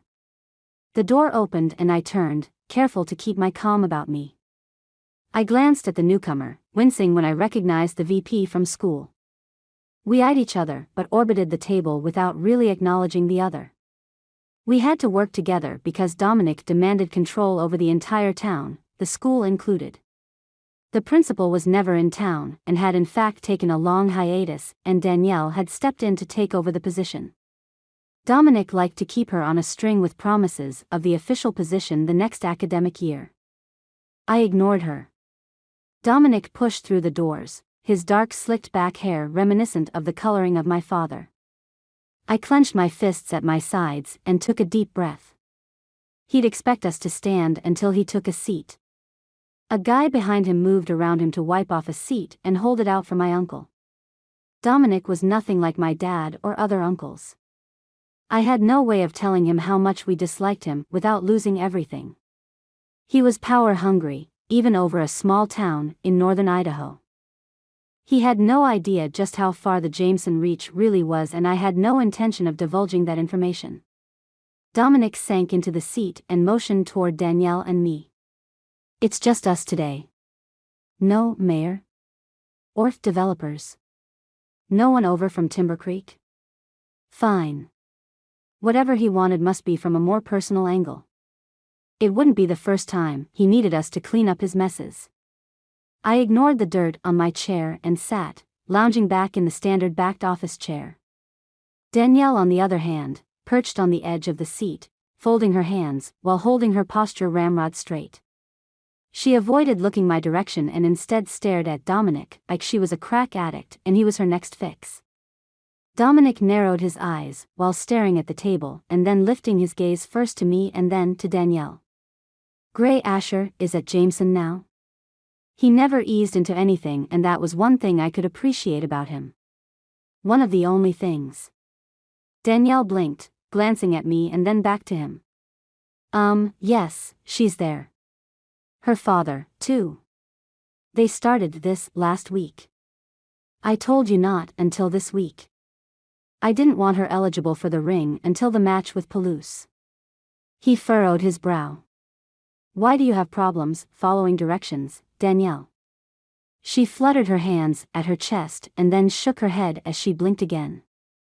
I thought you would be pleased it would be done early. She closed her mouth and lifted her chin. I can keep her out of the matches until then. She hasn't been accepted to the team officially. I can fix this. She was desperate and I didn't envy her the position she was in. She'd angered Dominic, no matter how slight her offense, and she had no idea what would fix it. I want to know why she's not under control. He shifted his glare to me as if he could affect me with the simplest question. Calmly I rested my wrist on the edge of the table and stretched out my leg. I was the picture of indolence and I wasn't rushing to show my hand. After a minute, I shrugged. I don't know what type of a person she is, but she's far and away stronger than just controlling her because she showed up. It's going to take some time. That was an understatement. There was nothing simple about Gray, and Dominic was an idiot in thinking there was. He leaned forward, tucking his chin as he stared at me. I didn't flinch, just held his stare with my own. I wasn't backing down. I might have to follow his rules and do what he said, but he didn't own me. I wasn't his puppet and I certainly wasn't going to be afraid of him. His voice started out low and grew with each syllable into a yell that echoed off the walls. I want her in hand, do you understand me? Before I could say anything, Danielle cut in. I can't believe you don't have her in control, Stryker. She stood up for you the other day with the twins. You have them under control. If you don't get Gray under control, I'm going to have to. Do what? How is Alex Asher doing under you? Dominic lowered his voice and cut across Danielle's like a knife cutting butter. Startled by the question, Danielle turned from me and nodded at Dominic. Yes, Alex is. He won't do anything without getting my permission first. Did you spend the weekend together like I asked? Dominic smirked, but covered it with a questioning look that seemed more concerned than controlling. I dug my fingers into the tops of my thighs. The ways Dominic controlled Danielle were similar to how she controlled Coach Asher. With sex. Dominic was the only thing Danielle craved, and he held himself out of her reach, just like a carrot on a string for a donkey. She nodded tightly. I did what you said. I got him to gamble and fixed a few of the hands. He thinks he's on a winning streak now, and he'll be easier to get further in.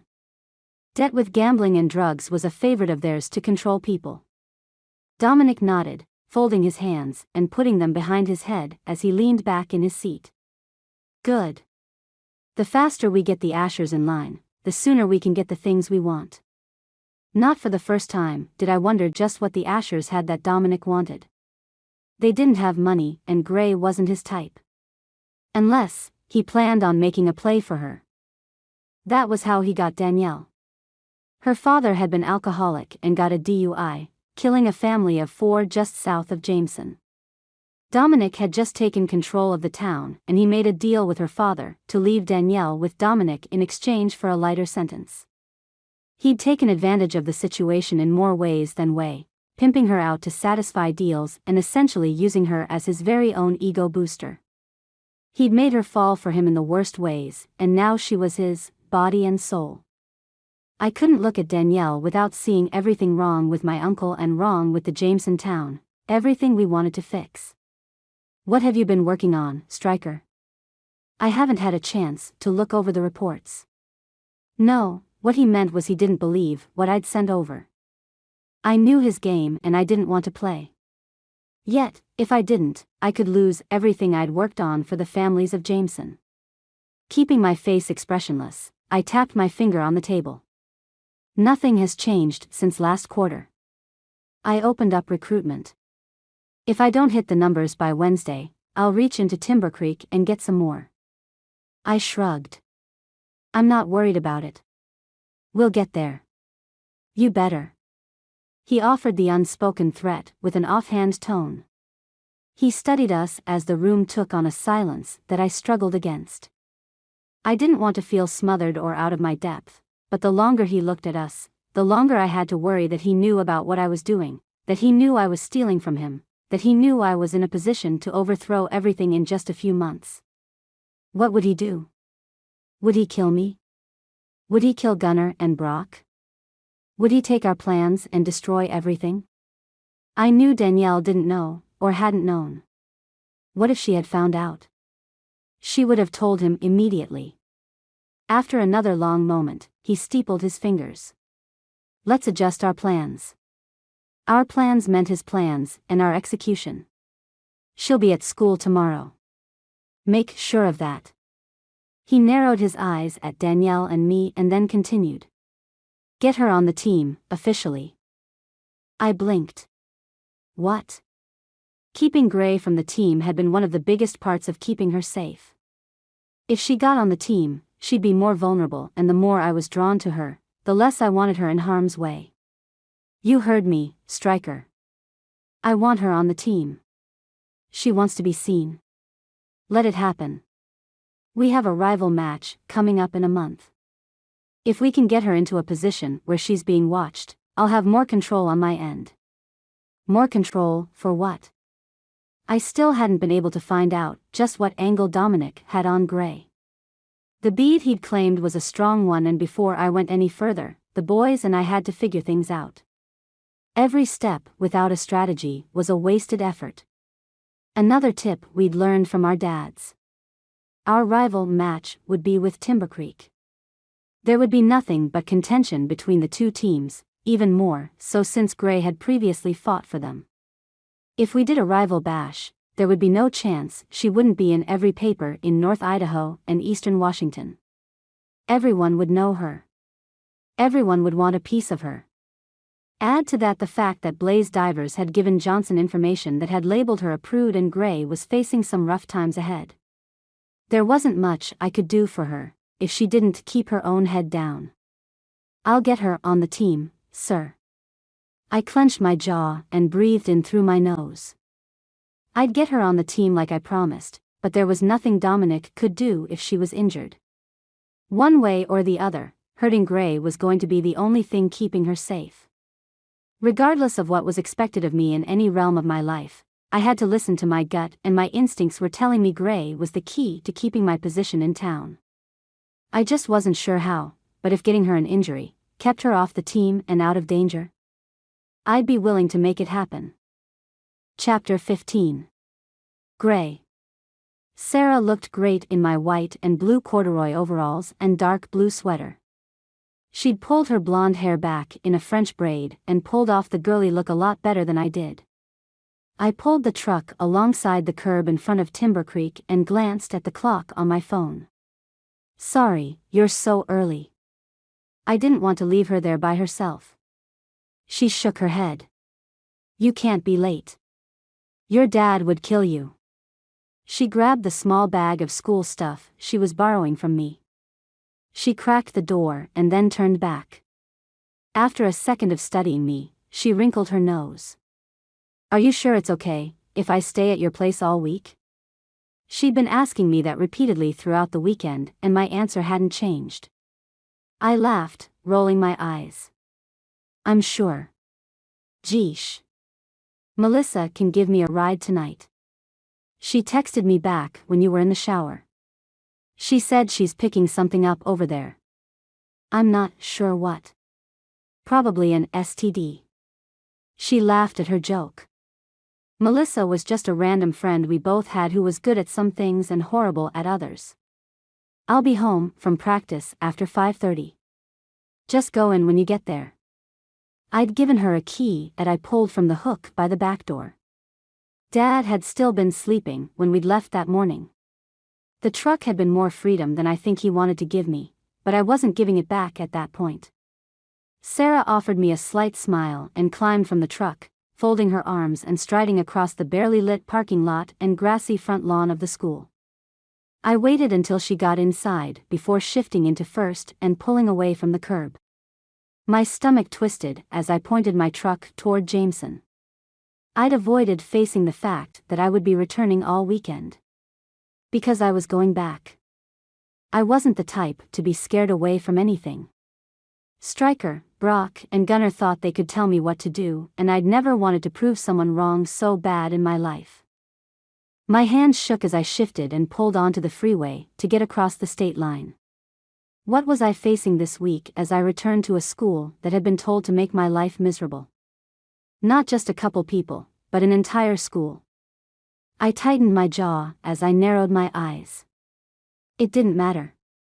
They could do whatever they wanted, but they weren't getting in my way. If they thought I needed friends or to be popular in school, they needed to rethink some things. I didn't need anyone. I'd lost my mom and my dad was a wimp. I'd had to be strong for myself for so long, I didn't know the difference of what it was like to rely on anyone. Even Sarah didn't get all of me. No one could. I couldn't trust that much, not anymore. Unfortunately, the drive passed fast and I pulled into the parking lot at the high school with 5 minutes to spare. 5 minutes, when I'd been aiming for 1. Whatever. I swung my backpack on my shoulder and gripped the strap. I locked my truck door and tucked the keys in my front jean pocket. A few kids dashed toward the front door from the lot as they too were closer to late than on time. I refused to run. I wasn't there for anyone but myself, and I certainly wouldn't give anyone more power over me than was absolutely necessary. The familiar black truck lorded it over the rest of the lot from their spot at the front. My dad's truck was in his now normal spot, and a lot of other cars I hadn't gotten used to seeing filled up the rest. A small surge of gratitude for the truck I'd gotten filled me. Maybe Dad gambling wasn't an awful thing, as long as he won. His history, though, guaranteed his winning streak was short-lived and maybe even rigged. Cheating was exactly something I could see Dad doing. Before ducking into the building, I glanced back at the cloudy sky, wishing for once I could get out of school because of a natural disaster or some other weather-related incident. If there was a hurricane, it wouldn't look cowardly if I went back home. But while the day was turning out to be dreary and wet, it wasn't enough for school to be cancelled. The smell of the school hadn't changed over the weekend. Nothing about the school felt any different. Out of habit carried over from Timber Creek, I made my way to my locker and dialed up the code I'd gotten my first day the week before. I ignored the people watching me, walking around me like I had a bubble surrounding me that wouldn't let them get closer. It was probably for the best that none of them brushed against me. I was primed and ready to spin and flatten anyone who might even move the air around me, accident or not. The locker door popped open as if pressure from the inside was more than it could bear. Garbage fell to the ground, spilling out like an overfilled balloon. I arched an eyebrow and ignored the banana peels, dirty diaper, and other decaying objects as they continued falling from inside the locker. I laughed, stepping back as a lunchbox-sized milk container toppled from the back and splattered its contents all over the ground. I shook my head, careful to breathe through my mouth when the stench became stronger. I turned, ignoring the petty attempt to get me out of there, and headed toward Ellison's class. I left the door open. I hadn't had time since coming to that school to put anything inside the locker it mattered, and all of my classwork and books were in my backpack that I needed. Thankfully, it had been purely out of habit to go there. And the lines were being drawn in the sand. Garbage. You couldn't fault them for trying, but you could definitely stop respecting them for lack of creativity. I pulled open the door to my history class as the bell rang. Ellison glanced up from his desk, his eyes hardening as he saw me. "Glad you could join us, Asher. Take a seat in the back and don't disrupt the class." I nodded, holding my grip on the strap to my pack. Even the teachers were in on it. Great. That wouldn't make my days any easier. I slid into my desk, ignoring Brock as he watched me from his sprawled-out position in the desk chair. He made it plain as day that he watched me, his finger on his chin as he leaned on his elbow braced on the desk. Brock's allure lay in the fact that he wasn't raw magnetism like Stryker. Brock had a definite masculinity that came off him in waves, sucking you in and wishing you were everything he wanted. You might be able to take a breath with him. Stryker was different. Stryker took all power to control yourself with him, leaving you breathless and wishing for the chance to catch a moment in time ere your heart wasn't beating out of her chest and your lungs didn't feel like they were suffocating. I barely gave Brock a glance. The garbage in my locker didn't have to be from him directly. Instead, the actions taken against me were from the orders given by the cousins. I wasn't stupid. I knew where it all stemmed from, and I wouldn't forgive them anytime soon. I leaned forward in my seat, blocking my view of Brock with a curtain of my dark hair. He couldn't see through it, which gave me a few inches of privacy. I rested my chin on my palm, my own elbow braced on my desk as well. "I'm handing out a pop quiz. If you were here Friday, you'll do fine. If you weren't, well, that's not my problem." Ellison didn't bother hiding the fact that he was speaking to me as he looked at me in derision. If I wanted a scholarship, I had to maintain my grades. He couldn't adjust my grade based on bias, could he? The stack of papers coming my way weren't snakes, but they might as well be with how hard my chest hammered with my pulse. I couldn't fail. I got the last paper in the stack for my row, and I stared down at the question on the paper. One question. What was the reason for the start of the Civil War? My relief whooshed out as I exhaled. Oh, Civil War was covered the year before at Timber Creek. I hastily scrawled in the desire for secession and stood, moving to hand in my paper to Mr. Ellison, who watched me with pursed lips. I handed him the paper and he held up a hand to make me wait. He read my answer, arching an eyebrow. "That's incorrect, Asher. You should attend your classes, especially when you're trying to catch up." He smirked at me and set the paper on the desk beside him. I should have gone back to my desk. I should have ignored his comment. But I wasn't wrong. One thing I knew was stuff I'd already studied. I had a great memory, and the fact that the tittering class thought they knew what they were laughing at only kept me where I stood and turning back to face the teacher full on. I smiled, folding my arms and leaning on my hip. Actually, it's correct. If you were teaching the correct history, you'd ask for more information on the secession of the South, more importantly, which state started the decree. Slavery was a side effect. If the South hadn't wanted to keep their slaves, they wouldn't have wanted to secede. Texas wanted to be their own state because it's Texas, and they have always been their own world among worlds. Add in the obstinate pride of Lincoln, and you had the makings for one unruly war. I leaned toward Ellison, who watched me with wide eyes. I might have shortened the cause of the Civil War into a painfully simple answer, but you diminished yourself as an adult and teacher when you joined in with the rest of this small-minded school. I turned away from him, head high, as I returned to my seat. I couldn't help noticing Brock watching me with his eyes narrowed and his lips tight.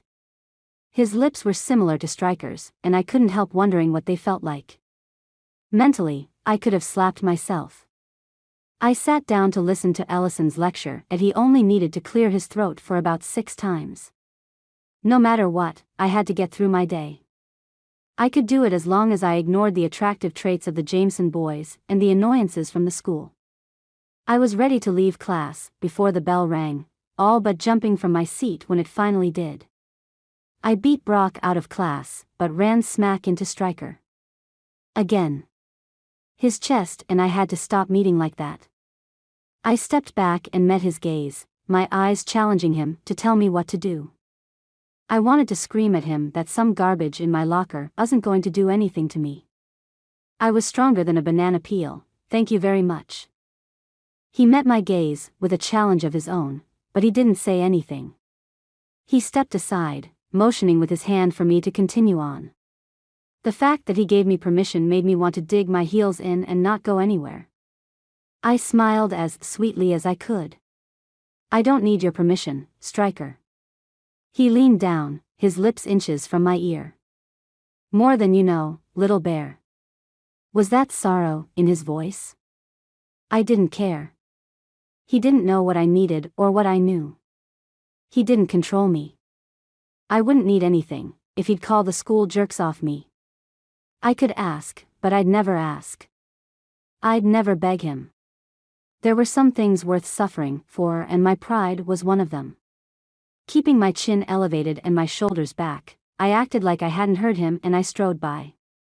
I even had to ignore the heat in my belly his nearness evoked. I wasn't amused I had such a reaction to him. There had to be a fix for that. It didn't seem to matter what he did or what he said to me though. My body didn't want to ignore him. At all. I hated myself for that. My next class was down the hall, but not as far as my locker. People whispered around me, moving as if they jostled to stay away from touching me.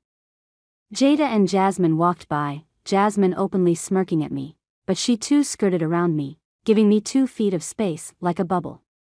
She acted like she had something to do with my alienation, like I deserved it because of her. I had to do what I did next. I couldn't help it. I reached out, snaking her arm before she could get completely past me, and I yanked her close. Her chest bumped mine, and I swear it felt like she had silicone breasts. She gasped and I smiled with my teeth, like the Joker on a good day. Jasmine, I haven't seen you in forever. And before I could talk myself out of it, I pressed my lips to hers. The crowd around us gasped as if they were one person. Jasmine jerked away.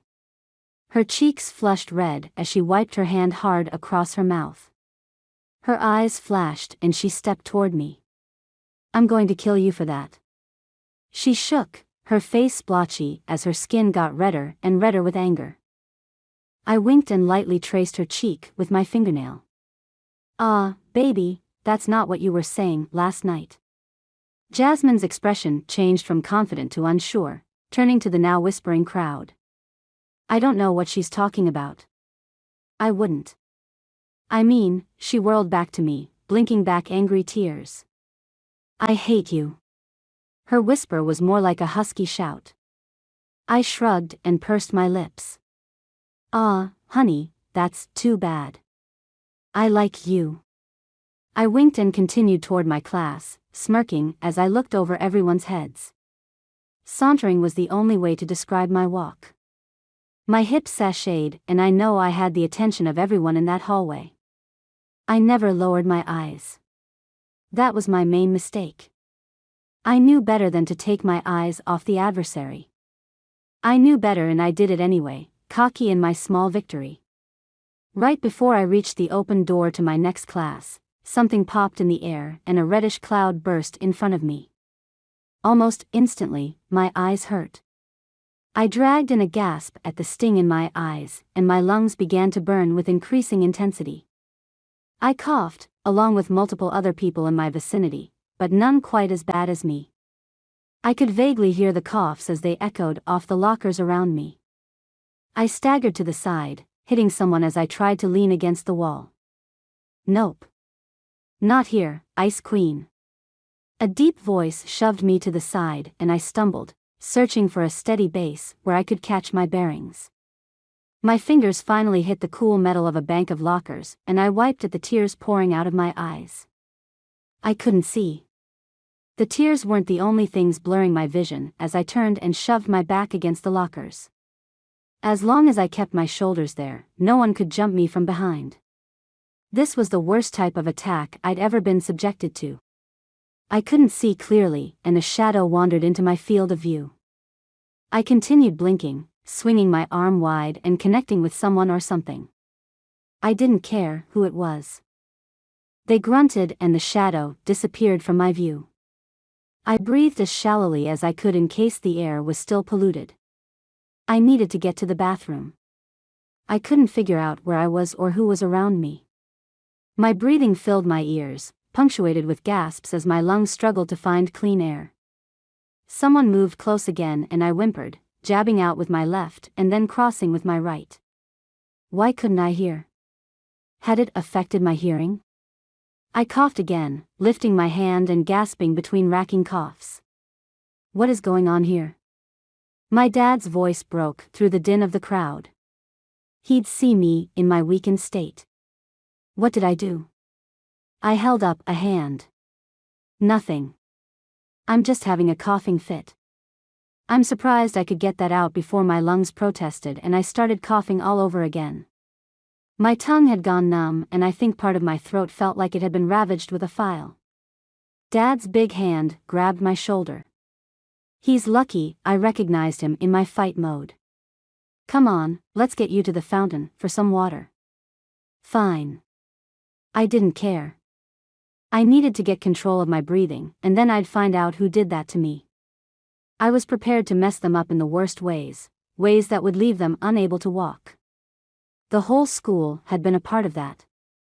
Why else would they all keep their distance from me? Dad led me away from the classroom hallway. The sound of the groups walking the halls and heading to class faded. We stopped by the water fountain by the office. My vision was slowly coming back and I wiped at my eyes, leaving black streaks on the backs of my hands from my mascara. My hair would need to be washed. I could feel fine particles in the strands, probably of whatever had been thrown into the air. I'd never be able to work out with the red stuff coating my skin. Anywhere that was even remotely damp from my tears stung with the contact of the red stuff.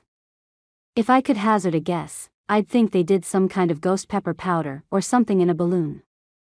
Dad kept his voice low as he helped me bend over the water. You need to watch your back. I think they're mad at you for trying out for the team. We might need to keep you off for a little while longer. I blinked, my vision getting better and better. I snapped upright, clenching my teeth and staring at my dad. I don't know what you're talking about. If I cared, Dad, what anyone thought, I certainly wouldn't let it stop me from fighting. If anything, this makes me want to fight even harder. Just coach. Let me worry about myself. I jerked my shoulder out of his reach as he stretched his hand toward me. I need to clean up. I didn't bother thanking him for the warning or for pulling me out of the hallway. I was falling into war mode, and he was just one more on my opposition's team that was trying to get in the way of my goals. Stryker. As the powder burst through the air, I lunged forward to pull Gray from danger. But it was too late. I narrowed my eyes as I studied the crowd, deciphering which student it was. Their punishment would depend on their gender. I'd been as surprised as Jasmine at the offensive tactic Gray had used. Kissing her full on the lips in front of the majority of the senior class had been shocking and attention-getting. Not to mention a complete turn-on. Rather than watching for the next onslaught against Gray, I'd been too busy glaring at the other guys in the hall who sported evidence they were as turned on as I was. This earned them a spot on my watch list. What more incentive had Gray given them to chase her besides the frigid rumor and the fact that she was more desirable than even a famous porn star? She'd kissed another girl in front of us. She'd taken the upper hand and shoved it down our throats. It wasn't hard to see the animosity in the guys' faces changing, altering before my very eyes to something more like desire and wonder. The girls were something else as they watched Gray steal the control of the situation. Their steely, unforgiving gazes shifted into something that resembled admiration and even envy. With the boldness of one little move, Gray undermined our efforts to make her feel small and minimal. When the powder exploded around her, she hadn't fallen to the ground like Johnson had suggested she would. In fact, the whole football team had said that would break anyone, had broken most of them, actually. Instead of falling, she'd worked her way to the wall and steadied herself. Tears running down her face, her hair wild about her, and she'd still protected herself. She hadn't dropped her guard, knocking down two others who had the audacity to try to get close to her while she was injured. She really was like a wild bear, protective and cautious and untrusting. I would find out who popped her with powder. I had to. Because right then, as her father escorted her from the hallway, she was no longer the enemy to the crowd in the hallway. Their gazes tripped my way, taking in Brock and Gunnar at my sides. Anger and distrust combined as they put two and two together and realized that she was in danger because of us. We'd ordered this on her. And for once, they were questioning our orders. That wasn't something we could tolerate. Yet, no matter what we threw her way, she seemed to dodge and get out of. One way or the other, I had to get the power back. Dominic's methods might not be the way to go. Brock, Gunnar, and myself might have to employ our own measures. Anything at this point had to deliver better results than what we were getting now. Chapter 16. Gray. The locker room seemed cavernous as I slammed the door behind me. 6th hour. I couldn't take one more inane class, while everyone gossiped around me in whispers, some not in whispers. How many names could they call me behind my back? How many more to my face? The names I could handle. The locker prank, fine. I could deal with that, too. The pepper powder though, that was taking things too far. And Stryker had to be part of that. I couldn't help but feel even more hatred for him. And yet, it wasn't hatred. I didn't hate him. His actions and duplicity just made me feel worse. I hated that I felt that way. I hated that I wanted to cry because of the way the school laughed at me and called me names. Mocked me after the pain of the powder. They didn't have to like me, but couldn't they see that I had feelings, too? Maybe they didn't. I'd done my best to hide how miserable I'd grown throughout the day. I hadn't pulled my phone out since that morning. Sarah could have texted me and I didn't care. I just didn't care. My Converse were silent as I padded through the tiled locker room. I'd ditched my 6th period for the 2nd day in a row and I didn't care. Not even my dreams of a scholarship could get me in there. I'd endured the cafeteria after the fiasco with the chili powder, certain something equally heinous waited for me. I'd tried not to flinch each time someone moved my direction, but the memories of the pain from the powder wasn't distant enough. Plus, I still didn't know who had been the direct cause of the powder attack. It was fair to assume the entire school was in on it. Wasn't that what the Jamesons had done? They'd instigated the entire hellish journey through Jameson for me, why not that as well? I grabbed a locker along the far row, furthest from the doors. After 6th period I'd have weights. I still refused to call it yoga. Then I would have boxing. I had more to prove to the douchebags who thought they ran the school. They might have been able to knock me down with the powder, but I wasn't out. I wasn't going to stay down. I changed into my gym clothes, grateful for the comfortable familiarity of the wraps as I rolled them on, securing them with Velcro straps at the wrist. The door opened at the front of the locker room and I snapped my head around, listening. I would have mere moments to make it to a stall. I didn't want to be seen by anyone and contribute to any rumors about me being weak or a coward. So what if I was hiding out for a bit? It had been a long day and I really just needed to hit something, or someone. The voices were a loud mix together to where I couldn't differentiate the owners. I used the noise as a cover as I clicked my locker door shut and spun the dial.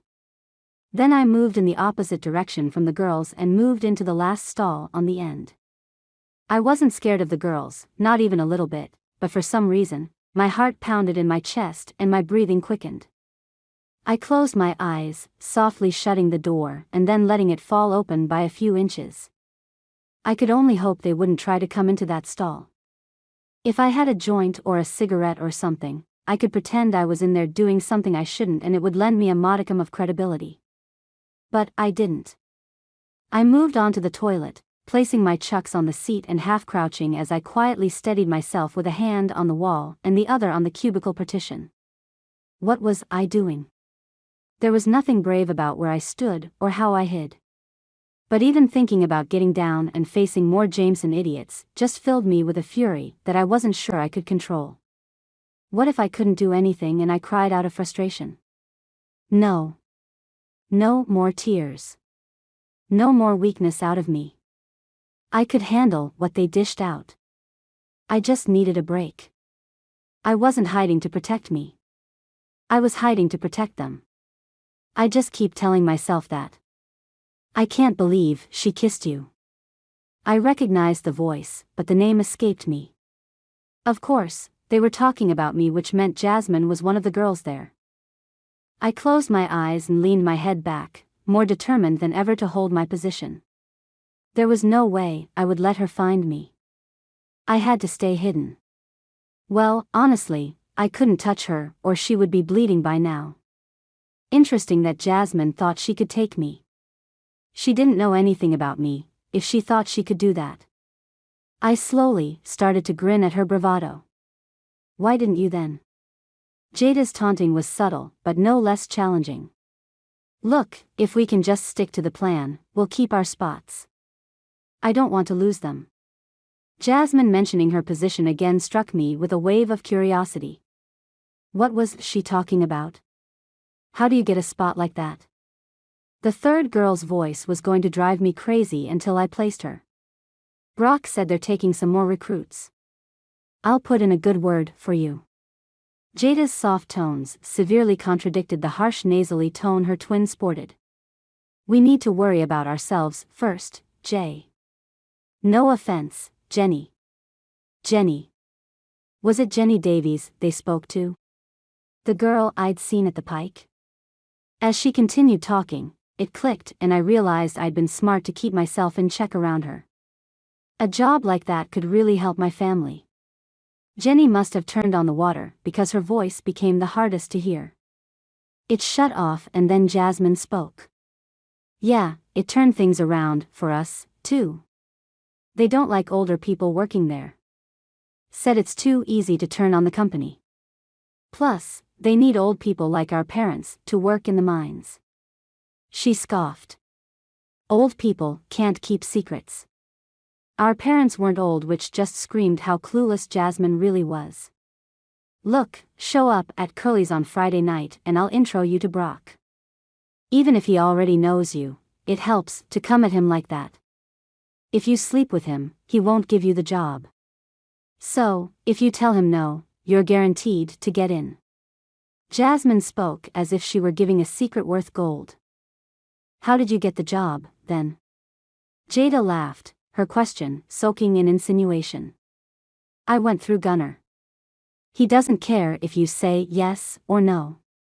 All he wants to know is if you can keep a secret or not. For some reason, Brock has a thing about sluts.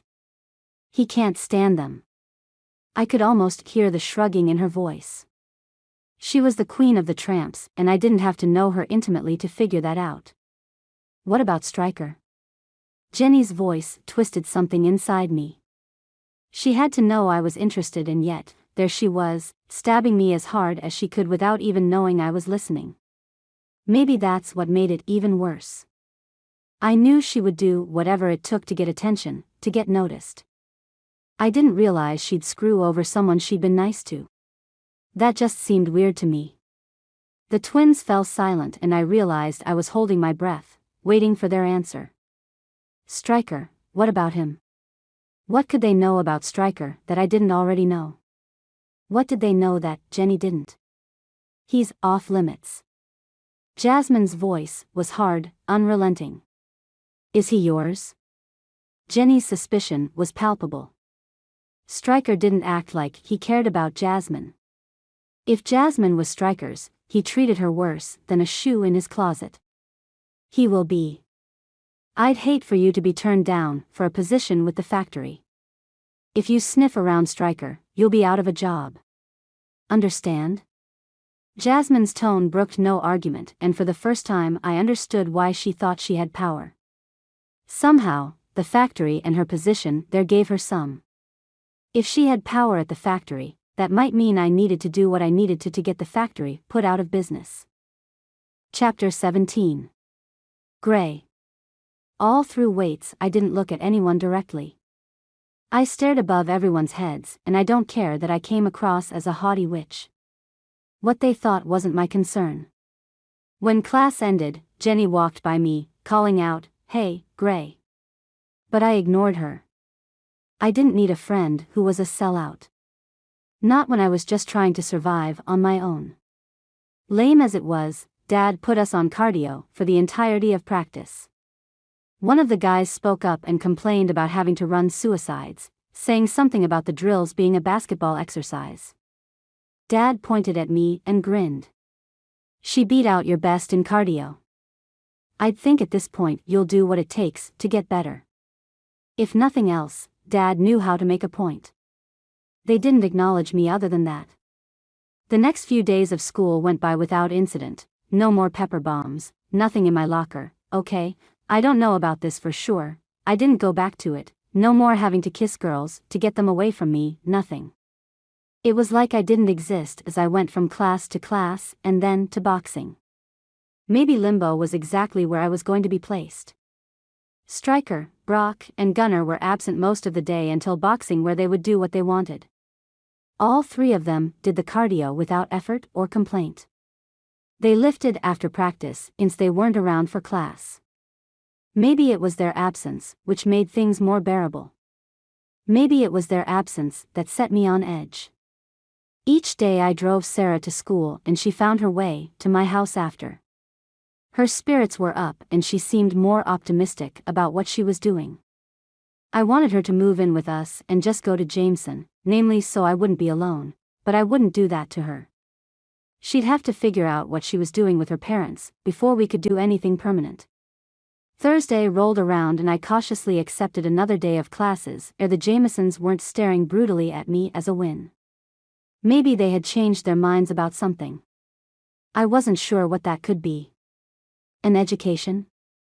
It was egotistical of me to think I had anything to do with their decision, especially when a few other kids were gone consistently as well and the teachers didn't even mark them as absent. I know this, because I checked the attendance rolls.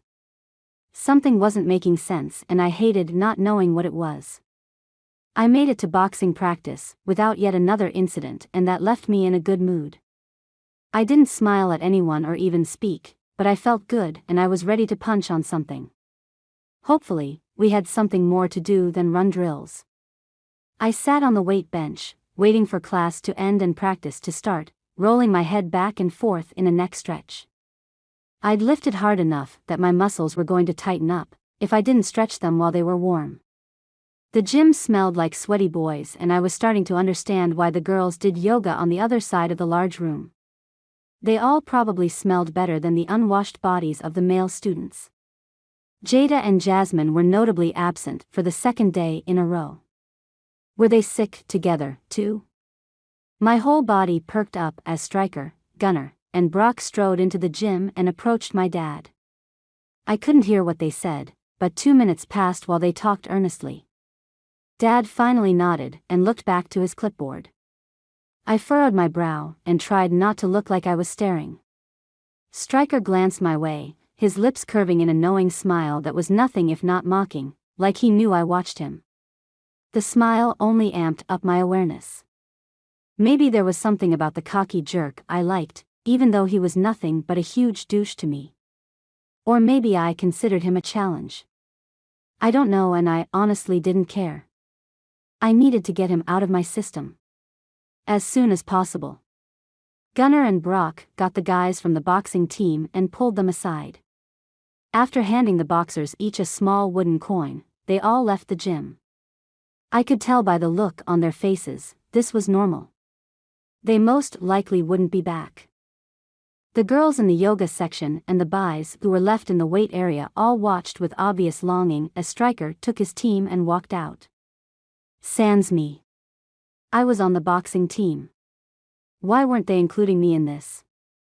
I glanced irritatedly at my father, who just ignored the entire happenings, and I jumped from the bench. Following the group out through the boys' locker room and then into the parking lot, ignoring the shouts from anyone who might be trying to stop me, I watched them climb into their cars and trucks and pull out of the lot. I wasn't going to be left behind. In less than a minute, I'd returned to the girls' locker room to claim my backpack with my keys. I ran full force to the parking lot and climbed into my truck.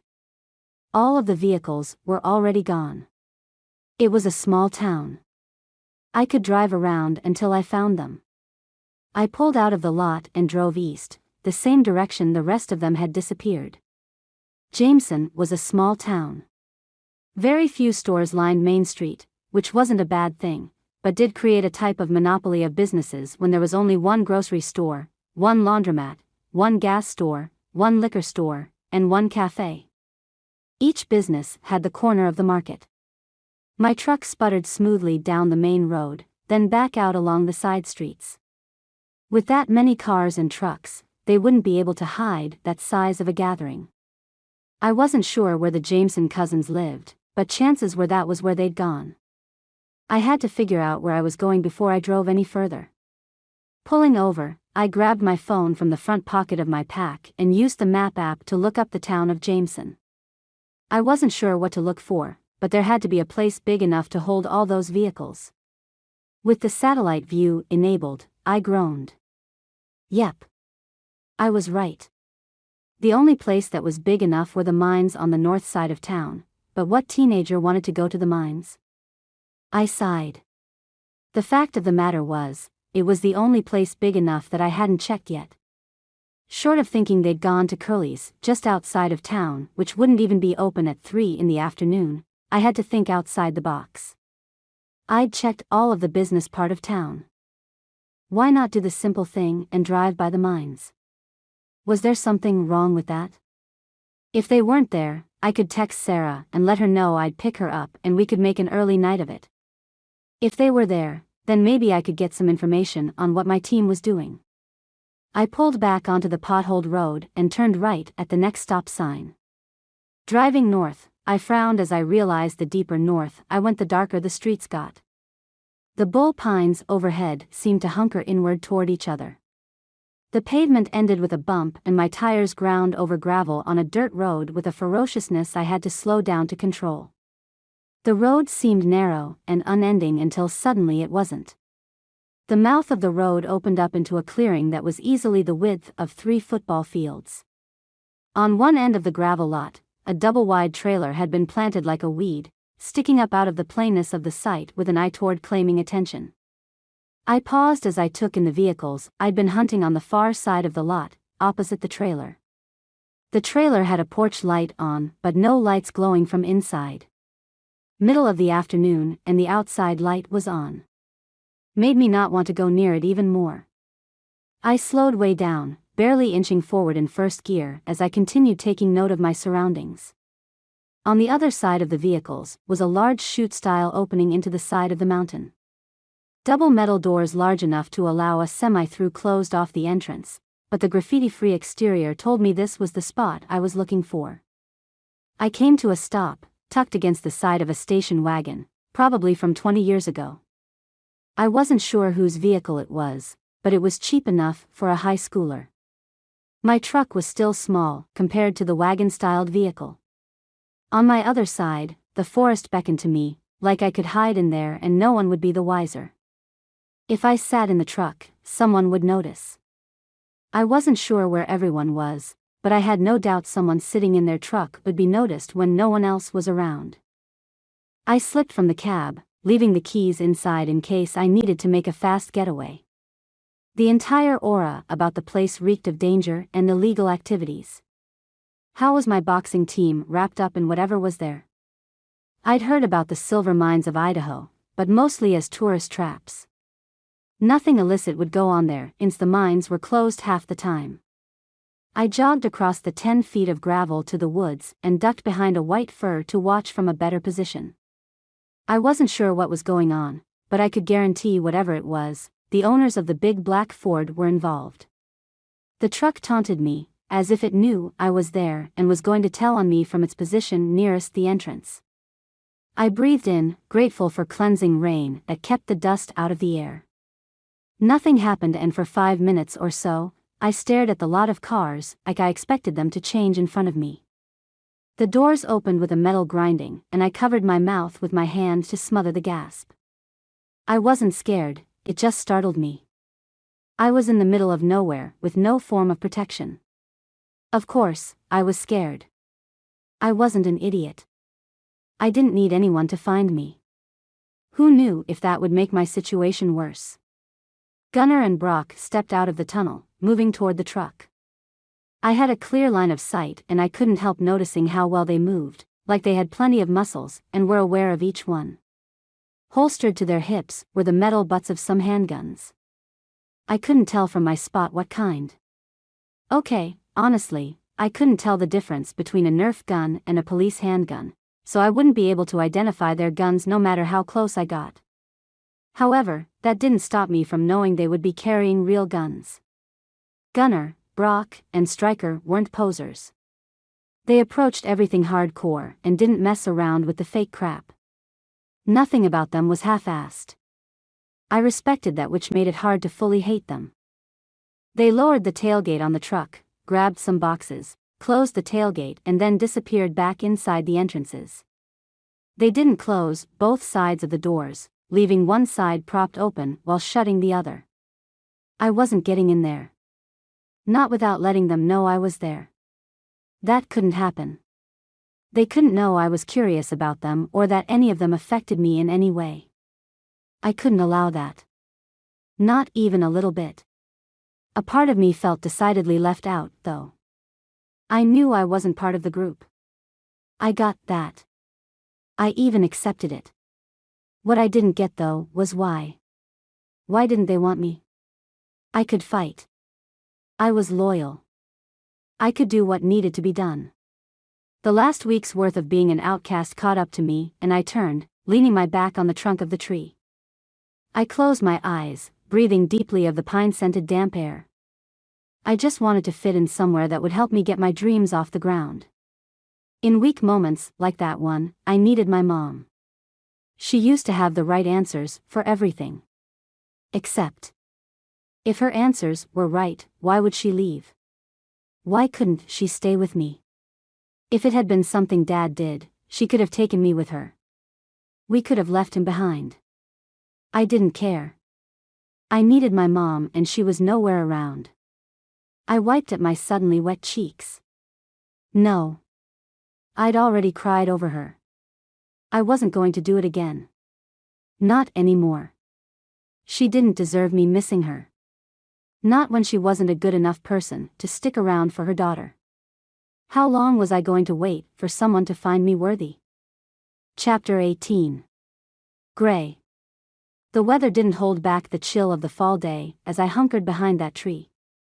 I wasn't even sure what I was hiding from, but I knew I didn't want to get caught. The fact that Gunnar and Brock had guns threw me for a curve. In Idaho there was a more laid-back attitude about firearms. In Washington, no one carried, while it seemed like in Idaho everyone and their dog had a gun. It was a little unnerving, and yet, I couldn't help thinking how hot they were with the pistols strapped to their waists. What would Stryker look like? I blinked as heat spread through me. Just thinking about him was dangerous. He didn't need a gun added to increase his bad boy appeal. I briskly rubbed the bare skin of my forearms. Maybe an hour had passed since I'd arrived and no one else had come out since the Jameson boys had gone back into the tunnel. I couldn't see if anyone still stood at the open door since it turned virtually black immediately past the door jamb. I didn't want to be seen, and I very easily could be if I ran back to my truck. If I didn't go inside, I wouldn't find anything out. Maybe that was for the best. At least where I was right then, I wasn't shot. The crunch of a car on gravel carried from the entrance, and I leaned against the tree as I searched the parking lot for the newcomer.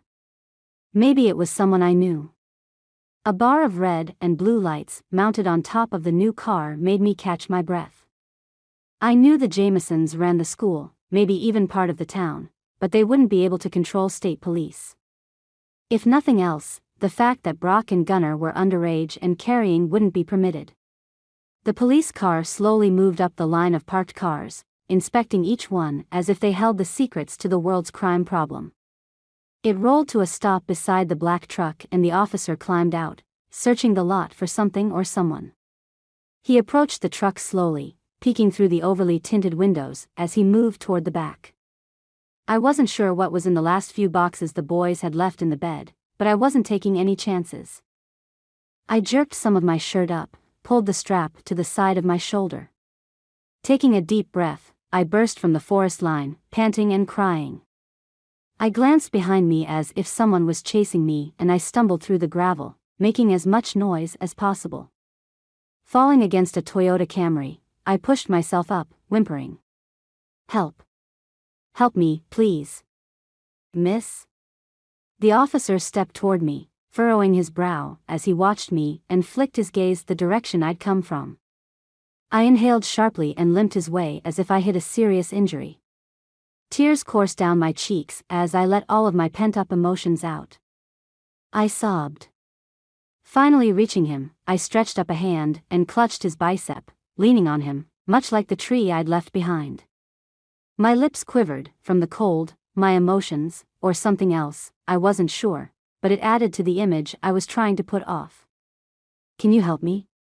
He's chasing me," and I bit my lip, closing my eyes. The fewer details the better. I slumped against him as if I were too exhausted to go on. He wrapped his arm around me and motioned toward the woods. "Who am I looking for?" His earnest expression created a twinge of regret in my chest, but I tamped it down. He needed to be diverted so my team could get out of there. I fluttered my hand behind me and shook my head. "He's Talish? Brown or black hair? Wearing a neon green shirt, like road construction, maybe? He's chasing me with a knife." I reached up and clutched the officer's shirt. "Don't go out there. He's crazy." I'm not sure who I was talking about, but whoever he was terrifying.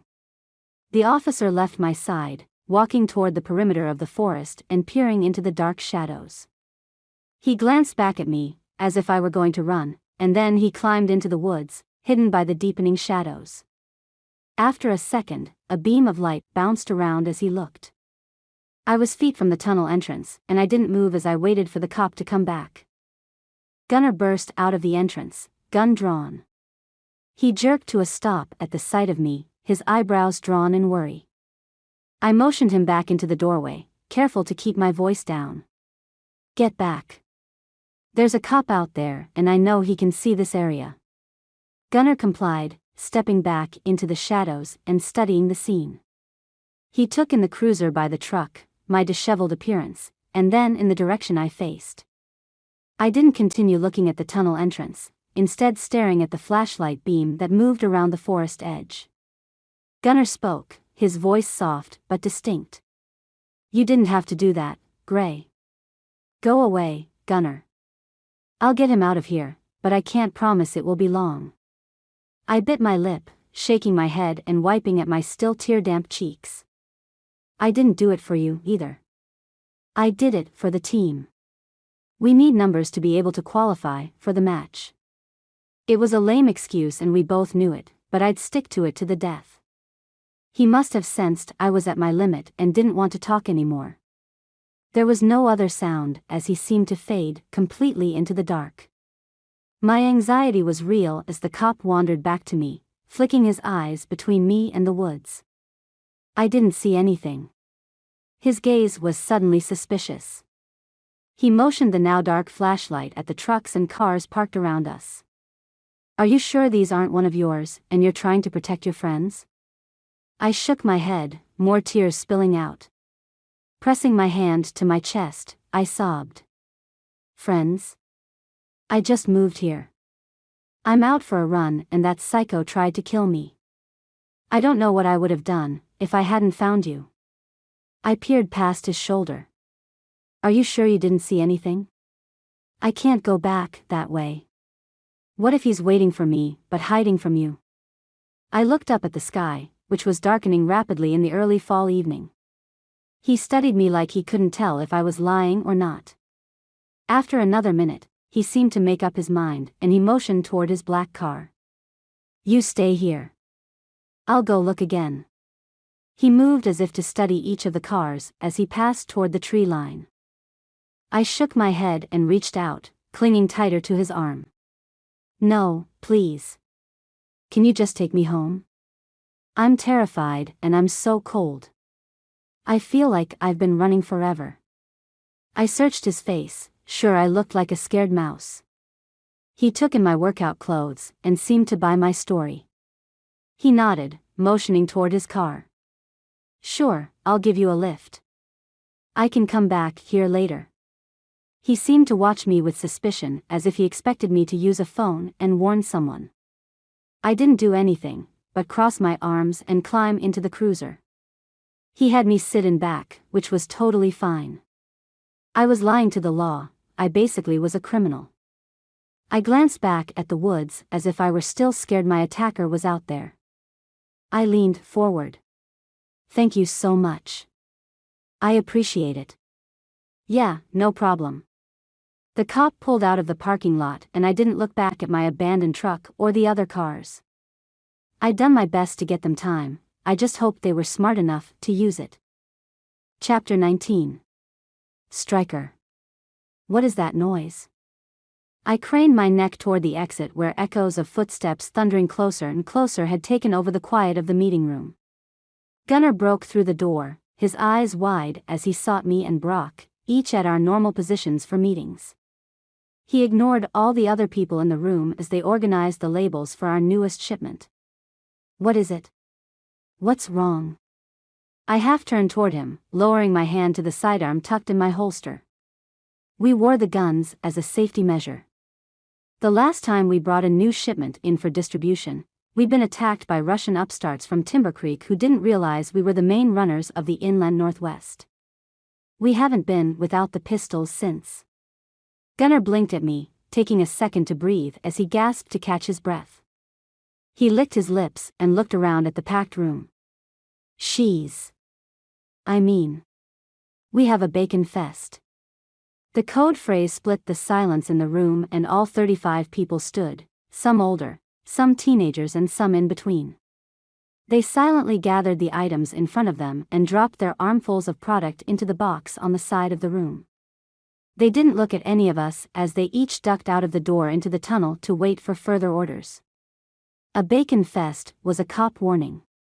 We were to all evacuate once we had the all clear.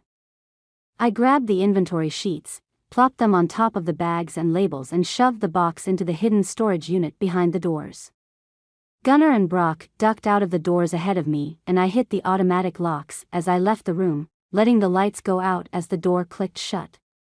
Everyone waited quietly. In Idaho, marijuana was illegal in any form. The fact that we worked only miles across the border to a state where it was fully legal didn't matter and actually made the police even more suspicious and determined to catch any illegal activities. What's going on, exactly? I planted my feet in front of Gunnar. There was a definitive moment to make a decision on how to escape, and we were fast passing through it.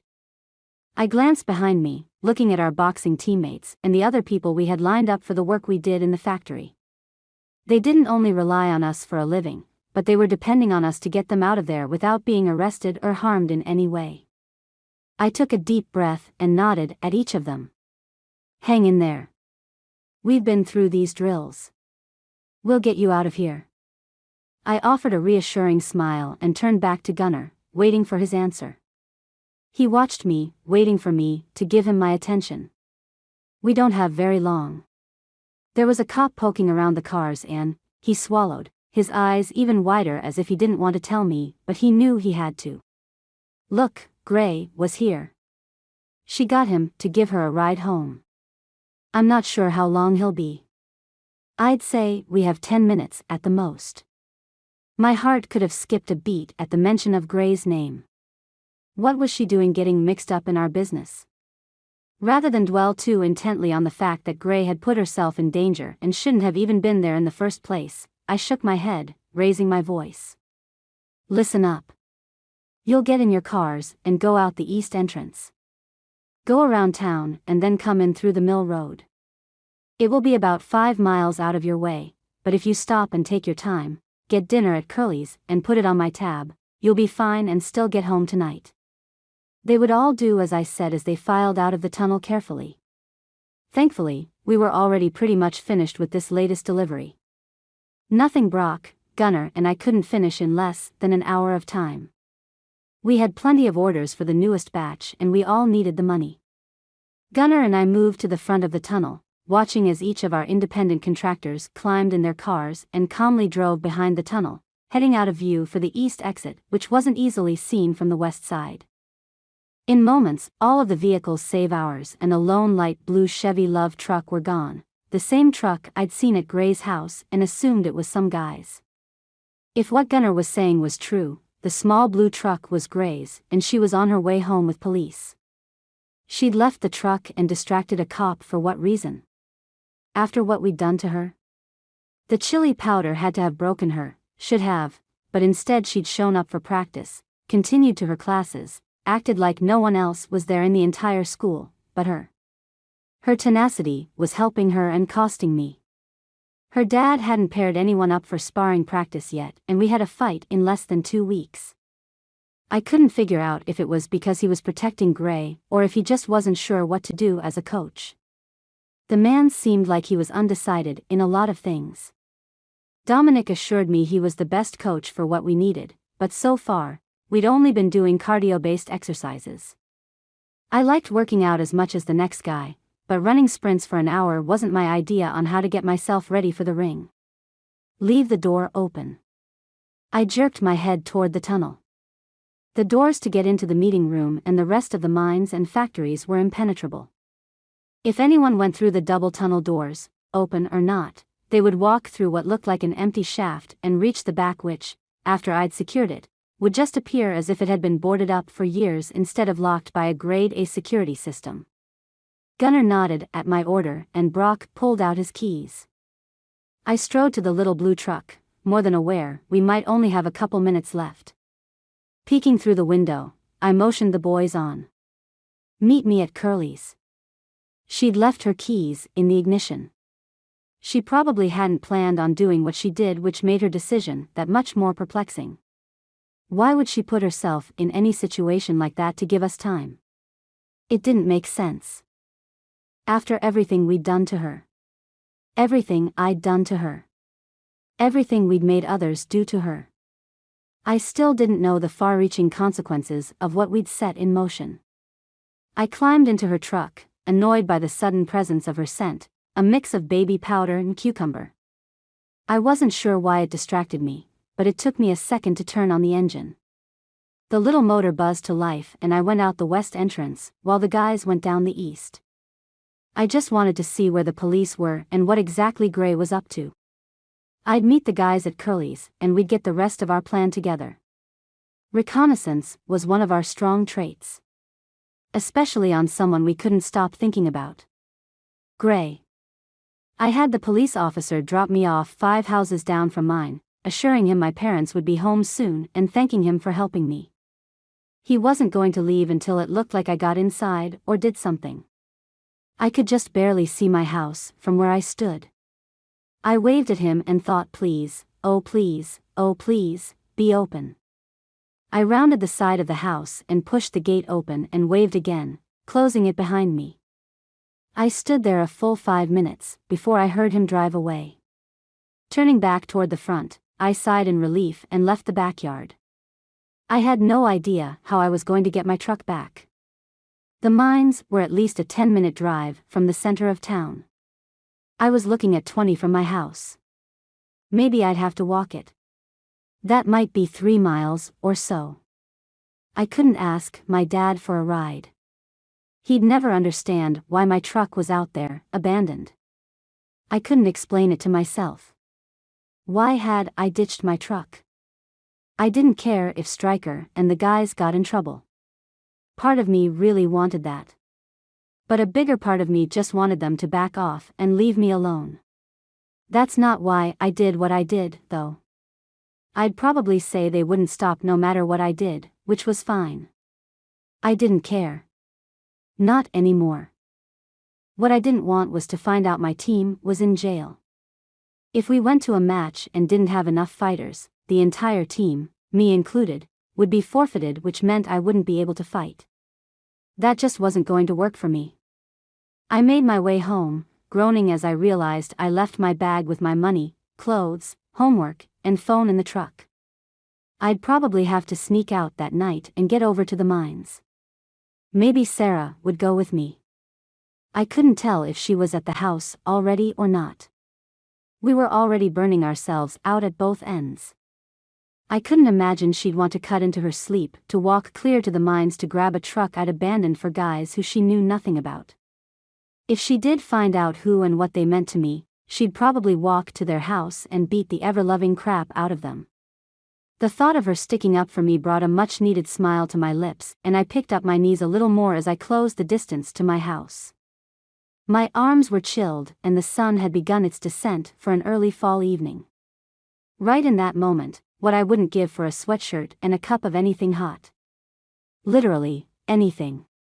I swear the cop didn't believe in heating his car. My fingers were chilled. I climbed the steps to the front stoop and turned the knob, testing to see if anyone had gotten home before me. It opened easily and I sighed as a wall of warmth hit me and I walked inside. For a brief moment, I closed my eyes and then shut the door behind me. Hey, Gray, I thought for sure you'd be home sooner. Your dad said there wasn't practice. He let me in before he ditched out of here. Sarah chattered as she walked into the hallway, towel drying her hair. She paused when she saw me. Hey, are you okay? I shook my head, the adrenaline from the last hour or so catching up to me and spreading throughout my limbs. Hands shaking, I sank into the couch beside me and stared at the ceiling. I'm fine. I asked it as a question because I honestly had no idea if I was or not. I still had no idea if they got out of there in time. I wasn't sure if I was able to warn them in time. I had no idea what was going to happen or if I helped at all. Would they impound my truck? We couldn't have had it long enough for the title to transfer. They wouldn't know who owned it. My short-lived vehicle ownership had been good and I was going to regret losing it. If I had a chance to go back in time and do everything different, I wouldn't change a thing. Not one thing. Where's your truck? Glancing out the window, Sarah sank onto the couch beside me, the towel draped over her shoulder and her tangled damp hair hung around her face. She didn't wait for my answer about my truck and instead let her worry pour out of her verbally. What is going on, Gray? Something isn't right. You can't hide it. Not from me. She tilted her head and stared at me, as if she could somehow figure out all the mysteries of the universe. Tears ran unbidden down my cheeks, and I wiped them with the back of my hand. Half shaking my head, I swallowed and kind of laughed. It's stupid, really. I mean, I fit in so well at Timber Creek. Everyone there was great about me and boxing and all of the, I scoffed. Well, you know. I mean, we weren't hurting for friends, you know? She nodded, concern creasing the skin between her eyebrows. Yeah, I know. Is that not the case at Jameson? I sighed and shook my head. Not at all. There are these guys. They run the school. It's awful. Get this, their last name is Jameson. I nodded at her wide eyes. You have no idea how ridiculous this is. So, they say jump and the entire school jumps, teachers, too. My voice caught and I swallowed again. Ridiculous. Yeah. She leaned her elbows on her knees and studied me. Is this like when we were growing up and a boy pushed us and our parents told us that they actually liked us? No. This is nothing like that. I got ghost peppered this last week. They have the whole school out to get me. Not just taunts and name calling, Sarah. They are seriously out to get me. The peppering was just one incident. I'm not afraid of them at all, you know? I'm just tired of being hated for something I have no idea how to change. I don't even know what is causing it. Sarah leaned back, resting her arm across the rear of the couch and watched me for a minute. She licked her lips. You know what? I think you need to be direct. Ask whoever the ringleader is what you did. I mean, what's the worst thing that can happen?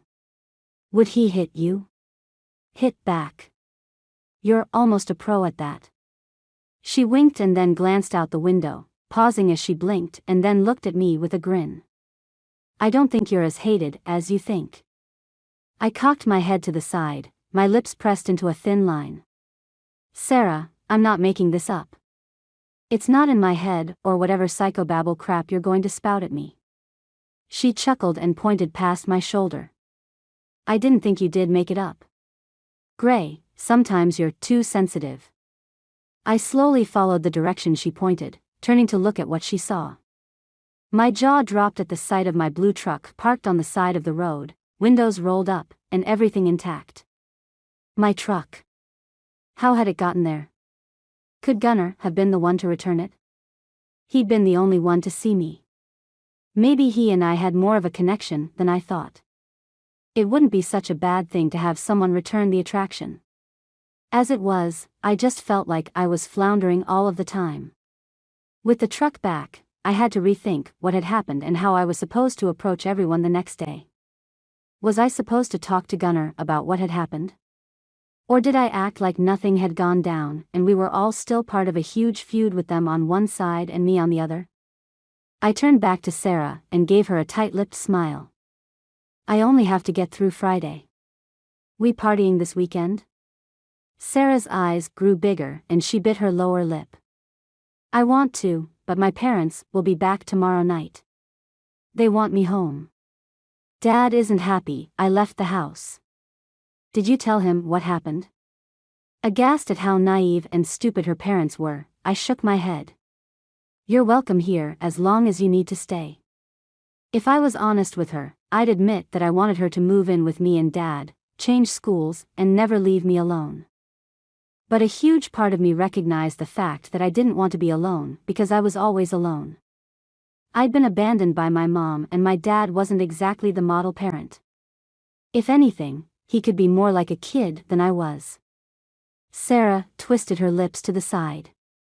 Trust me, Gray, if I could move here with you, I would. I have to be home tomorrow after school. It was like she'd read my mind. We were two peas in a pod, but the world wanted to keep us apart. I had to keep in mind that the world wasn't going to be in charge for long. I grinned as I reached forward and pulled her in for a hug. I have a card tomorrow night. You can meet me there and maybe we can go out after. I would need a chance to calm down after the fight. My adrenaline was always pounding after a fight at the Pike. The referee didn't always do a good job at watching for illegal moves. Just thinking about the chance to unleash had me curling my fingers into my palms.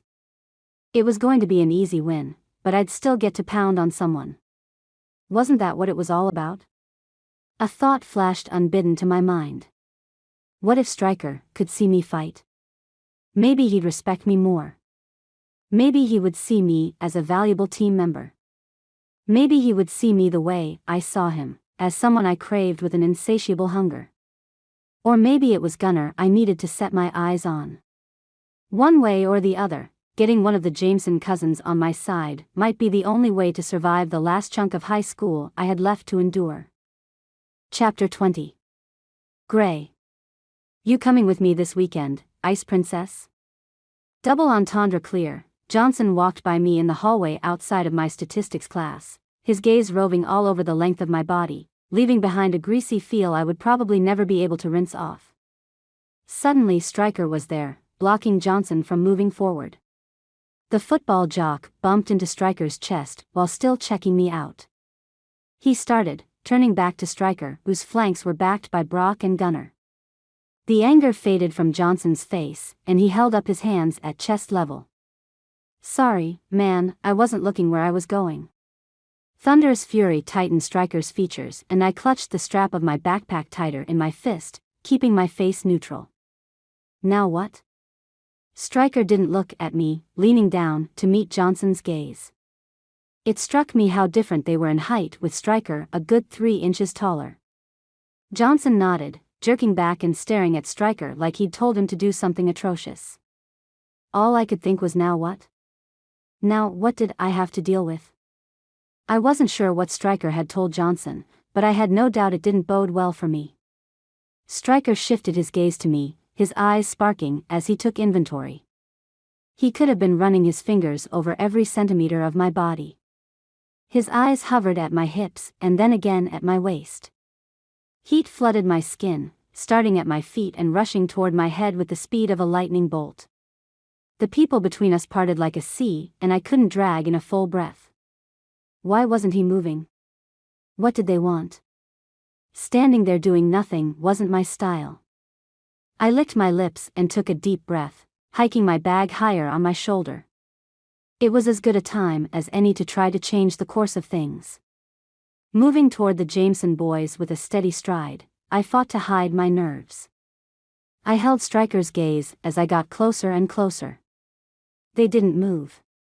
Stryker with his dark hair and sultry silver gaze, Brock with his auburn locks poking from underneath his baseball cap and setting off his enigmatic green eyes, and Gunnar with his blonde hair cut close on the sides but wavy across his forehead.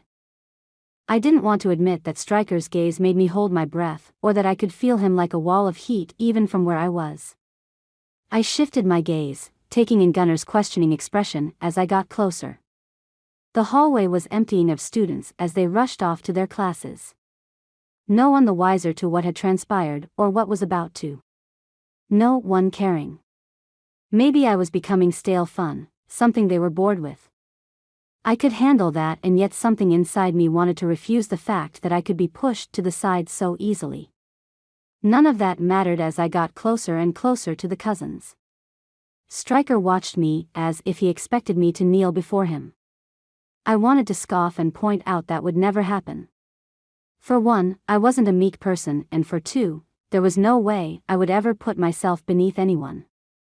That would only validate my inner struggles against the worry that I really might not be good enough. I stopped in front of Gunnar, my gaze on the collar of his t-shirt. I took yet another steadying breath with him so close and Stryker and Brock moving into position around me. The heat from their bodies could have been comforting, if they weren't so intimidating. I struggled to keep my boldness about me. Part of me wanted to turn and run the other way. Since I wanted to do that, since a part of me was afraid, I decided to up my game. I had to put more of myself out there. I raised my gaze, taking in the shape of his jawline, strong like the other two, and the fullness of his lips which were quirked in just such a way, the slight bend to his nose at the bridge which suggested he'd broken it in a fight, a scar beneath his eye that hooked at the end, and then the dark brown of his irises as he narrowed his gaze at me. Stryker pushed his chest against my upper arm and shoulder. I glanced sharply at him, inhaling tightly at the look in his eyes. He could have been telling me to turn around, with the rejection in his gaze. I wanted to turn and wrap my fingers around his neck and yank his lips to mine, but that wasn't why I was there. I wasn't going to reward a guy who had sicked the rest of the school on me. No, I was there to express my gratitude to the guy who had saved my butt with my truck the night before. I cleared my throat and turned back to Gunnar, ignoring Brock to my right. Thanks for bringing my truck back. I wasn't sure what I was going to do about that. You'll have to tell me what happened sometime. I couldn't stop there. The pressure of being so close to Stryker with the powerful presence of Brock beside me combined with the need to make an impression boiled inside me. For once, I couldn't taste my ever-present anger. With my heart pounding, I moved to stand on tiptoe and gripped Gunnar's shoulder with my free hand for an anchor. I ignored the mounting tension around me and the suddenly confused look on Gunnar's face. I wasn't leaving until I'd left my mark. I had to make an impression. I couldn't let them think they intimidated me, and I refused to let anyone think I would be controlled. Angling my head, I pressed myself closer to Gunnar. He instinctively brought his hands up to encircle my waist as my chest rubbed against his. Without thinking further, I melded my mouth to his.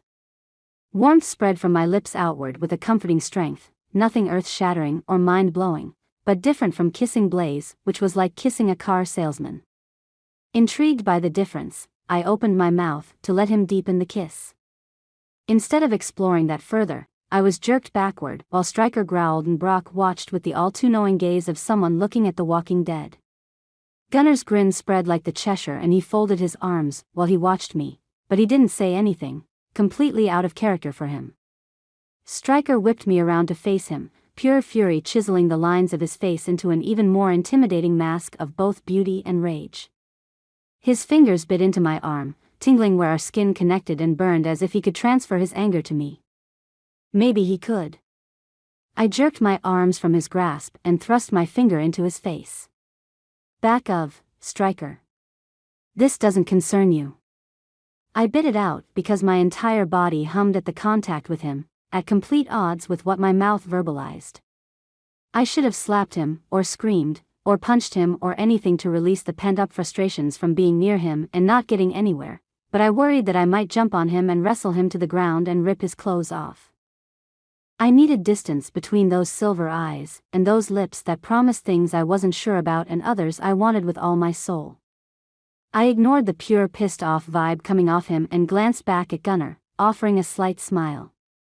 Before I ruined any ground I might have gained, I spun back in the direction of my next class and walked away. What would they do if they knew what I really wanted to do? What would I do if I actually figured that out, too? I made it through the rest of the day without any more incidents with the Jameson boys. I wasn't sure I could handle much more from them as it was. I had boxing practice to conquer and a fight to get geared up for. Last thing I'd heard, the school we were going against first was down off the reservation. I'd be fighting one of 3 girls, to be determined by weight. Whoever was closest to my weight class would be the one I fought.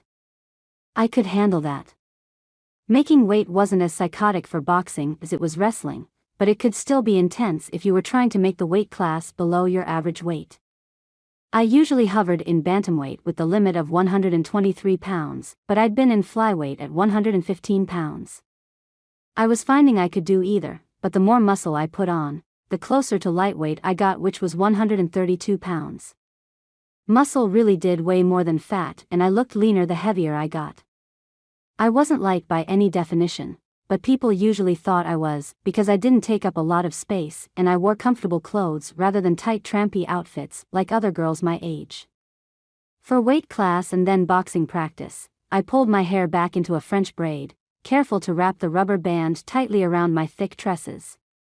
The long tail brushed the middle of my back when I finished, and it kept my hair out of my way during the lifting part of class. I avoided Stryker's glare for the hour, but when class ended and practice started, I couldn't help looking his way. He stood off to the side, his muscular arms folded across his chest, the lines and valleys of his muscles on display in a t-shirt with ripped-out arms and a missing collar. Legs spread slightly more than shoulder width apart. Stryker watched me, a glower on his face that left me breathless, but I couldn't pinpoint why. I could have challenged him, stared him down with an equally intense look. I would have, too, except my dad whistled from the other side of the room and I forced myself to drag my gaze from Stryker's captivating form. If I wasn't careful, I was going to take a turn at kissing each of the cousins. If that didn't make things worse, it might cure my reputation of being frigid, but might give me an all-new reputation similar to Jasmine's. I wasn't sure which one would be worse. Okay, guys, we have a fight coming up, and since I've put you through cardio hell, I'd like to see where your arm work is and what we need to work on to exploit your strengths and fix your weaknesses. Dad pointed my way and then looked at the rest of the team. I've worked with Gray for years and I already know hers inside and out. The rest of you, though, I need to become more acquainted. He looked back to me and nodded toward the speed bags. Go ahead and warm up, then you can do loops before the combinations. I nodded, excited to finally be on the speed bags.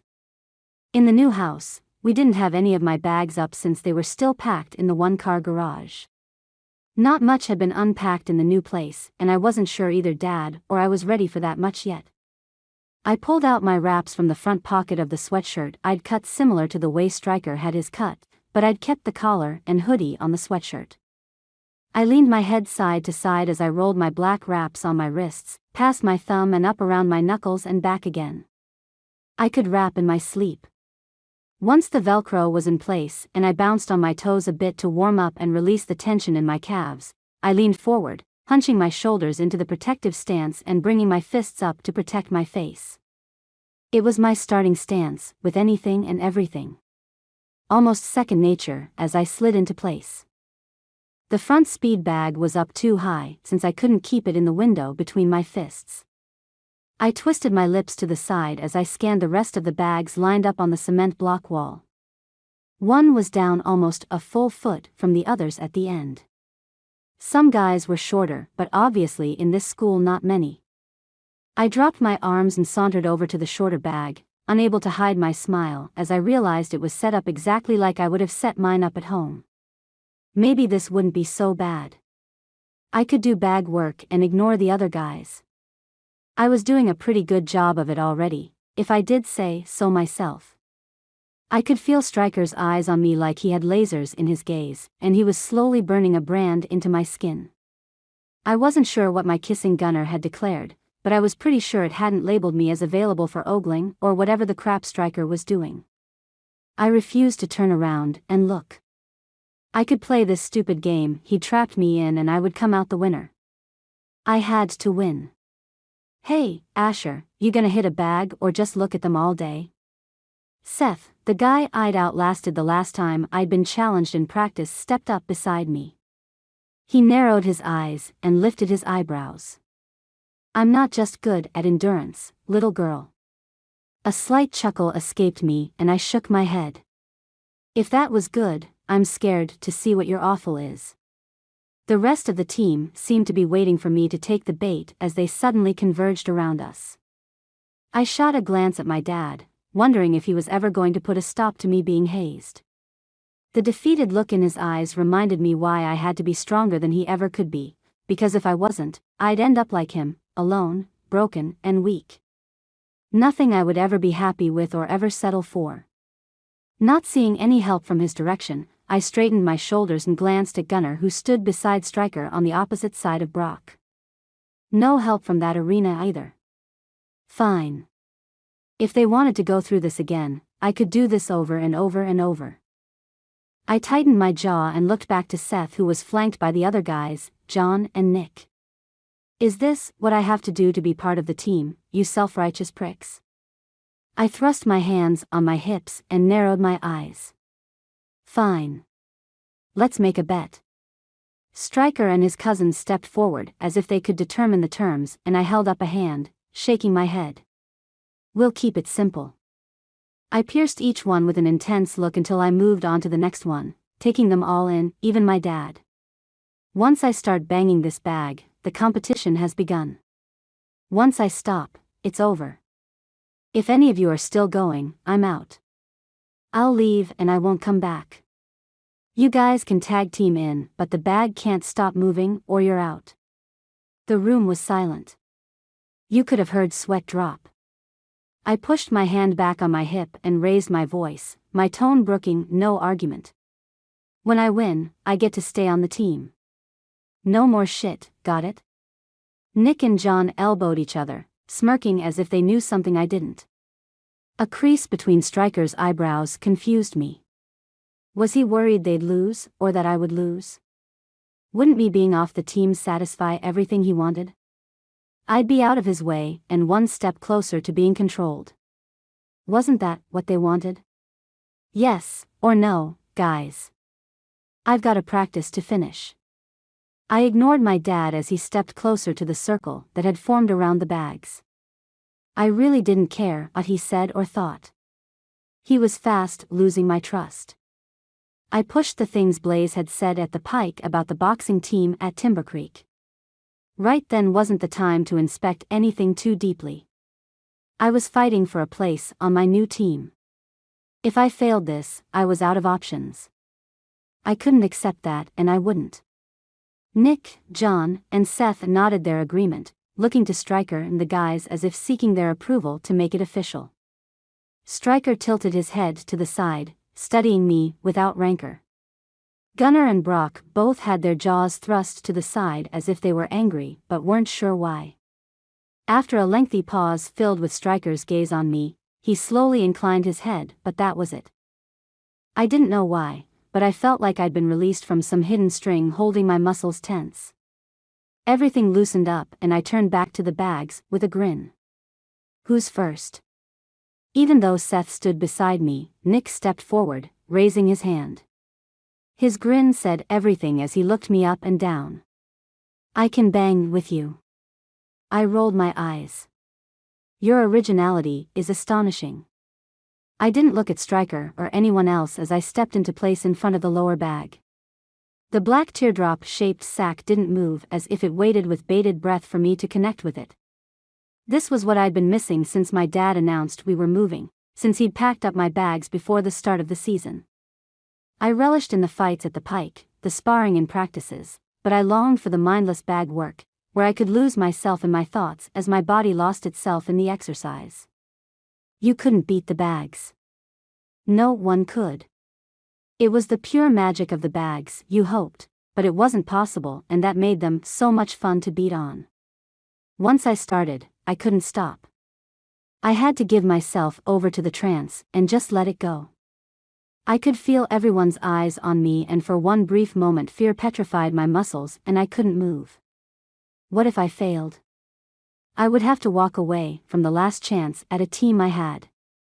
I would have to accept that my dreams weren't going to come true, and I would have to find another way to escape the disappointment that my life had become. But I wasn't a wallower. I wasn't going to sit there and let my brief moment of doubt stick me in the rut of the life I'd been dealt. No. I was getting out of there, and I'd do what I could to make things happen. Letting my confidence in bag work smooth a cocky grin across my lips, I glanced at Nick. You ready, there, big boy? I didn't wait for his answer or for the answering cat calls and trash talk from the other team members to reach me or to calm down. I lifted my hands just above my head and hit the bag with a closed fist, then the other, then again and again. The resounding slap of leather against the wood combined with the creaking of the chain and my own tempered breathing slipped me easily into the trance I'd been hoping for. There was no coming out for who knew how long. Hopefully, they had their boxers lined up, because as far as I was concerned, I wasn't coming out. Stryker. Every muscle in my body tightened when Gray offered the challenge. If she lost, we wouldn't be able to stick to Dominic's plan to get her on the team. He'd made that requirement obvious. We thought she'd had a spot since the guys hadn't said much over the last handful of practices, but at the same time, we'd just been running cardio like little bitches and hadn't really had a chance to work like a team. I couldn't deny the team the challenge, though. Seth had been feeling it since he'd lost to her in the stamina arena, and he was desperate to gain back his pride. I wanted him to win, but I needed her to win. If everyone lost to Gray, though, maybe that would give the rest of the team a unification with Seth that he was missing since he'd lost to a girl. Or maybe, the entirety of the team would be discouraged and lose their self-confidence.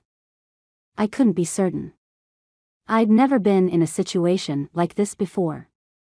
Gray settled into some kind of hypnosis, hitting the bag with a delicate precision and timing as if she were a robot. 1 minute in and Nick panted, "Next." He stepped back and John jumped in, reaching up and keeping the bag going as he looked to Gray like maybe she was distracted. I couldn't see her eyes, but the steadfast way she held her shoulders, I could tell she was nowhere near finished. John couldn't find his rhythm as he hit the bag too hard and inconsistently. After 45 seconds, he shook his head. "Seth, get in here and finish this." Seth's eyes widened as he realized he would have to go against Gray again, and that the way things were going, she was about to kick his ass again. He looked to me as if I was going to step in, and I might, but I couldn't lose to Gray. I wouldn't lose to Gray, and yet, I had to, if I wanted to keep Dominic's plans in play. I shrugged and grinned. "This is your game, man. I'm fine if she's on the team." Gunnar and Brock chuckled beside me, more than aware that I wanted her on the team for more reasons than just that Dominic decreed it. I preferred Gray being where I could see her, where I could keep tabs on her. Thinking about the way she'd thrown herself on Gunnar earlier sent a ripple of anger and territorial frustration surging through me. Thankfully, I loved Gunnar as a brother and I knew he wouldn't do anything to what was mine without asking, but seeing her lips on his almost had me forgetting our familial bond. Seth stepped up, swallowing just as John fell back, panting. Taking the bag with a vengeance, Seth banged on the leather, his speed too aggressive, too fast, to be able to sustain for long. Gray hadn't altered anything about her technique. Her consistency was tenacious and she didn't back down. Thwack. Thwack. Thwack. Over and over. I could stare at the smooth skin of her shoulders and arms for days. My gaze traveled down to take in the lines of her legs and butt in the leggings she wore. There was a litheness to her form that left my mouth dry. Her long, thick hair begged from its braid to be wrapped around my fist as I leaned her back to kiss her neck. There were a lot of things I wanted to do to Gray, none of them were things I should be thinking about right there in practice where the evidence would be easy to spot. Another minute passed and Seth shook his head, stepping back from the bag and watching it slow and then stop. The guys turned their gazes from the stopped bag to Gray, who hadn't paused or moved or even acknowledged them in their attempt to defeat her. She continued the bag work, thump thump thump, as if her arms weren't burning and her lungs didn't crave oxygen. Coach Asher stepped around us, reaching up to slowly tap Gray on the shoulder. She started, dropping her hands and looking at her dad. He nodded and pointed toward the guys on the team. "You won. Can we finish practice now?" For a brief second I could see his irritation with his daughter and the jealousy it stemmed from. He shifted his gaze, catching me staring at him. His weak mask settled back into place, and for the first time I wondered just how much of who he presented to the world was real. If the vice principal claimed to have him wrapped around her finger, was that true or just the perception he wanted her to have? I'd have to keep my eye on Coach Asher. He was a major component in Dominic's plan and therefore someone I needed to keep tabs on. Gray turned to the side, just inside my range of view but outside the other guys. She blinked back tears and then brushed her fingers under her eyes. For whatever reason, the bag work had broken down her defenses. I didn't like seeing her vulnerabilities so close to being on display for other people. One more part of her I wanted to keep for myself. If I wasn't careful, I'd tuck her away and never let her into the world. Seth stepped forward and I flexed my forearms, ready to do something to keep him from damaging her fragile, albeit temporary, state. "You're all right, Asher. He didn't say anything else as he and John headed toward the sparring gear. She was more than all right. As she turned, her gaze lit on me and a spark zinged between us. But rather than focus on that, she slid her gaze past me to Gunner and then she walked toward the body bags as she'd been instructed earlier. A mild glistening of perspiration covered her skin and her chest rose and fell. She'd looked at Gunner. She didn't know she was supposed to be mine. She didn't know that everything about her belonged to me. And for once, I was finally willing to accept it.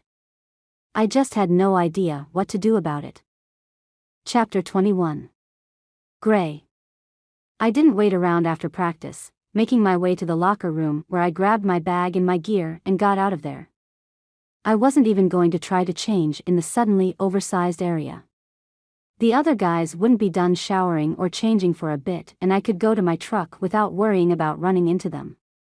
Exhaustion weighed on me, pulling at my shoulders and pushing on my feet. I could have been walking through water for all the energy I had. I'd parked the truck by the trees earlier that morning and as I made my way across the blacktop, I glanced up at the lighter afternoon sky. The weather in the northwest was temperamental at best, bitchy at worst. I swear it couldn't decide if it was raining, snowing, or shining. Oh, the cloud hung heavy above the trees, but I was still in danger of getting a sunburn. Gray, pest, Gray, come here. Chris called to me from the periphery of the parking lot, in the same area I'd seen him when I first got to the school. I smiled, shaking my head. Hey, Chris, what are you doing? I hadn't seen him in a while, even to the point that I had wondered if Jasmine had killed him. He pushed his glasses up his nose and stared past me as if the tree he hid behind was enough to keep him hidden. After he ascertained no one followed me, he motioned me closer into the shadows of the trees. I haven't been at school in a while. I've been working. I furrowed my brow. Working? How was that possible? I studied Chris. He couldn't be older than me and with his acne-riddled skin, he looked much younger. Where do you work? He pulled back, pressing his shoulders against the tree and cocking his head to the side. Why? Who wants to know? I turned to face him more fully and folded my arms across my chest. Blinking, I scrunched my nose. What are you talking about?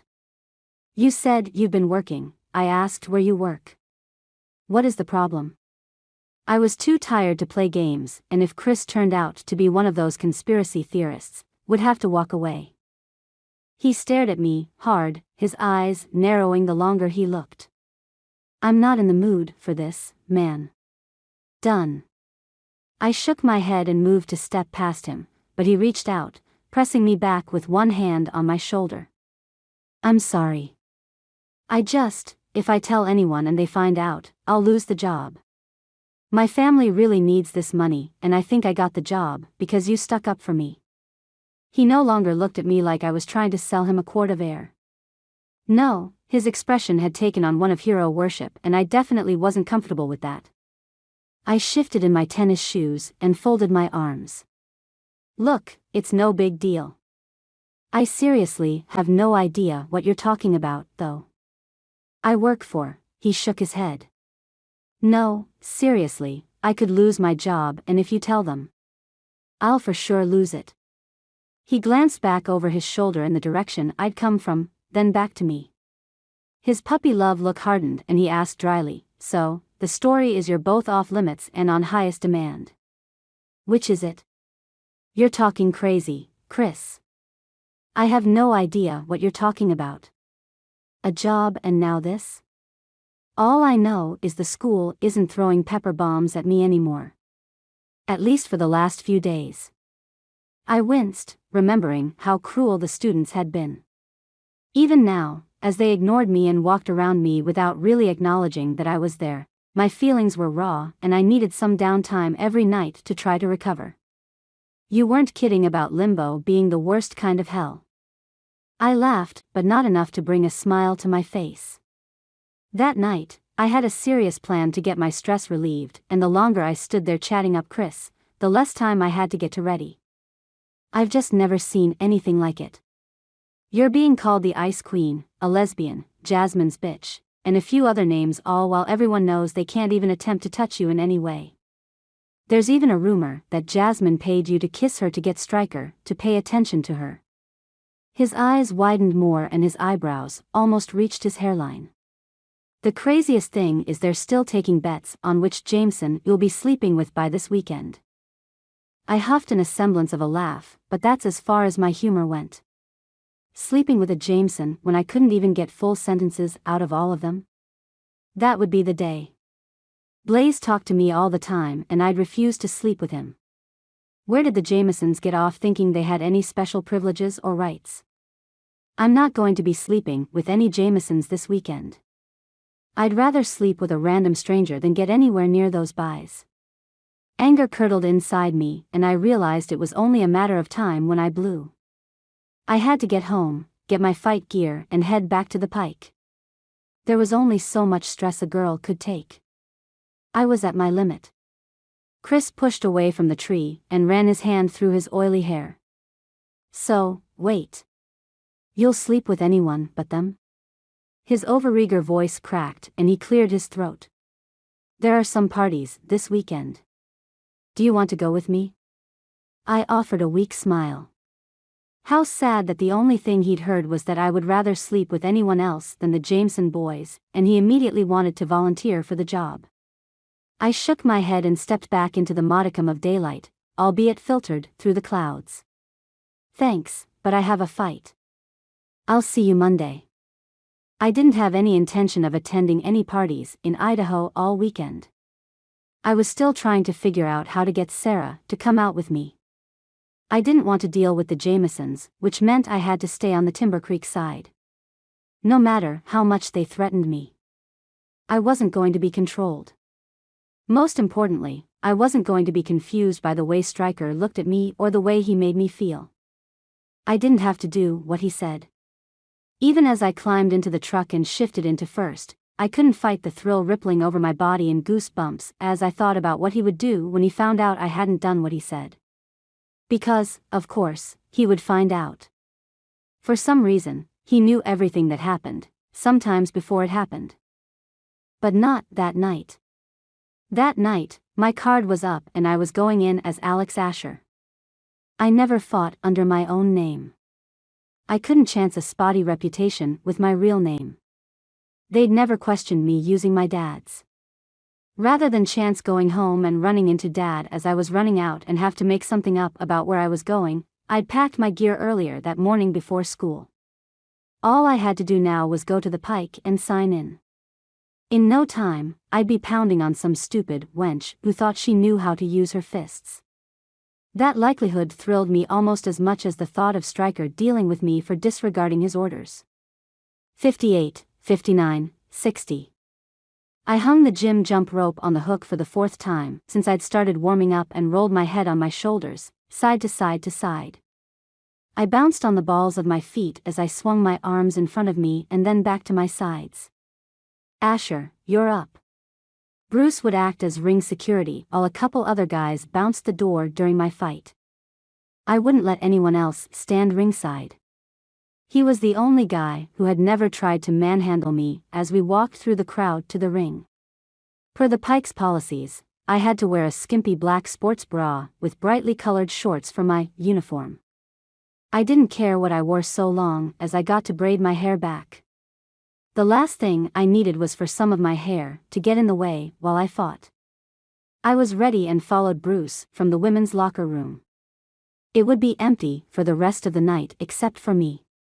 I wasn't always treated that well at the Pike. My first two fights I was forced to change in the janitor's closet because as far as the owner was concerned, I was just a piece of ass to show off in the ring. They never thought they could actually get good female fighters. I'd lied about my age then and Bruce was the only one who had known, but he'd kept his mouth shut. He was a true fan of boxing. Nothing got in the way of a good fight. I rubbed at my shoulder with my gloved hand, the glove tighter than I normally laced it, but not so tight it was distracting or uncomfortable. I wore ankle socks in my Asics shoes and Shadow jogged behind Bruce. I wore a black and dark purple hoodie with the hood pulled up to keep my heat in and my face protected. The large crowds at the pike weren't just watching, they were drinking, which made for a questionable approach to the ring. Luckily, no one spit as I passed through the waving and yelling throng. They would recognize my name. I'd only lost one fight at the pike, and that was based on a technicality. The girl's ponytail got caught in the velcro of my glove and they'd said it was a technical foul. The fans hadn't been happy, but the chick agreed to a rematch sometime in a few months. Bright lights flooded the raised ring and I could almost imagine I fought in the professional arenas. But that wasn't true. My gloves weren't the official boxing gloves. These were standard street fighting gloves. And all of the rules of street fighting were observed, with us breaking every single one of them. 1. Remember, there's never a fair fight. Even though it was supposed to be fair with a referee and everything, we were definitely not in it to make any friends. 2. Never signal that you want to fight. Why else were we there? Certainly not to dance around the ring, trying to look pretty. 3. Keep your balance. 9 times out of 10 one of the fighters was half drunk, which made for a comical fight, but was never completely fair in the whole scheme of things. I hear your opponent is from Canada. She's supposed to be Russian, but that hasn't been confirmed or denied yet. Bruce spoke out of the side of his mouth as he folded his hands at waist level and watched the crowd around the ring. I furrowed my brow. If my fighter was Russian, she'd be desperate to prove herself, maybe even suicidal. That didn't bode well for me. She'd definitely be sober and she'd probably come out on the offensive. If she wasn't Russian, then it'd be a passive-aggressive fight. The Canadian women they sent down were definitely not of the same cloth as the men. They were sneaky fighters and I respected them while also keeping my distance. I wasn't sure what to think if the fighter was both Russian and Canadian. Climbing between the ropes, I took my spot in my corner and slowly turned around, scanning the crowd. Jedediah Pike, the owner of the establishment, would be sitting. There he was. Right in front, with his hand on the flavor of the week's barely covered upper thigh. He'd be banging her in the back of the kitchen before the last fight of the night was up. He nodded at me and flicked a glance at the other fighter coming in, then looked at me with a raised eyebrow. Jedediah pinched his fingers together and rubbed them. My mouth went dry. Crap, she was Russian and the rubbing of the fingers meant she was in their mafia. Just what I didn't want or need. I gave a tight nod and regulated my breathing. I turned back to the center of the ring and worked on getting my head back in the game. Jedediah only told me as a warning. Sometimes the fighters lived and sometimes they didn't after losing a fight. I was never sure which happened to who. I did know my hardest fights were against Russians. This was going to be brutal. After the week I'd had, I was in for one hell of a fight. A tall woman climbed into the ring, easily topping me by 3 inches. Her cheekbones stood out prominently under large wide brown eyes. A pretty girl like that should be in a magazine, not in the ring. Determination darkened her eyes and I could see her hatred for me, the situation, and herself tightening the curve of her lips and clenching in her shoulder muscles as they took her robe off. She was dressed similarly to me, but her shorts were red with gold trim. I shimmied out of my hoodie, tossing it over the side to Bruce or whoever would catch it. My dark purple shorts reflected the lights back on the outer curve of the shiny material. The girl's eyes were bloodshot as she side-bounced, using her heels to move her left to right, over and over. She reached out and grabbed the ropes with each hand, staring at me hungrily as she stretched. The ref, I couldn't recall the new guy's name, moved into the center and the announcer from beside the bar on the outskirts of the room called out over the crowd. Ladies and Pike men, introducing challenger, Sonia Ivanovs, taking on Alex Asher, a Pike favorite. The crowd cheered, signaling it was time for me to start zoning everything out. The referee blew his whistle, the sound shrill in the sudden expectant silence. I could hear the blood rushing as my heart pumped, hard and strong. My breathing was level. I stepped forward, confident in my position in the ring. One move I'd been practicing involved stepping on the opponent's foot and slamming them with an uppercut as they were stuck under my weight. When I said practicing, I meant shadow boxing in my room. I hadn't actually tried the move, but I'd seen it done multiple times. Watching for the right moment was going to be tough, since I hadn't ever actually done it. We moved in, kind of touching gloves, to get the formality out of the way, and then dancing back until the ref was out of the way. We moved in, dodging, dancing, testing each other with jabs and crosses. Sonia didn't pull out any ambidextrous fighting, so we stayed with our lefts leading, which was fine with me. I had to watch for haymakers and hooks. Coming from my left, I was more vulnerable since I'd taken one to the eye a year ago. My vision wasn't bad, just sometimes spotty in the darker rings.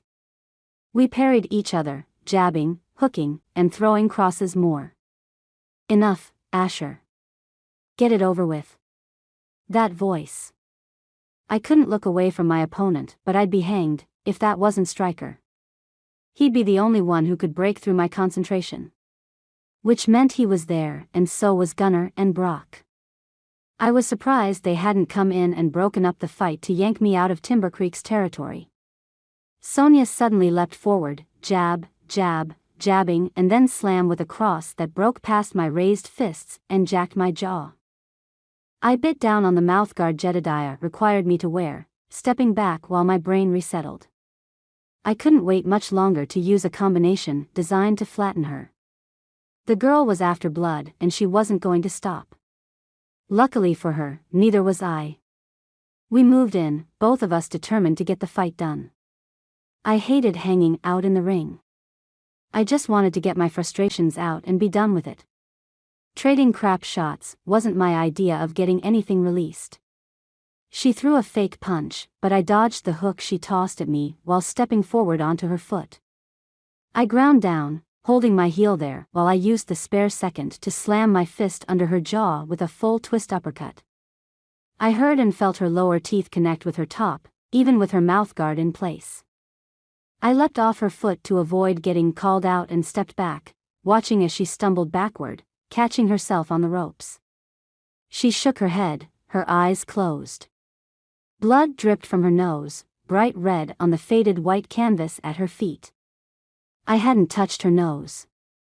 I'd come up from beneath. Had I really hit her that hard?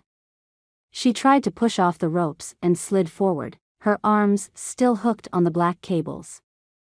I lowered my guard, watching in worry as she fell to her knees, and then stared up at the lights, her pupils asymmetrical in dilation. I stepped forward as she slumped to the side, more blood staining the canvas under our feet. The referee rushed to her side, counting, and I moved forward. Check her, something's wrong. But my words were drowned in the chaos of the crowd screaming, pounding, and clapping. The referee shot a look at me, motioning with one finger for me to get out of the ring.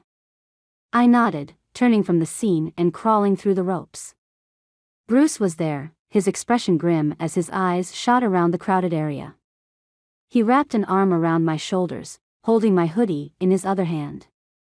He pulled my head toward his chest, leaning down to speak as we strode confidently toward the locker rooms. It doesn't look good. Marcel said something about her situation with the mob. I'll get you more details, but you better hope she's not the daughter of the Dom like they're saying. Get in the locker room, shower, and wait for Jedediah.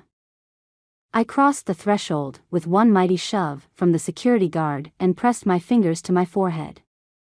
I wasn't worried about the mob or Jedediah or even the Jameson cousins.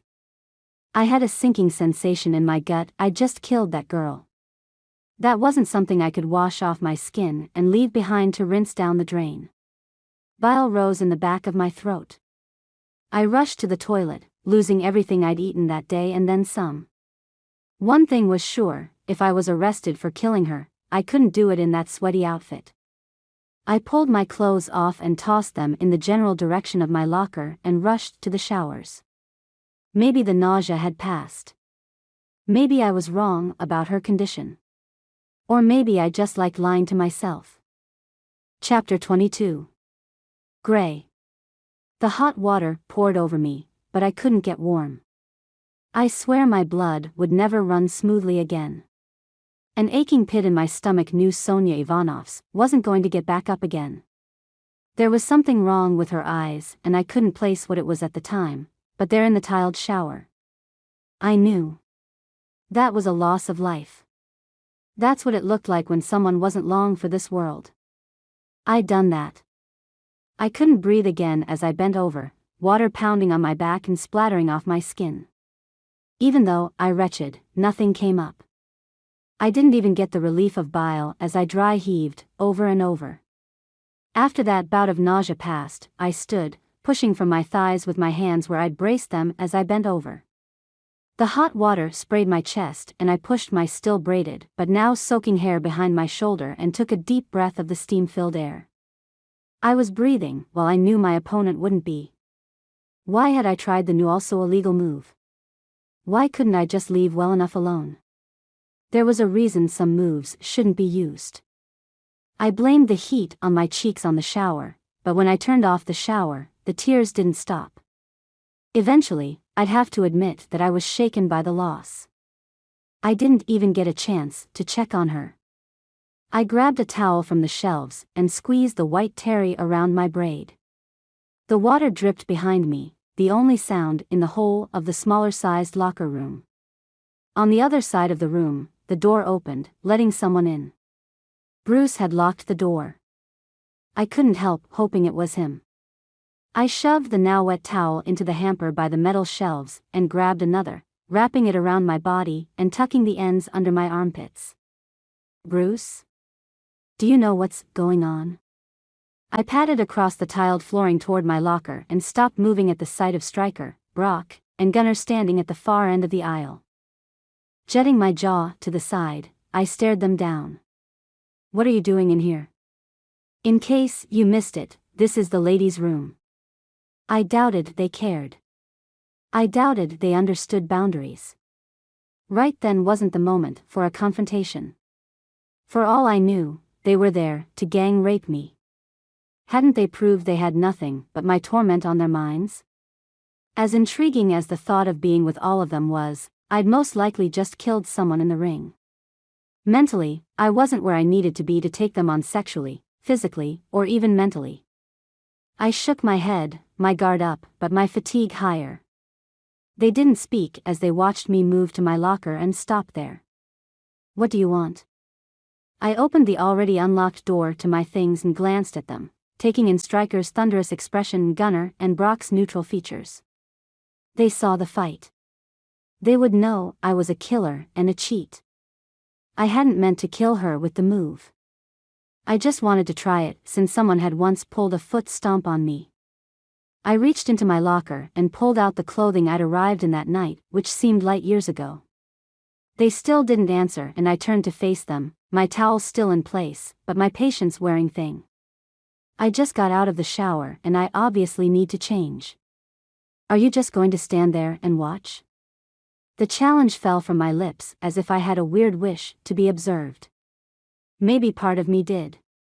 Maybe part of me thought I deserved everything odd and uncomfortable now that I'd hurt someone else.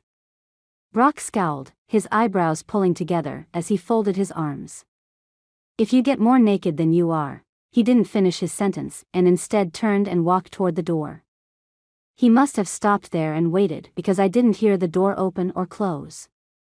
I shifted my gaze from where Brock had been to stare at Gunnar. Would he take me up on the challenge? He was the only one I'd kissed and the only one I swore was my friend, who had my back. He shifted his gaze from me to glance quickly at Stryker and then back at me. Gunnar's eyes scanned me and then he, too, turned away, tucking his hands in his pockets as he walked out of view of the aisle. Now there was one and I slowly turned my gaze to him. Stryker's fury hadn't receded, but it mingled with the shadows of concern. His folded arms didn't give off the appearance of worry, but there was something in the way he had his head tilted toward me that broke down a piece of my guard. I couldn't cry in front of him. I couldn't falter. I had to be strong. I also had to get dressed. He wasn't moving. Are you going to give me privacy? If I told him I needed to cry, would he go away? I couldn't tell anyone that. I wasn't a crier, ignoring the fact that I just cried through an entire shower. I couldn't let Stryker see me like that. He'd use it against me. Anyone would. Instead of walking away, or even turning his back, Stryker strode down the aisle on the side of the bench running between the banks of parallel lockers. He dropped his arms and he reached me and stared down at me as if studying me for a test that was coming up. I couldn't help looking up at him, my face tight and arms crossed over my waist. He shouldn't be in there. I should be dressed already. Brock and Gunnar weren't far either. Stryker could do whatever he wanted to me, and with his huge muscular size so near, I suddenly was overcome with fear that he actually could do whatever he wanted and there was nothing I could do. I couldn't run. His cousins were there blocking the way. Did I just give into the chaos of the night and give over? If I let him rape me, would it make it less painful? My shoulders slumped forward and I blinked back tears. Wiping at my cheeks, I lifted my chin and met his gaze again. If you're going to rape me, just get it over with. The challenge was there, but so was the power I'd claimed back by just accepting that I couldn't change anything. I stepped back, slumping to sit on the bench and rocking forward until my elbows were braced on my towel-covered knees. Stryker looked into my locker and then shut the door, moving around to the other side of me where I'd stacked my clothes. He rifled through the pile, pulling my black panties from where I'd tucked them in the top of my jeans. What was he going to do with my underwear? I looked up, watching him. Was he going to strangle me with them? I'd heard about the weird fetishes men could have. I'd never thought it would be applied to the first time I was used by a guy. I knew a lot of girls at Timber Creek who had been date raped. Many shrugged it off, because who would believe them? Who would believe me? Stryker knelt down at my feet, holding my underwear in his big hands, making the lace seem even more delicate. He slid it under one foot and then the other, before sliding the small piece of material up my legs and over my knees. He got to mid-thigh and glanced up at me, waiting for me to stand. Holding my gaze on his face as if expecting him to do something worse, I swallowed and stood, hating my traitorous body for burning with his touch. The warm tips of his fingers slid up the outside of my thighs, tugging my underwear into place under the towel. He reached behind me, adjusting the strap in back, but careful to keep his fingers from inadvertently touching anything else. I think I hated him for that. He dropped the bottom hem of the towel, reaching next for my jeans and bending down to the ground again. He reached up, grabbing my hand and placing it unceremoniously on his shoulder for balance. This time he helped me lift each foot and place it carefully into the pant leg. I did as he silently instructed, fisting my hand in the material of his shirt and noting the hard strength of his muscles under my fingers. He tugged a little more forcefully on my jeans, sliding them into place and buttoning the snap without looking. He held my gaze as he zipped me, the whir of the zipper loud in the silence. My breathing was deep and measured. My vision was filled with him and I couldn't look away. What would he do with the towel? Was he going to continue dressing me? Including my bra? A tenderness in his eyes hypnotized me and I no longer worried he was going to rape me. Something about the reverent way he touched me left me feeling like he'd never let anything hurt me again, even though he was the reason I'd been harmed before. He was the reason my life was hell. An amused smile lifted his lips as he took in the presence of the towel clutched in my hands. In the back, the towel sagged, leaving my skin bare where my wet hair left a chilly trail. Stryker reached out, slowly turning me to face away from him. The space between the bench and the lockers wasn't that wide. I could feel his heat at my back and I suddenly felt even more vulnerable than I had before. His fingers burned into the flesh of my biceps and I couldn't help myself, I held my breath.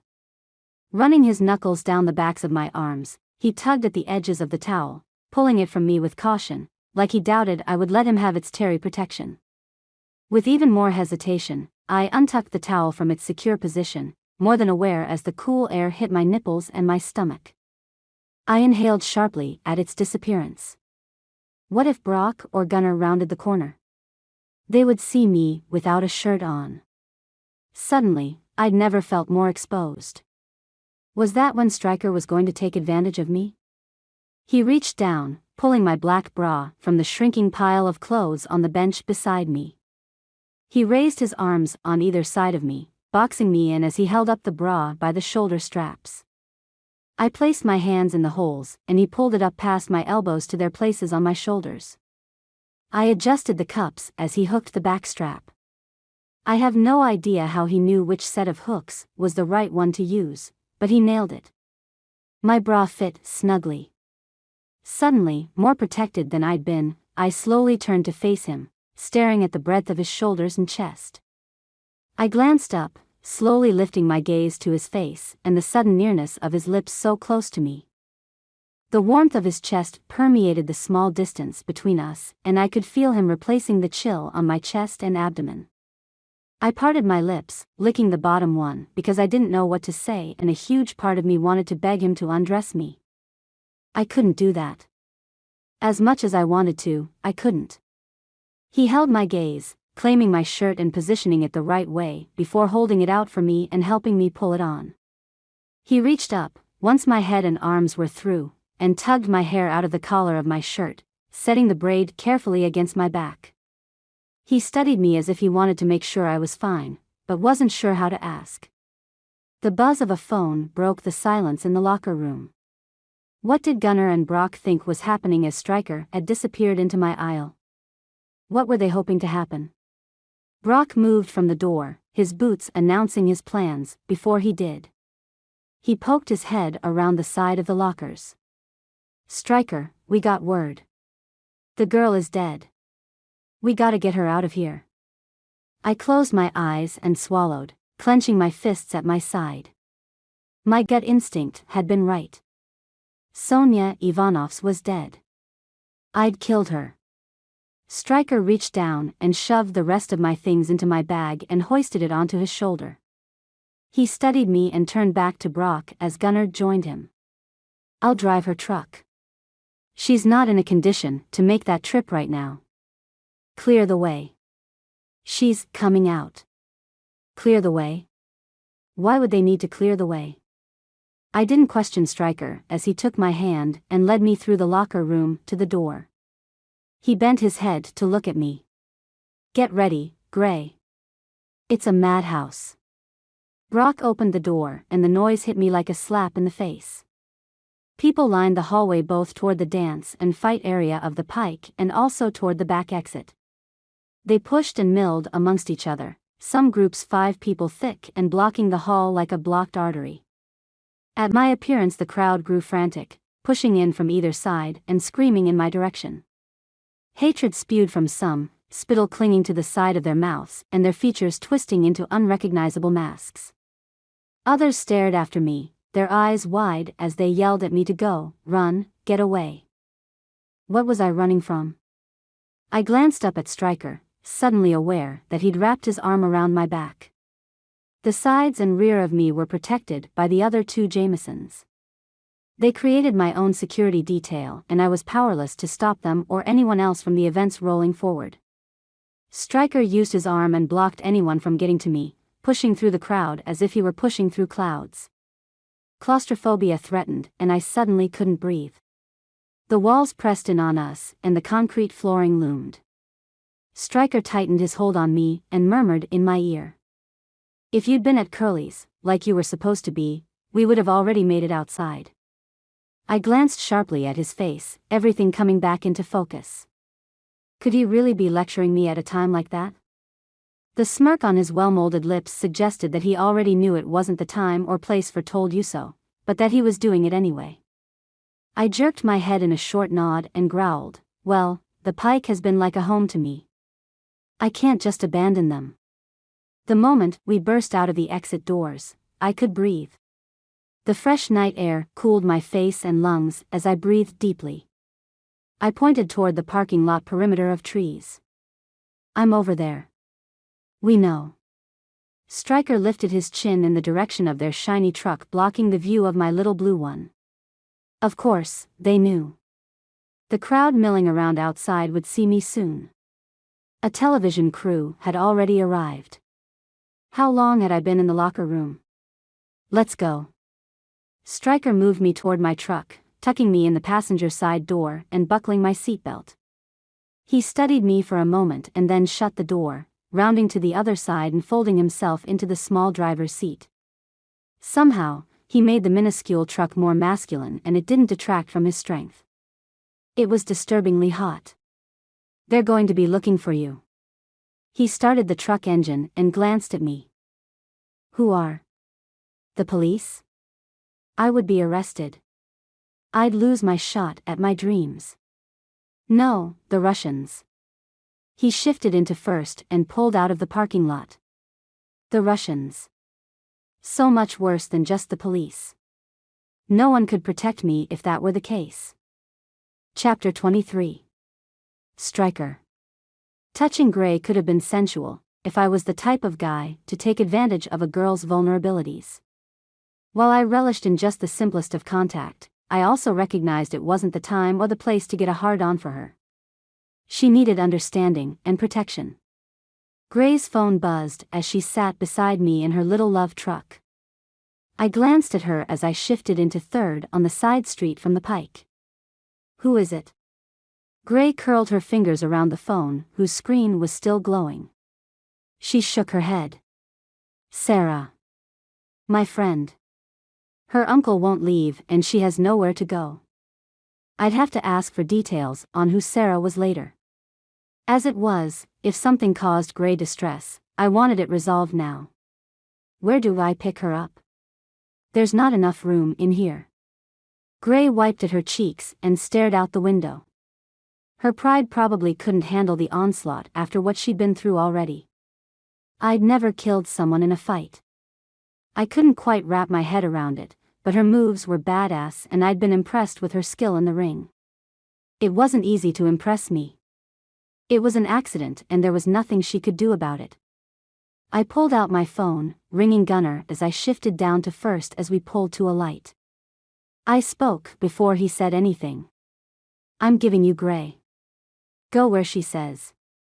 You're picking up Sarah." "Got it." Gunnar didn't ask for more details. He didn't need them. I passed the phone to Gray and she stared at me while telling Gunnar to pick up her friend. She handed the phone back to me and I shoved it to my ear. "Meet us at Declan. I'll send out for an info party." We hung up and I turned the wheel toward the freeway. Declan was a crossroad between East and West, Idaho and Washington.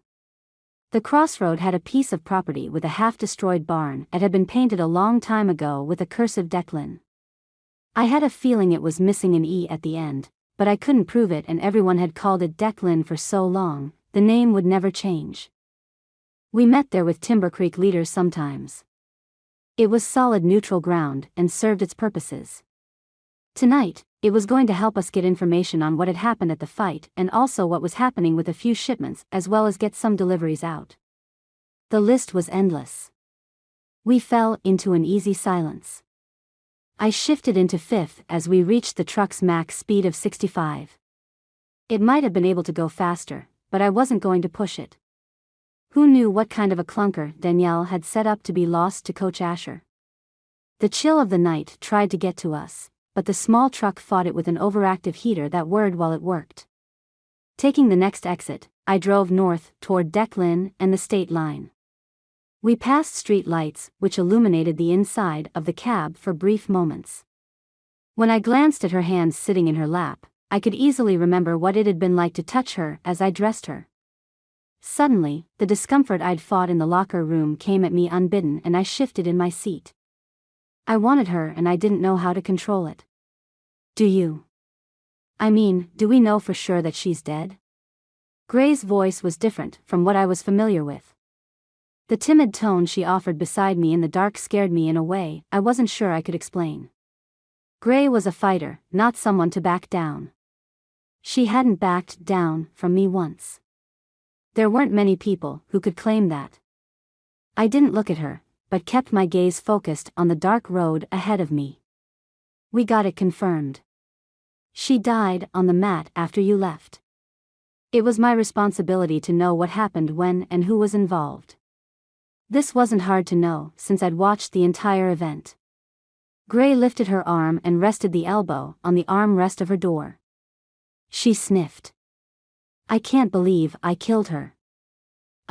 She shook her head and leaned forward, bracing both elbows on her knees and leaning her face forward into her hands. I'm going to be sick. She clawed at the door handle, trying to escape. Wait, just a minute. We're going 60.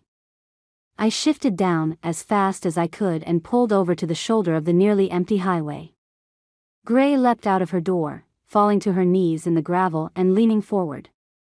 Her braid fell across her shoulder and she dry heaved, over and over. I turned off the truck and climbed from the car, giving her enough time to catch her breath. When I reached her, I crouched beside her and rubbed her back, comfortable touching her after dressing her in the locker room. It felt natural to touch her, like she was an extension of me. Hey, you're going to be okay. I saw the fight. You're strong, Asher, but you're not kill a person bigger than you strong. She was off kilter from the start. Something wasn't right. I wasn't making things up to be consoling. There had been something wrong with the Russian girl from the start, I just couldn't put my finger on what. She fell backward onto her butt and I followed suit, loosely looping my arms around my knees as I watched her. I wasn't sure what Gray's breaking point was, but everyone had them. Wasn't that why Gunner's dad had killed himself? He'd snapped when he came home and his brothers hadn't. It was one of the reasons we were always so careful to check in with each other, always so careful to make sure no one had so much stress they felt they couldn't handle life. We'd been unfair to Gray when we'd worked to stress her out, make her believe she was all alone. I'd carry that shame with me the rest of my life. She copied my pose and then looked at me, her eyes wide and devastated. Why are you being nice to me? The question could have flattened me, but I'd expected it for quite a while. I sighed, staring off into the trees bordering the ditch just past the shoulder where we Saturday. I'm not. You are and I can't figure out why. Gray pressed, dropping her leg closest to me and turning more fully my way. Her gaze worked like a magnet on my own and I finally looked at her, trying not to see her pain and raw, open emotional wounds. I couldn't imagine what she was going through as she had to face the fact that another girl died in front of her that night. Turning my face from her, I stared up at the cloudy night sky. The chill in the air wasn't obtrusive, yet. Everyone needs to know their place, Gray. Some people just fit like a peg. Others, if they don't fit, can't stay. You're one that won't be able to stay. That's just the way it is. The thought of her leaving pissed me off, but it was the only way my world could go forward. If I didn't have a business that was shoring up the economy of Jameson and providing relief like my dad and uncles needed but never got, then I would consider doing what I wanted and keep her. But that was just the start of it. I don't understand that. Why do I have to have a place? Why can't you just like me for who I am? What is with all these ridiculous rules? At least her sadness was slowly being molded into anger. Anger I could work with. Anger I could use to pull her out of her melancholic state. The last thing she needed was to dwell on the events of that night. We didn't even have all of the details yet. There was no point in focusing on what happened in the ring. It's not something to be mad about, Gray. Just suck it up and don't settle in. You'll find where you're supposed to be sooner or later. I smiled tightly at her, keeping my lips closed as I used my hands to push myself off the ground. I reached out a hand to help her up, but she was already standing on her own. One of the things I respected about Gray was her innate need to be independent. It was also one of the reasons she wouldn't fit in at Jameson. We got into the truck and I started it up, pulling onto the highway in silence. When we were only 10 minutes away from Declan, Gray's murmur pulled me from my thoughts. What if I don't want to leave? What if? What if I want to chase down this thing between us? I glanced sharply at her, my breath catching as I realized she felt it too, this undeniable pull toward each other that hurt almost as much as it warmed my blood. The realization that she felt it, too, only made it worse. I shifted into fourth and stared forward, breathing out of my nose to keep myself from saying something I couldn't back up. As she waited in the silence, a sudden slapping filled the air.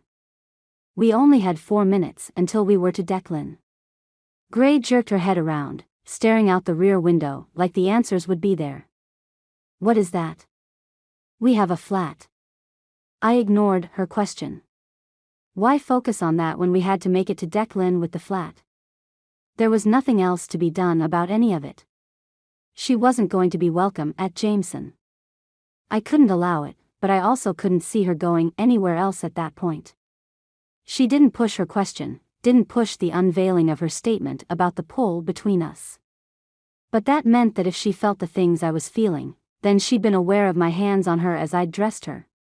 The fact that she was more than aware of me only heightened my desire for her, spiraling the heat in my lap into the discomfort range. Slap, slap, slap. The tire was one in back, but it was loud enough to fill the small truck. 1 minute left and I could see headlights a way off, marking the junction of BLAINE. Looked like Gunnar and Brock had made some calls and our people were right where we needed them to be. I shot one last glance at Gray. She had no idea what was going to be asked of her, but if she could suck it up, she'd be in a better position than the one she was in now. All I had to do was let her go. Gray. I didn't remember a spare tire from my first inspection of the truck. The flat tire had broken my nerve to ask Stryker any more about what he thought about what was between us. I wasn't stupid.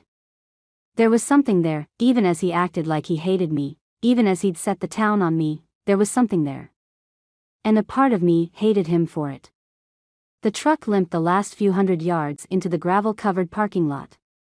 Overgrown grass sprouted up in the beams of the headlights as cars spread out in a wide circle facing inward. I was too raw to be around people. Too much had happened and I wasn't sure what I was supposed to do or what I was supposed to be thinking or feeling. My hands shook as I reached to unbuckle my seatbelt. I suddenly didn't care about my flat tire or the fact that Stryker had basically told me I wouldn't be allowed to stay in Jameson. He didn't know me. He didn't know what my dreams were or had been. I wasn't sure I ever wanted to fight again after that night. Death wasn't something that made me giddy about my future. Stryker parked the truck on the perimeter of the vehicle circle and I couldn't bring myself to open the door. As if waiting for our arrival, the black truck pulled in beside us and I leaned my forehead on the glass of my window. I didn't want to talk to Gunnar or Brock and see the condemnation in their eyes that was sure to be there. I closed my eyes, intent on blocking everything out, but in my mind's eye I could see Sonia and her eyes as the light faded from them. Snapping my eyes open, I blinked at the reflection of other lights in the shiny paint of the black truck. Knuckles rapped on the glass beside my head and I jerked back, ready to scream and shout at whoever dared bug me. My railings died in my throat as I recognized Sarah standing outside my door. I blinked back threatening tears and mouthed her name. She motioned to me to join her. I'd forgotten Stryker told his cousins to pick her up. How could I forget something so important to my mental well-being? Maybe because I'd been wrapped up in trying to define the tug between Stryker and me. No, it wasn't a tug and I knew it. It was more like an electrical current that got stronger and stronger the closer we got to each other. As soon as I was out of my truck, I threw my arms around Sarah's shoulders and I shook my head, muttering, "What are we going to do?" She held me as I held her, each of us wrapped up in our painful dramas and still leaning on the other for support and to offer it. After a minute we pulled back and I wrinkled my nose. "Did he get you?" Her uncle would never stop. We had to do something, but I wasn't sure what. My question freed the sob she'd been suppressing and she shook her head. It was close. He had me pinned on the bed when my mom walked in. She blinked back more tears and then studied me. "Do you think you could kill him for me?" She arched an eyebrow and then dryly asked, "Too soon?" I huffed a sort of chuckle that I needed. I wiped at the damp skin under my eyes. I don't know what happened. I tried a new move where I stepped on her foot, you know? I've seen other fighters use it so many times. I looked over her shoulder into the dark trees on the other side of the east running highway. I don't understand how she died. I swear I didn't hit any harder than I normally do. It was even difficult to do that since I had to extend my footing and lost some of my pivot power, you know? Sarah didn't know, but she would listen and be my sounding board like she'd been so many other times in the past. Honestly, none of it makes sense. She died on the canvas, Sarah. I couldn't finish my own sentence. As Sarah had been fighting off her uncle's rape attempts, I'd killed someone. No one could say drama didn't follow us like mosquitoes. Can we just go to your house? Sarah looked at the cars around us. I didn't recognize any of them either. I shrugged. If you want to walk. My truck has a flat. I have to ask Stryker what I should do. Asking Stryker anything had already been turning into a cluster. I couldn't get a straight answer out of him to save my life. What if he didn't feel the same things I was feeling? Was it possible for attraction to be one-sided? Blaze had seemed to be attracted to me, even though I'd merely tolerated his advances and pushed him away when he pushed too close. Stryker. I couldn't help feeling like the leader of the cousins didn't even need to push and I'd probably jump him. I just needed him to show some interest. Gunnar, Brock, and Stryker stood off to the side, keeping an eye on Sarah and me while they talked, their heads bent together. What would they do if I just walked off down the highway? I wouldn't even care which way I went. I could just start walking. No one would be the wiser. Stryker nodded at Gunnar, folding his arms across his chest as Gunnar and Brock approached Sarah and me. Stryker didn't move as he stood his ground and stared. I held his gaze a moment longer than I should have. I could accept the challenge in his eyes. Could he accept the promises in mine? Sarah leaned toward me, speaking out of the corner of her mouth. By the way, these guys you sent to get me? How are you still a virgin? As the heat increased between Stryker's eyes and mine, I had the distinct feeling that virginity was a long-lost concept for me. At least as far as Stryker was concerned. I just had to get past his surly side and get over the events of the night. Something I hoped a strong drink would cure. Gunnar shook his head as they stopped close to us. There was definitely too much somberness in his expression for me to process. Was there something worse he had to tell me? Was there anything worse than killing someone? Chapter 24. Gray. I couldn't bring myself to drink from the cup in my hand. It didn't seem fair that I stood there in the crowd gathering at Declan and someone like Sonia Ivanovs was dead. Because of me. I blinked at Gunnar, gripping the cup Brock had shoved into my hands, and I took a deep breath. Okay, lay it out there for me. Why do you look like I feel? Gunnar hadn't worn his ever-present hat that night and he reached up, running his fingers through his hair as he looked around the crowd, anywhere but at me.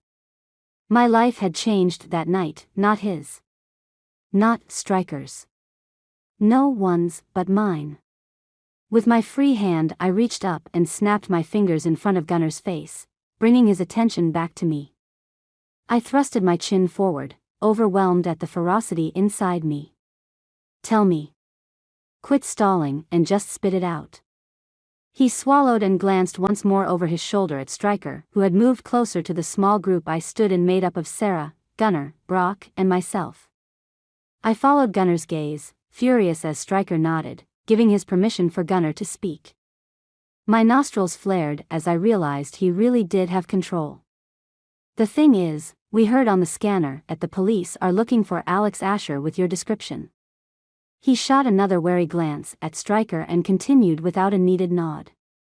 While we're dealing with that, you need to know that you don't have a spare tire either and we have to leave your truck here until it can get towed. We think sometime in the morning. I blinked at him, utterly still besides my eyelids. What was he talking about? How could he even put the two subjects into the same moment, my flat tire and the fact that I was wanted by the police? I don't understand. Should I be more upset about the police or the tire? I couldn't have been more confused, if I tried. Where did I focus my attention and my worry? Where did I put my energy? Sarah leaned over, wrapping her arm around my shoulders and ducking her head closer to mine so the boys couldn't hear her speak. "I think there's a reason they shoved that alcohol into your hand." I glanced at her, slightly squeezing the plastic cup in my fingers, reveling in the subtle cracking sound. "I don't want to drink," I murmured back, almost nervous to admit it. She shrugged. "Then don't. You know?" And for the first time, I really did get it. If I didn't want to do something, I shouldn't have to do it. That seemed to be the problem though. I was constantly forced into doing things I didn't want to do because my choices were taken away from me, losing my mom, moving from Timber Creek, being alone at Jameson. The list could keep going and I realized I wasn't alone in that either. Sarah was subjected to her own lack of control. We had no control over anything and nowhere to turn. Just hold on to the cup so they don't keep trying to give you more. She rolled her eyes but kept her arm around me. I nodded, taking a deep breath. I still couldn't wrap my head around the fact that I'd killed my opponent. I didn't even want to think about her name or her large eyes as she'd taken my measure. I'm not sure I wanted to be the last thing someone saw before they died. The sudden truth of that hit me. I was the last thing that poor girl saw before she passed from this life. My shoulders slumped forward and I dropped my cup. The shaking I'd thought I'd left in the car hit me hard. I trembled as I tried to make it somewhere I could sit down. Sarah moved with me, alarmed as she tried to help me. My rear finally hit the quasi-stable guard rail that had been set up eons ago, and I rested there with the wild grass reaching toward the stars around my calves and shins. The trembling spread up from my limbs, centering somewhere between my shoulder blades and sending shivers all over my body. Maybe I was going into shock. I'd always heard people warn against it, but I'd never actually seen it at work or would even know what the signs were if they hit me upside the head. Brock, Gunner, and Stryker moved with us. Stryker dropped into a crouch beside me, staring up into my face as if he could surmise whatever was wrong with me and then order it to stop. It hit me that they seemed rather calm for the situation. I shifted my eyes from staring at the dark ground and to Stryker's face. "What aren't you telling me?" Gunner had been the one to tell me so far, but Stryker knew all of it. That's why they kept asking him for permission, checking with him to see how far they could go. I mean, why not just tell me everything? What can be worse than killing a girl, having the cops after me, and now a flat tire that can't be fixed so I have to leave my car behind? Seriously, what more could there be? Stryker's gaze didn't shift anywhere else. He stared at me, his hands hanging loosely between his knees, and he balanced on the balls of his feet.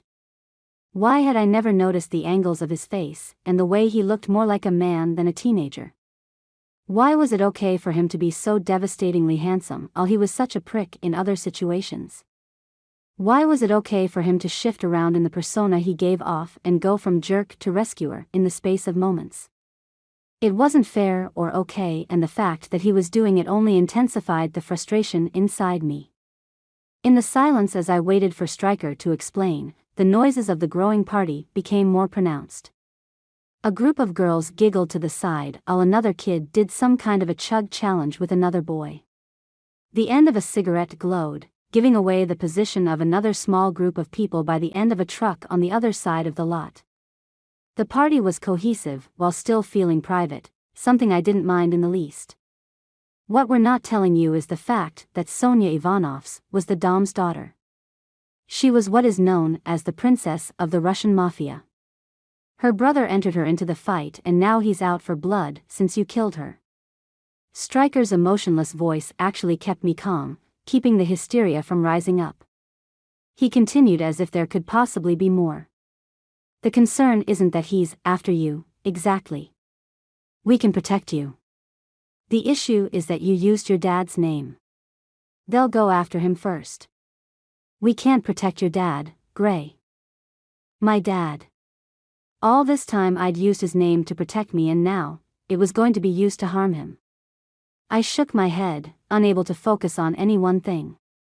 Is that all of it? Stryker glanced at Brock, standing from his crouched position as if to give the spot to his cousin.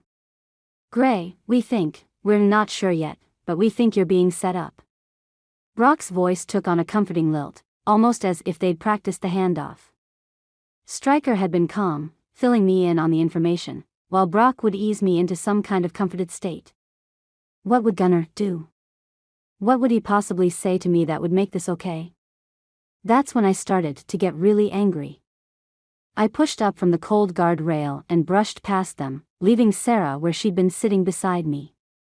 I turned, my arms akimbo, and feeling more powerless than I'd ever felt in my life. What do you guys think you can do?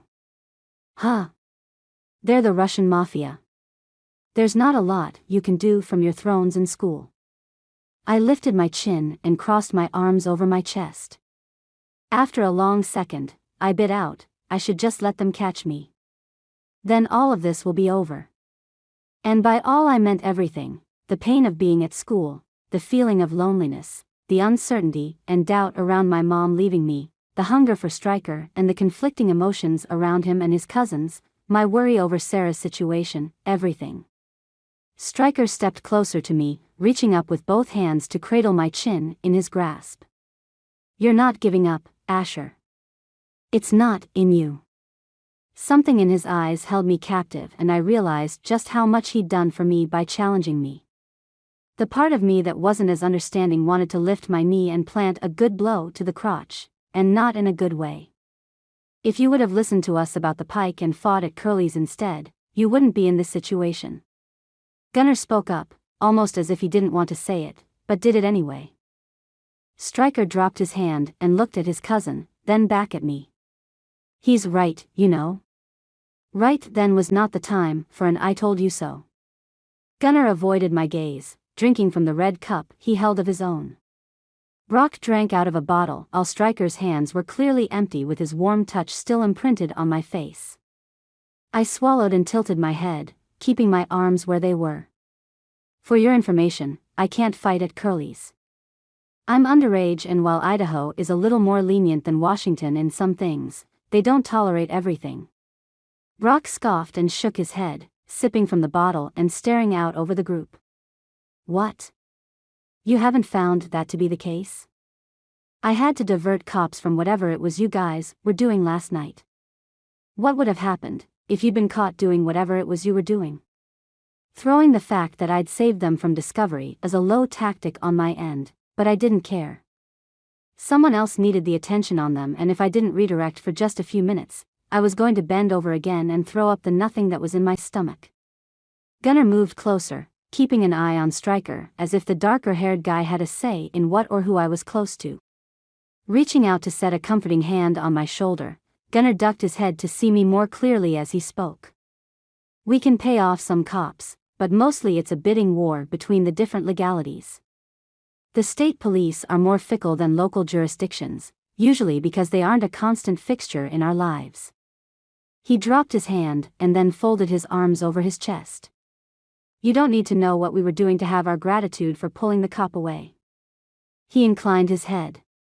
You have our thanks. That was it? That formal speech was supposed to be enough to convey their gratitude? I glanced at Stryker. I didn't want to hear from Gunnar or Brock, I wanted to hear something from Stryker. He just stared at me, the muscles in his jaw ticking with some kind of pent-up energy. What would he do if I rested my hands on his face like he'd done to me? I had a feeling he wouldn't be as receptive as I'd been. Then it hit me. What they'd just warned me about hit me like a right cross to my jaw. I inhaled sharply and stared wide-eyed at Stryker. I didn't even seek Sarah out. For some reason, I didn't think she could save me. Not from what they'd said. Without thinking things through, I reached to the side, my hand falling on Gunnar as I leaned. I was going to fall and he caught me, even as he shot a worried glance at Stryker. I looked up at Gunnar, my voice as weak as my knees. The Russian mob is seriously after me and my dad? What had I done? I was going to lose the last parent I had and all because I had to protect my precious name for scholarships. I wasn't even sure I would be able to fight again, which left my dreams in a shattered mess at my feet. The muscles of Gunner's forearm flexed as I held on for what felt like my life. What if I let go?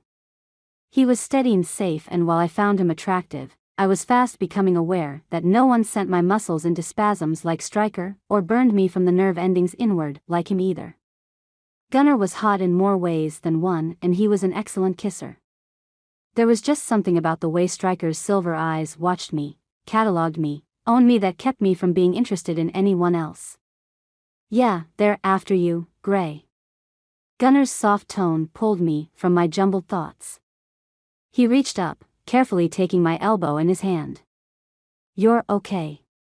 We'll do what we can. You might need to call home and warn your father. We can take you home after a bit, but right now, we think." He glanced at Stryker, whose face had taken on a dark and stormy expression. Moving up beside me, Stryker jerked me his direction as he growled, "You'll stay with us until we get this figured out. Warn your dad, then drink something." He stared at Gunner as if challenging him to do more, but the words never came. Gunner didn't back down from whatever it was he was doing, and Stryker didn't push. I had an uncomfortable feeling I was the thing they were glaring about, but I was too immersed in the turmoil around my dad's safety. Sarah grabbed my phone from my truck and pressed it into my hand before taking me by the shoulders and moving me away from the strength and heat of Stryker and Gunner. Brock had disappeared, and I had no desire to seek him out. What if he was doing something I couldn't unsee later? I dialed Dad's number, more aware than ever that he was most likely out gambling again, and I wasn't there to stop him. Not to mention, if he was out playing, there was no way he'd answer his phone. If he was home, maybe he'd answer. The phone rang and rang and rang, then went to voicemail. I hung up without leaving a message. He never listened to the messages, which meant mine would just sit in the inbox, proof it was a waste of time. I slowly lowered my phone to my lap and hit end, watching as the screen finally faded to black. Stryker and Gunner moved closer to each other, talking low enough I couldn't hear, but I could see their hand motions and feel their repetitive glances my way. Of course, I didn't move from where I'd sank back to the guardrail. How had that happened? How had I come back here? I peeked to the side and saw Sarah watching me, tears in her eyes. I tried smiling. She half laughed as she shook her head. "Nice try, Asher." That was a horrible attempt at a smile. I blinked, tears spilling free. It's not a big deal about me, you know?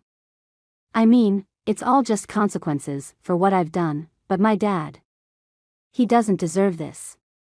Why can't it just be like I disappeared rather than have to be hunted like this? Disappear like my mom did. I could just leave my dad. He'd never have to know about the mafia being after me. He'd never have to know that I killed someone in the ring. My greatest shame was tied to my greatest love. The unfairness of it all made me reach out against my better judgment and claim the bottle dangling from her fingers. Sarah wasn't a drinker, but she walked around with a beverage as if trying to convince others she was already served. I didn't care what was in it. I gulped the contents down and ignored the burning in my throat and the dry hopsy flavor on my tongue. All I wanted was to forget for a moment, just one brief moment, that I was in a whole lot of trouble, and no matter how much the hot Jameson boys promised they'd take care of me, there wasn't a lot you could do against the Russian mafia. Especially when you were wanted for killing the princess. Chapter 25. Stryker. Gray gave over to her friend's pressure to drink. I decided to stay sober. "You want one of these, man?" Not as bad as I thought they'd be. Gunner brandished a hard lemonade, its black lid already popped off by the guy passing them out. I shook my head and wrinkled my nose.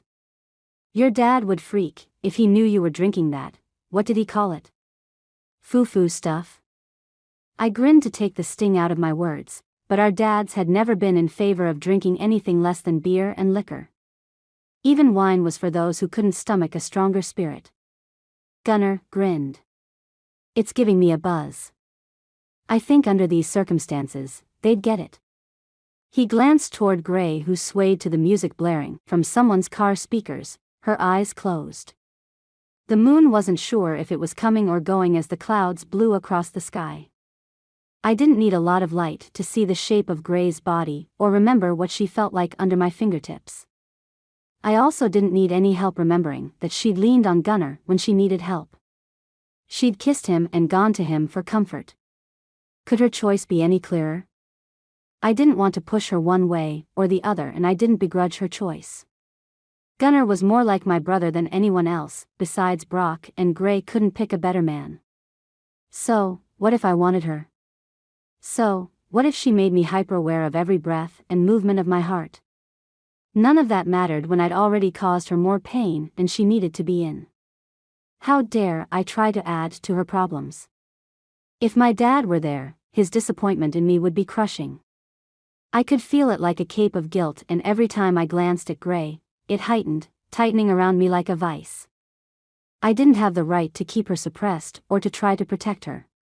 But a large part of me also acknowledged the fact that I didn't need the right to do what was right.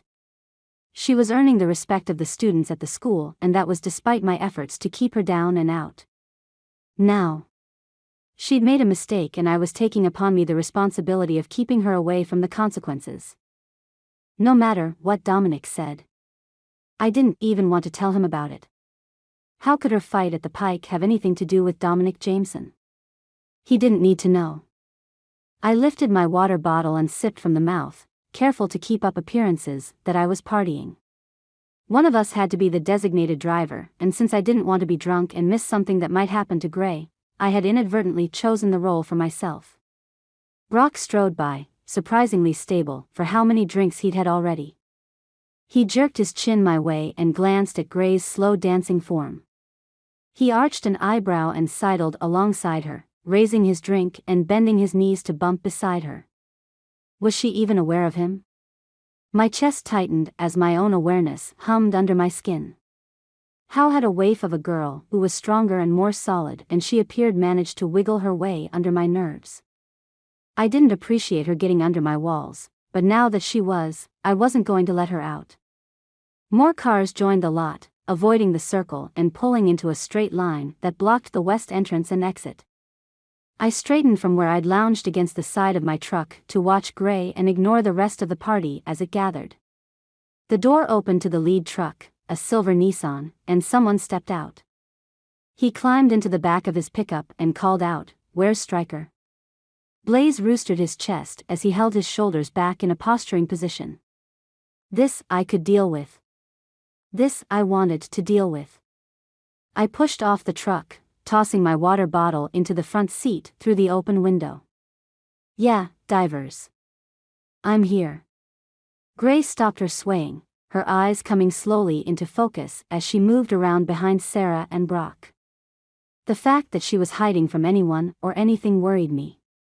Just how scared was she? She pressed her fingers to her forehead, closing her eyes and dropping the drink to her side. She lifted her gaze to mine after a minute and then lifted her jaw. The girl's indomitable will was addicting to watch. "Stryker, you came to our side tonight, removed one of our own. There's a fine for that." Blaze climbed from the back of the truck, cocky with his entourage of 8 around him. Little did he know 8 was nothing to my cousins and me. The rest of the guys hanging out had our backs as well.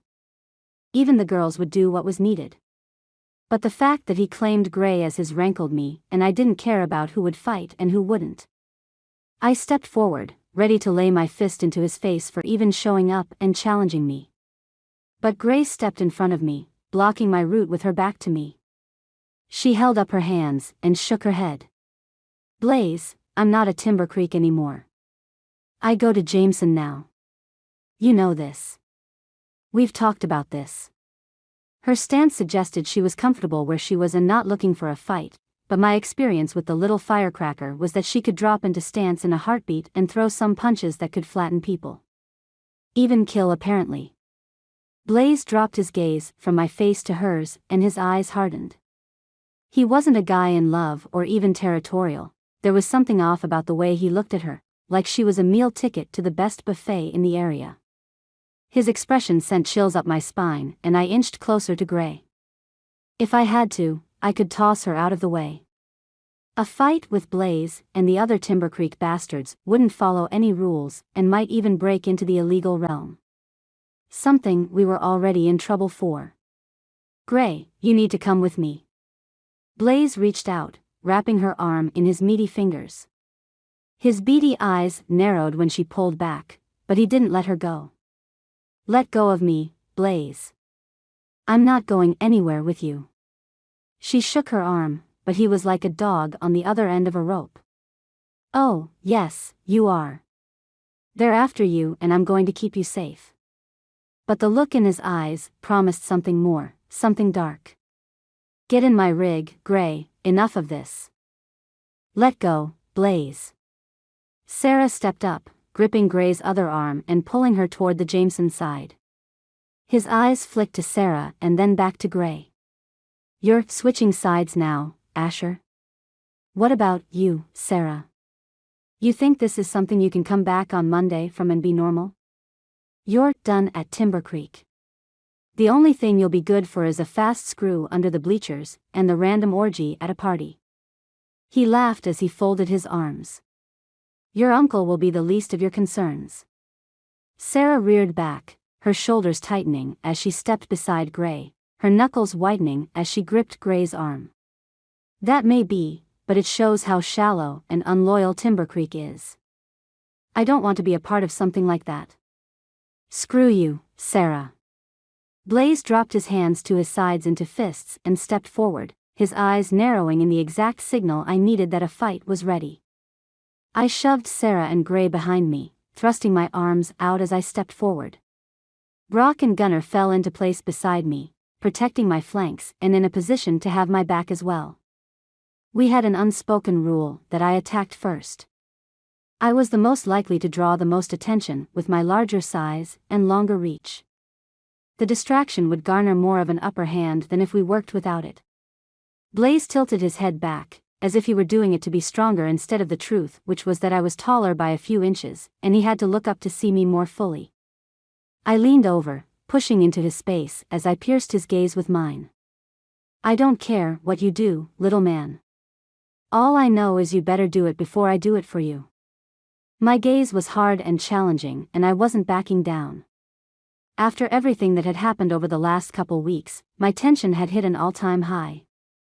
Nothing but a volcanic explosion was going to help me with this, and I needed to hit Blaze. I needed it more than I needed air. He just stared at me, his eyes flickering like he might have just realized he was in deeper than he'd planned. He moved as if to step back, as if he might renege on the promise of a fight in his stance. I couldn't allow that. I couldn't accept him backing out. Not when I needed it as bad as I did. Before he could say anything, I reared back and decked the left side of his face with a right hook. The crowd that had gathered around us gave a collective ooh as Blaze stumbled backward. Two of his backups grabbed his arms and steadied him, and he pressed his fingers to his lips. Pure, unadulterated hatred filled his eyes as he raised his gaze to stare at me. He stood, and suddenly the flash of metal glinted in his hand. Brandishing a knife, he strode toward me, his hands out by his sides and the knife blade taunting as it extended from his closed fist. Yeah? You want to cold cock me? I'm going to mess you the hell up. Blaze gritted his teeth, smiling in a way that promised me a good fight.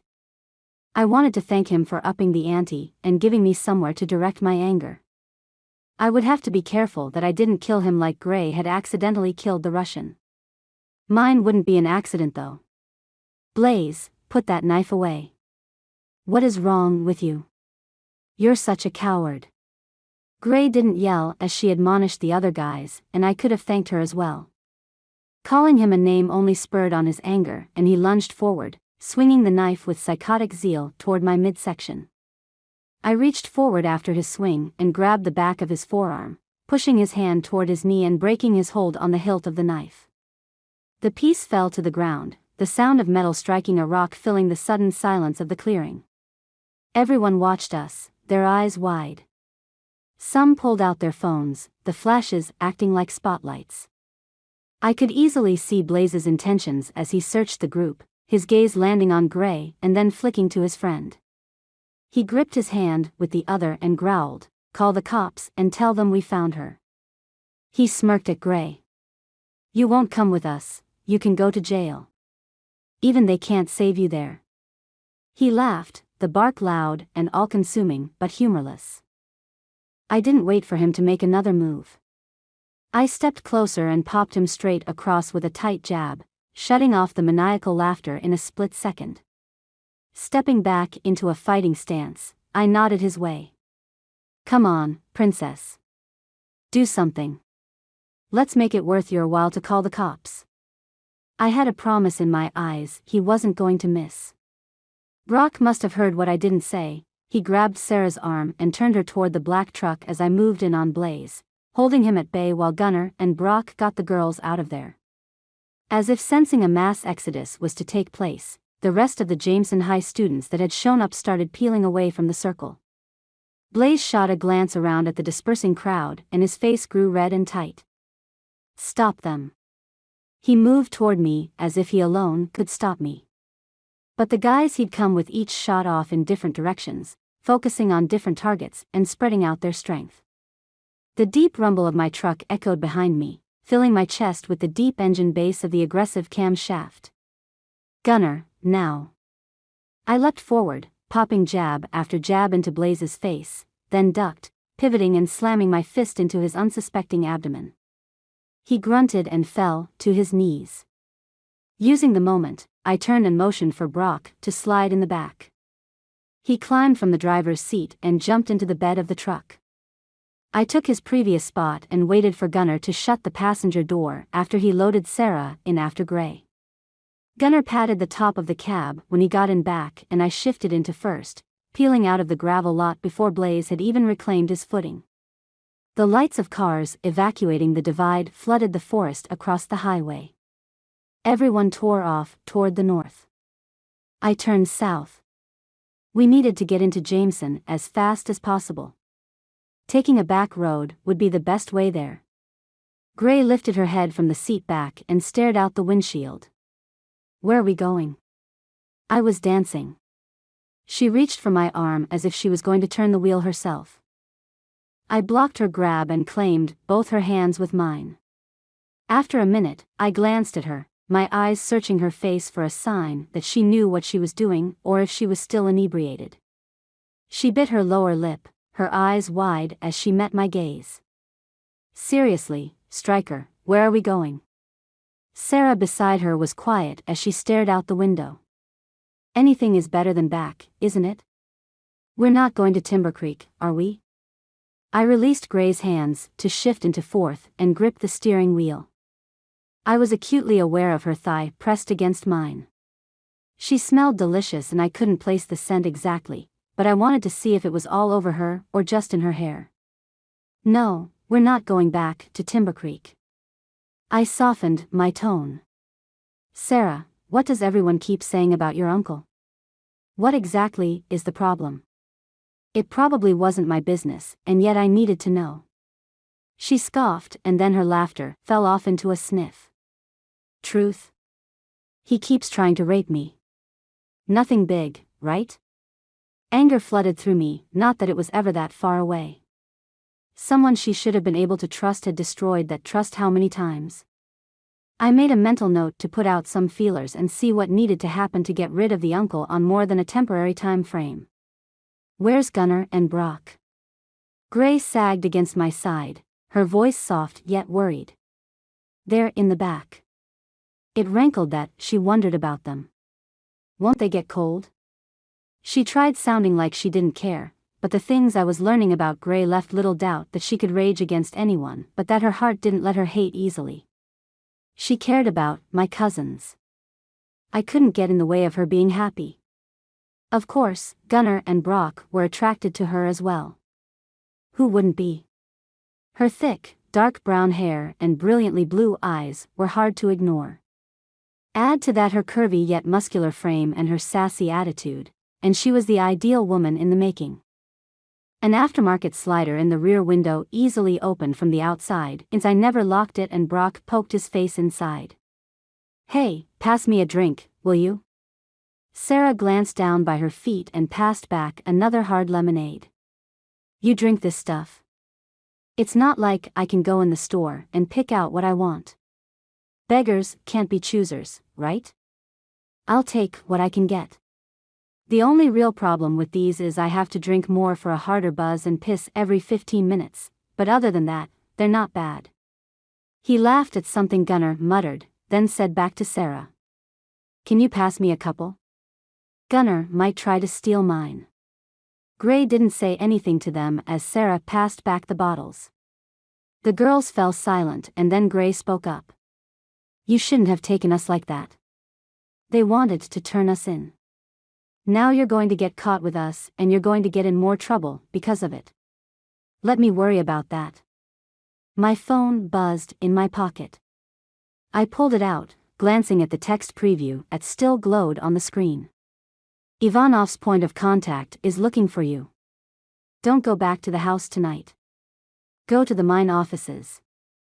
A text from my uncle that barely warned us. If the Ivanovs were looking for us at our house, they would look for us at the mines and at the school, and anywhere else they could tie to us. Dominic had no idea what would keep us safe, if he even wanted to keep us alive. If we died, he'd get everything and he wouldn't have to turn anything over when we turned 18. The one thing Dominic had proven time and again was his innate ability to underestimate us and the trainings we'd gotten from our fathers. We didn't have to go to the mines, the house, or anywhere else that anyone knew about. No, we had our own place off the radar and we'd be safe there. Gray and Sarah would be as well. If I didn't want to risk angering Dominic, I'd have to surface after the weekend and let him know we were okay, but we couldn't admit to where we'd been. I'd have to procure a hotel room or something to throw him off. As much as he said that our best interests were the most important thing to him, his actions had never fully supported that sentiment. I wasn't stupid and I wasn't taking any chances. I reached back and rapped my knuckles on the glass. Brock and Gunnar appeared in the small rectangle and I glanced at them in the rearview mirror. We have to go underground. The Russians are looking for us. My words sobered my cousins, and they nodded, disappearing back outside the window. Underground? Gray didn't sound as timid as she had. Her own alcoholic haze had to be wearing off. I took the next left, turning onto a chip-sealed road that was part gravel and part tar. Nodding, I continued, staring out the windows. We've got the Russians after us, and you have the cops after you. We don't have a lot of places to go at this point. We're taking you under with us. You'll be safe. I glanced at Gray, then at Sarah, careful to include both of them in my promise. You both will. Sarah was no one to me on her own, but she mattered to Gray, and that meant she had worth. Gray edged closer to me, her heat moving up over my leg and up my side. I glanced sharply to my right, catching the glimmer of tears on her cheeks. What more could I do to make things up to her? Not much. Keeping her safe was the most I could do. I wasn't sure she'd take anything else. If she didn't accept that, I couldn't help worrying that we would all end up dead. Chapter 26. Gray. The alcohol hadn't dulled the pain like I'd hoped. Instead, every time I closed my eyes, I saw Sonia's face. I didn't even know her and yet she'd be with me the rest of my life. I almost wished I could go to jail. Would that make it go away? The incessant guilt riding inside me like a balloon filled with acid just waiting to pop. I couldn't seem to get warm either.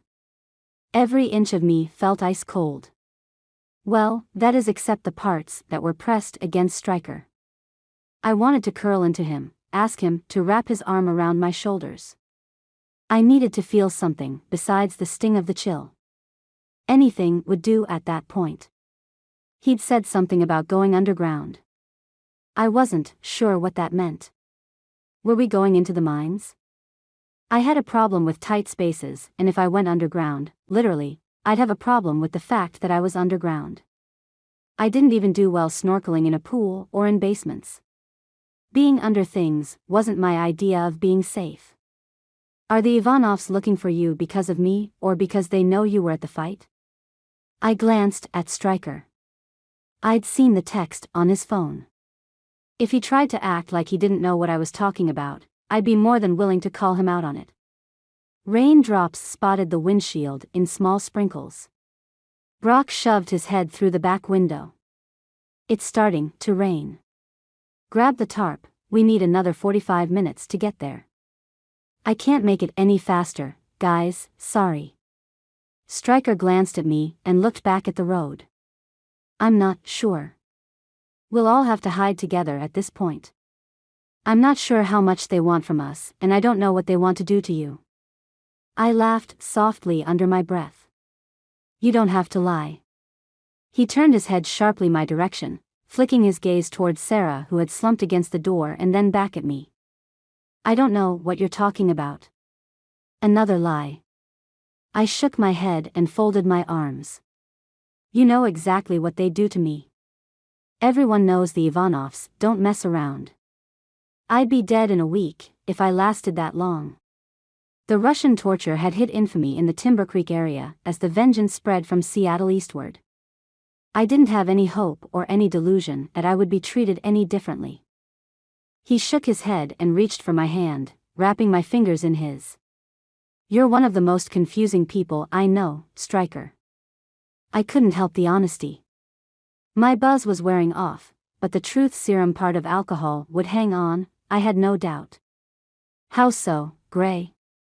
He pulled his hand to his lap with my hand still in his fingers. I didn't pull away, curious where he was going with it. I blinked heavily, exhausted emotionally, physically, and I'm sure spiritually. You want everyone to hate me at school. You don't want me on the team. You won't let me get hurt even though you're the one trying to hurt me. You make my insides melt. And now it seems that underneath it all, you don't even want that. Wait. I don't know about that last part. I blinked as a car turned onto the road ahead facing us. Their brights were on and still at over 500 yards away, the lights were almost too bright to see around. Stryker tugged me closer to him, just under his arm, and let his forearm fall around my upper back. More heat, and this time it spread outward, dissipating the tightness from the fight and that I was being hunted by the cops and the Ivanovs family. I do want you on the team. You're impossible to look away from. He didn't negate that he wanted me hurt or anything else, just that he wanted me on the team. I wasn't sure how to take that. I wasn't sure how to take any of it. The lights got brighter.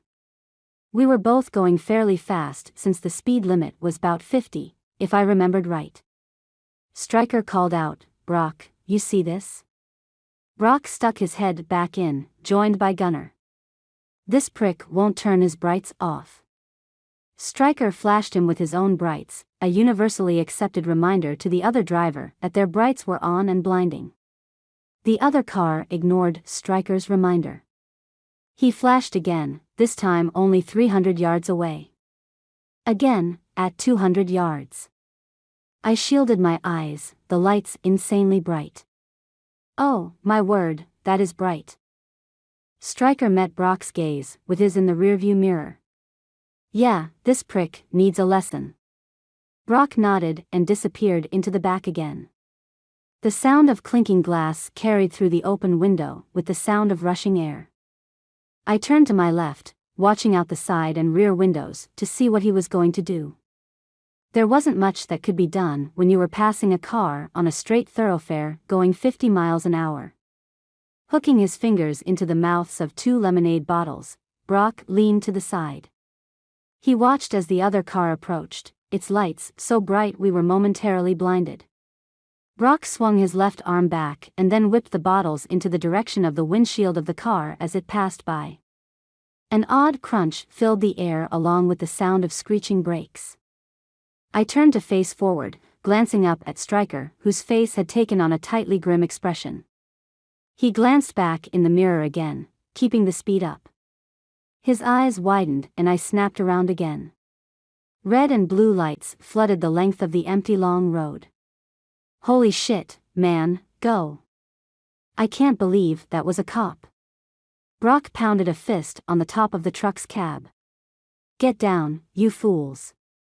Hide under that tarp. We don't need him knowing more than he does. Hang on. Stryker shifted into fifth, reaching speeds that were 20 and 30 miles per hour over the limit. Sarah straightened where she sat, staring straight ahead. What just happened? Were you sleeping? I looked at her like she might be crazy.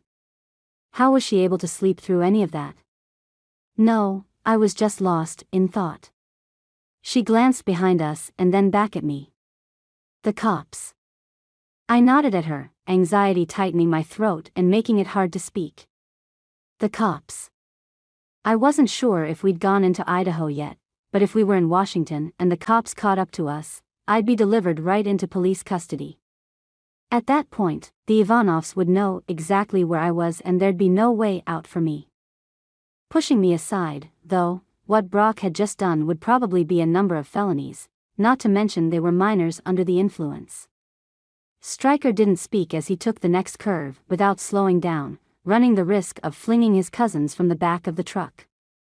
The flashing red and blue lights didn't waver as Stryker pushed the older truck to its limits. What are you going to do? I couldn't help asking. My own life was wrapped up in whatever he did. If he continued to run, we could add the felony of evasion to the ever-mounting list. What else could go wrong? I just need to get ahead of him enough that I can get away. We just need a break. Hold on. He raised his voice on the last phrase so the boys in the back could hear. Sarah reached up and grabbed the oh shit bar, gripping it with both hands. I had nothing to grab onto, opting for the seatbelt buckled at my waist. The road stretched before us, black, dark, no hope to offer. I glanced over my shoulder. The only thing behind us held tight to our speed and wouldn't let us go. The red and blue didn't offer comfort. Not right then. My fears and doubts followed behind us, and I didn't know what would happen if we were caught. There would be a lot of confusion. Part of me wanted to jump from the truck. Another part of me wanted to get caught. But that was about me. I didn't want anything to happen to Jamesons. If they were caught, there was no way they wouldn't get thrown in prison and treated like adults. You didn't assault an officer and get away with it. No matter who you were or who you knew. I dug my fingers into the hard muscle of Stryker's upper thigh. No matter what happened, we were going down together. Grab the next Bad Boys of Jameson Academy series, Brawler. Stryker, Gunner, and Brock are even more addicting as they try to right some wrongs from their past and help Gray fix her own mistakes. Can they stick together once more than murder charges come calling for Gray?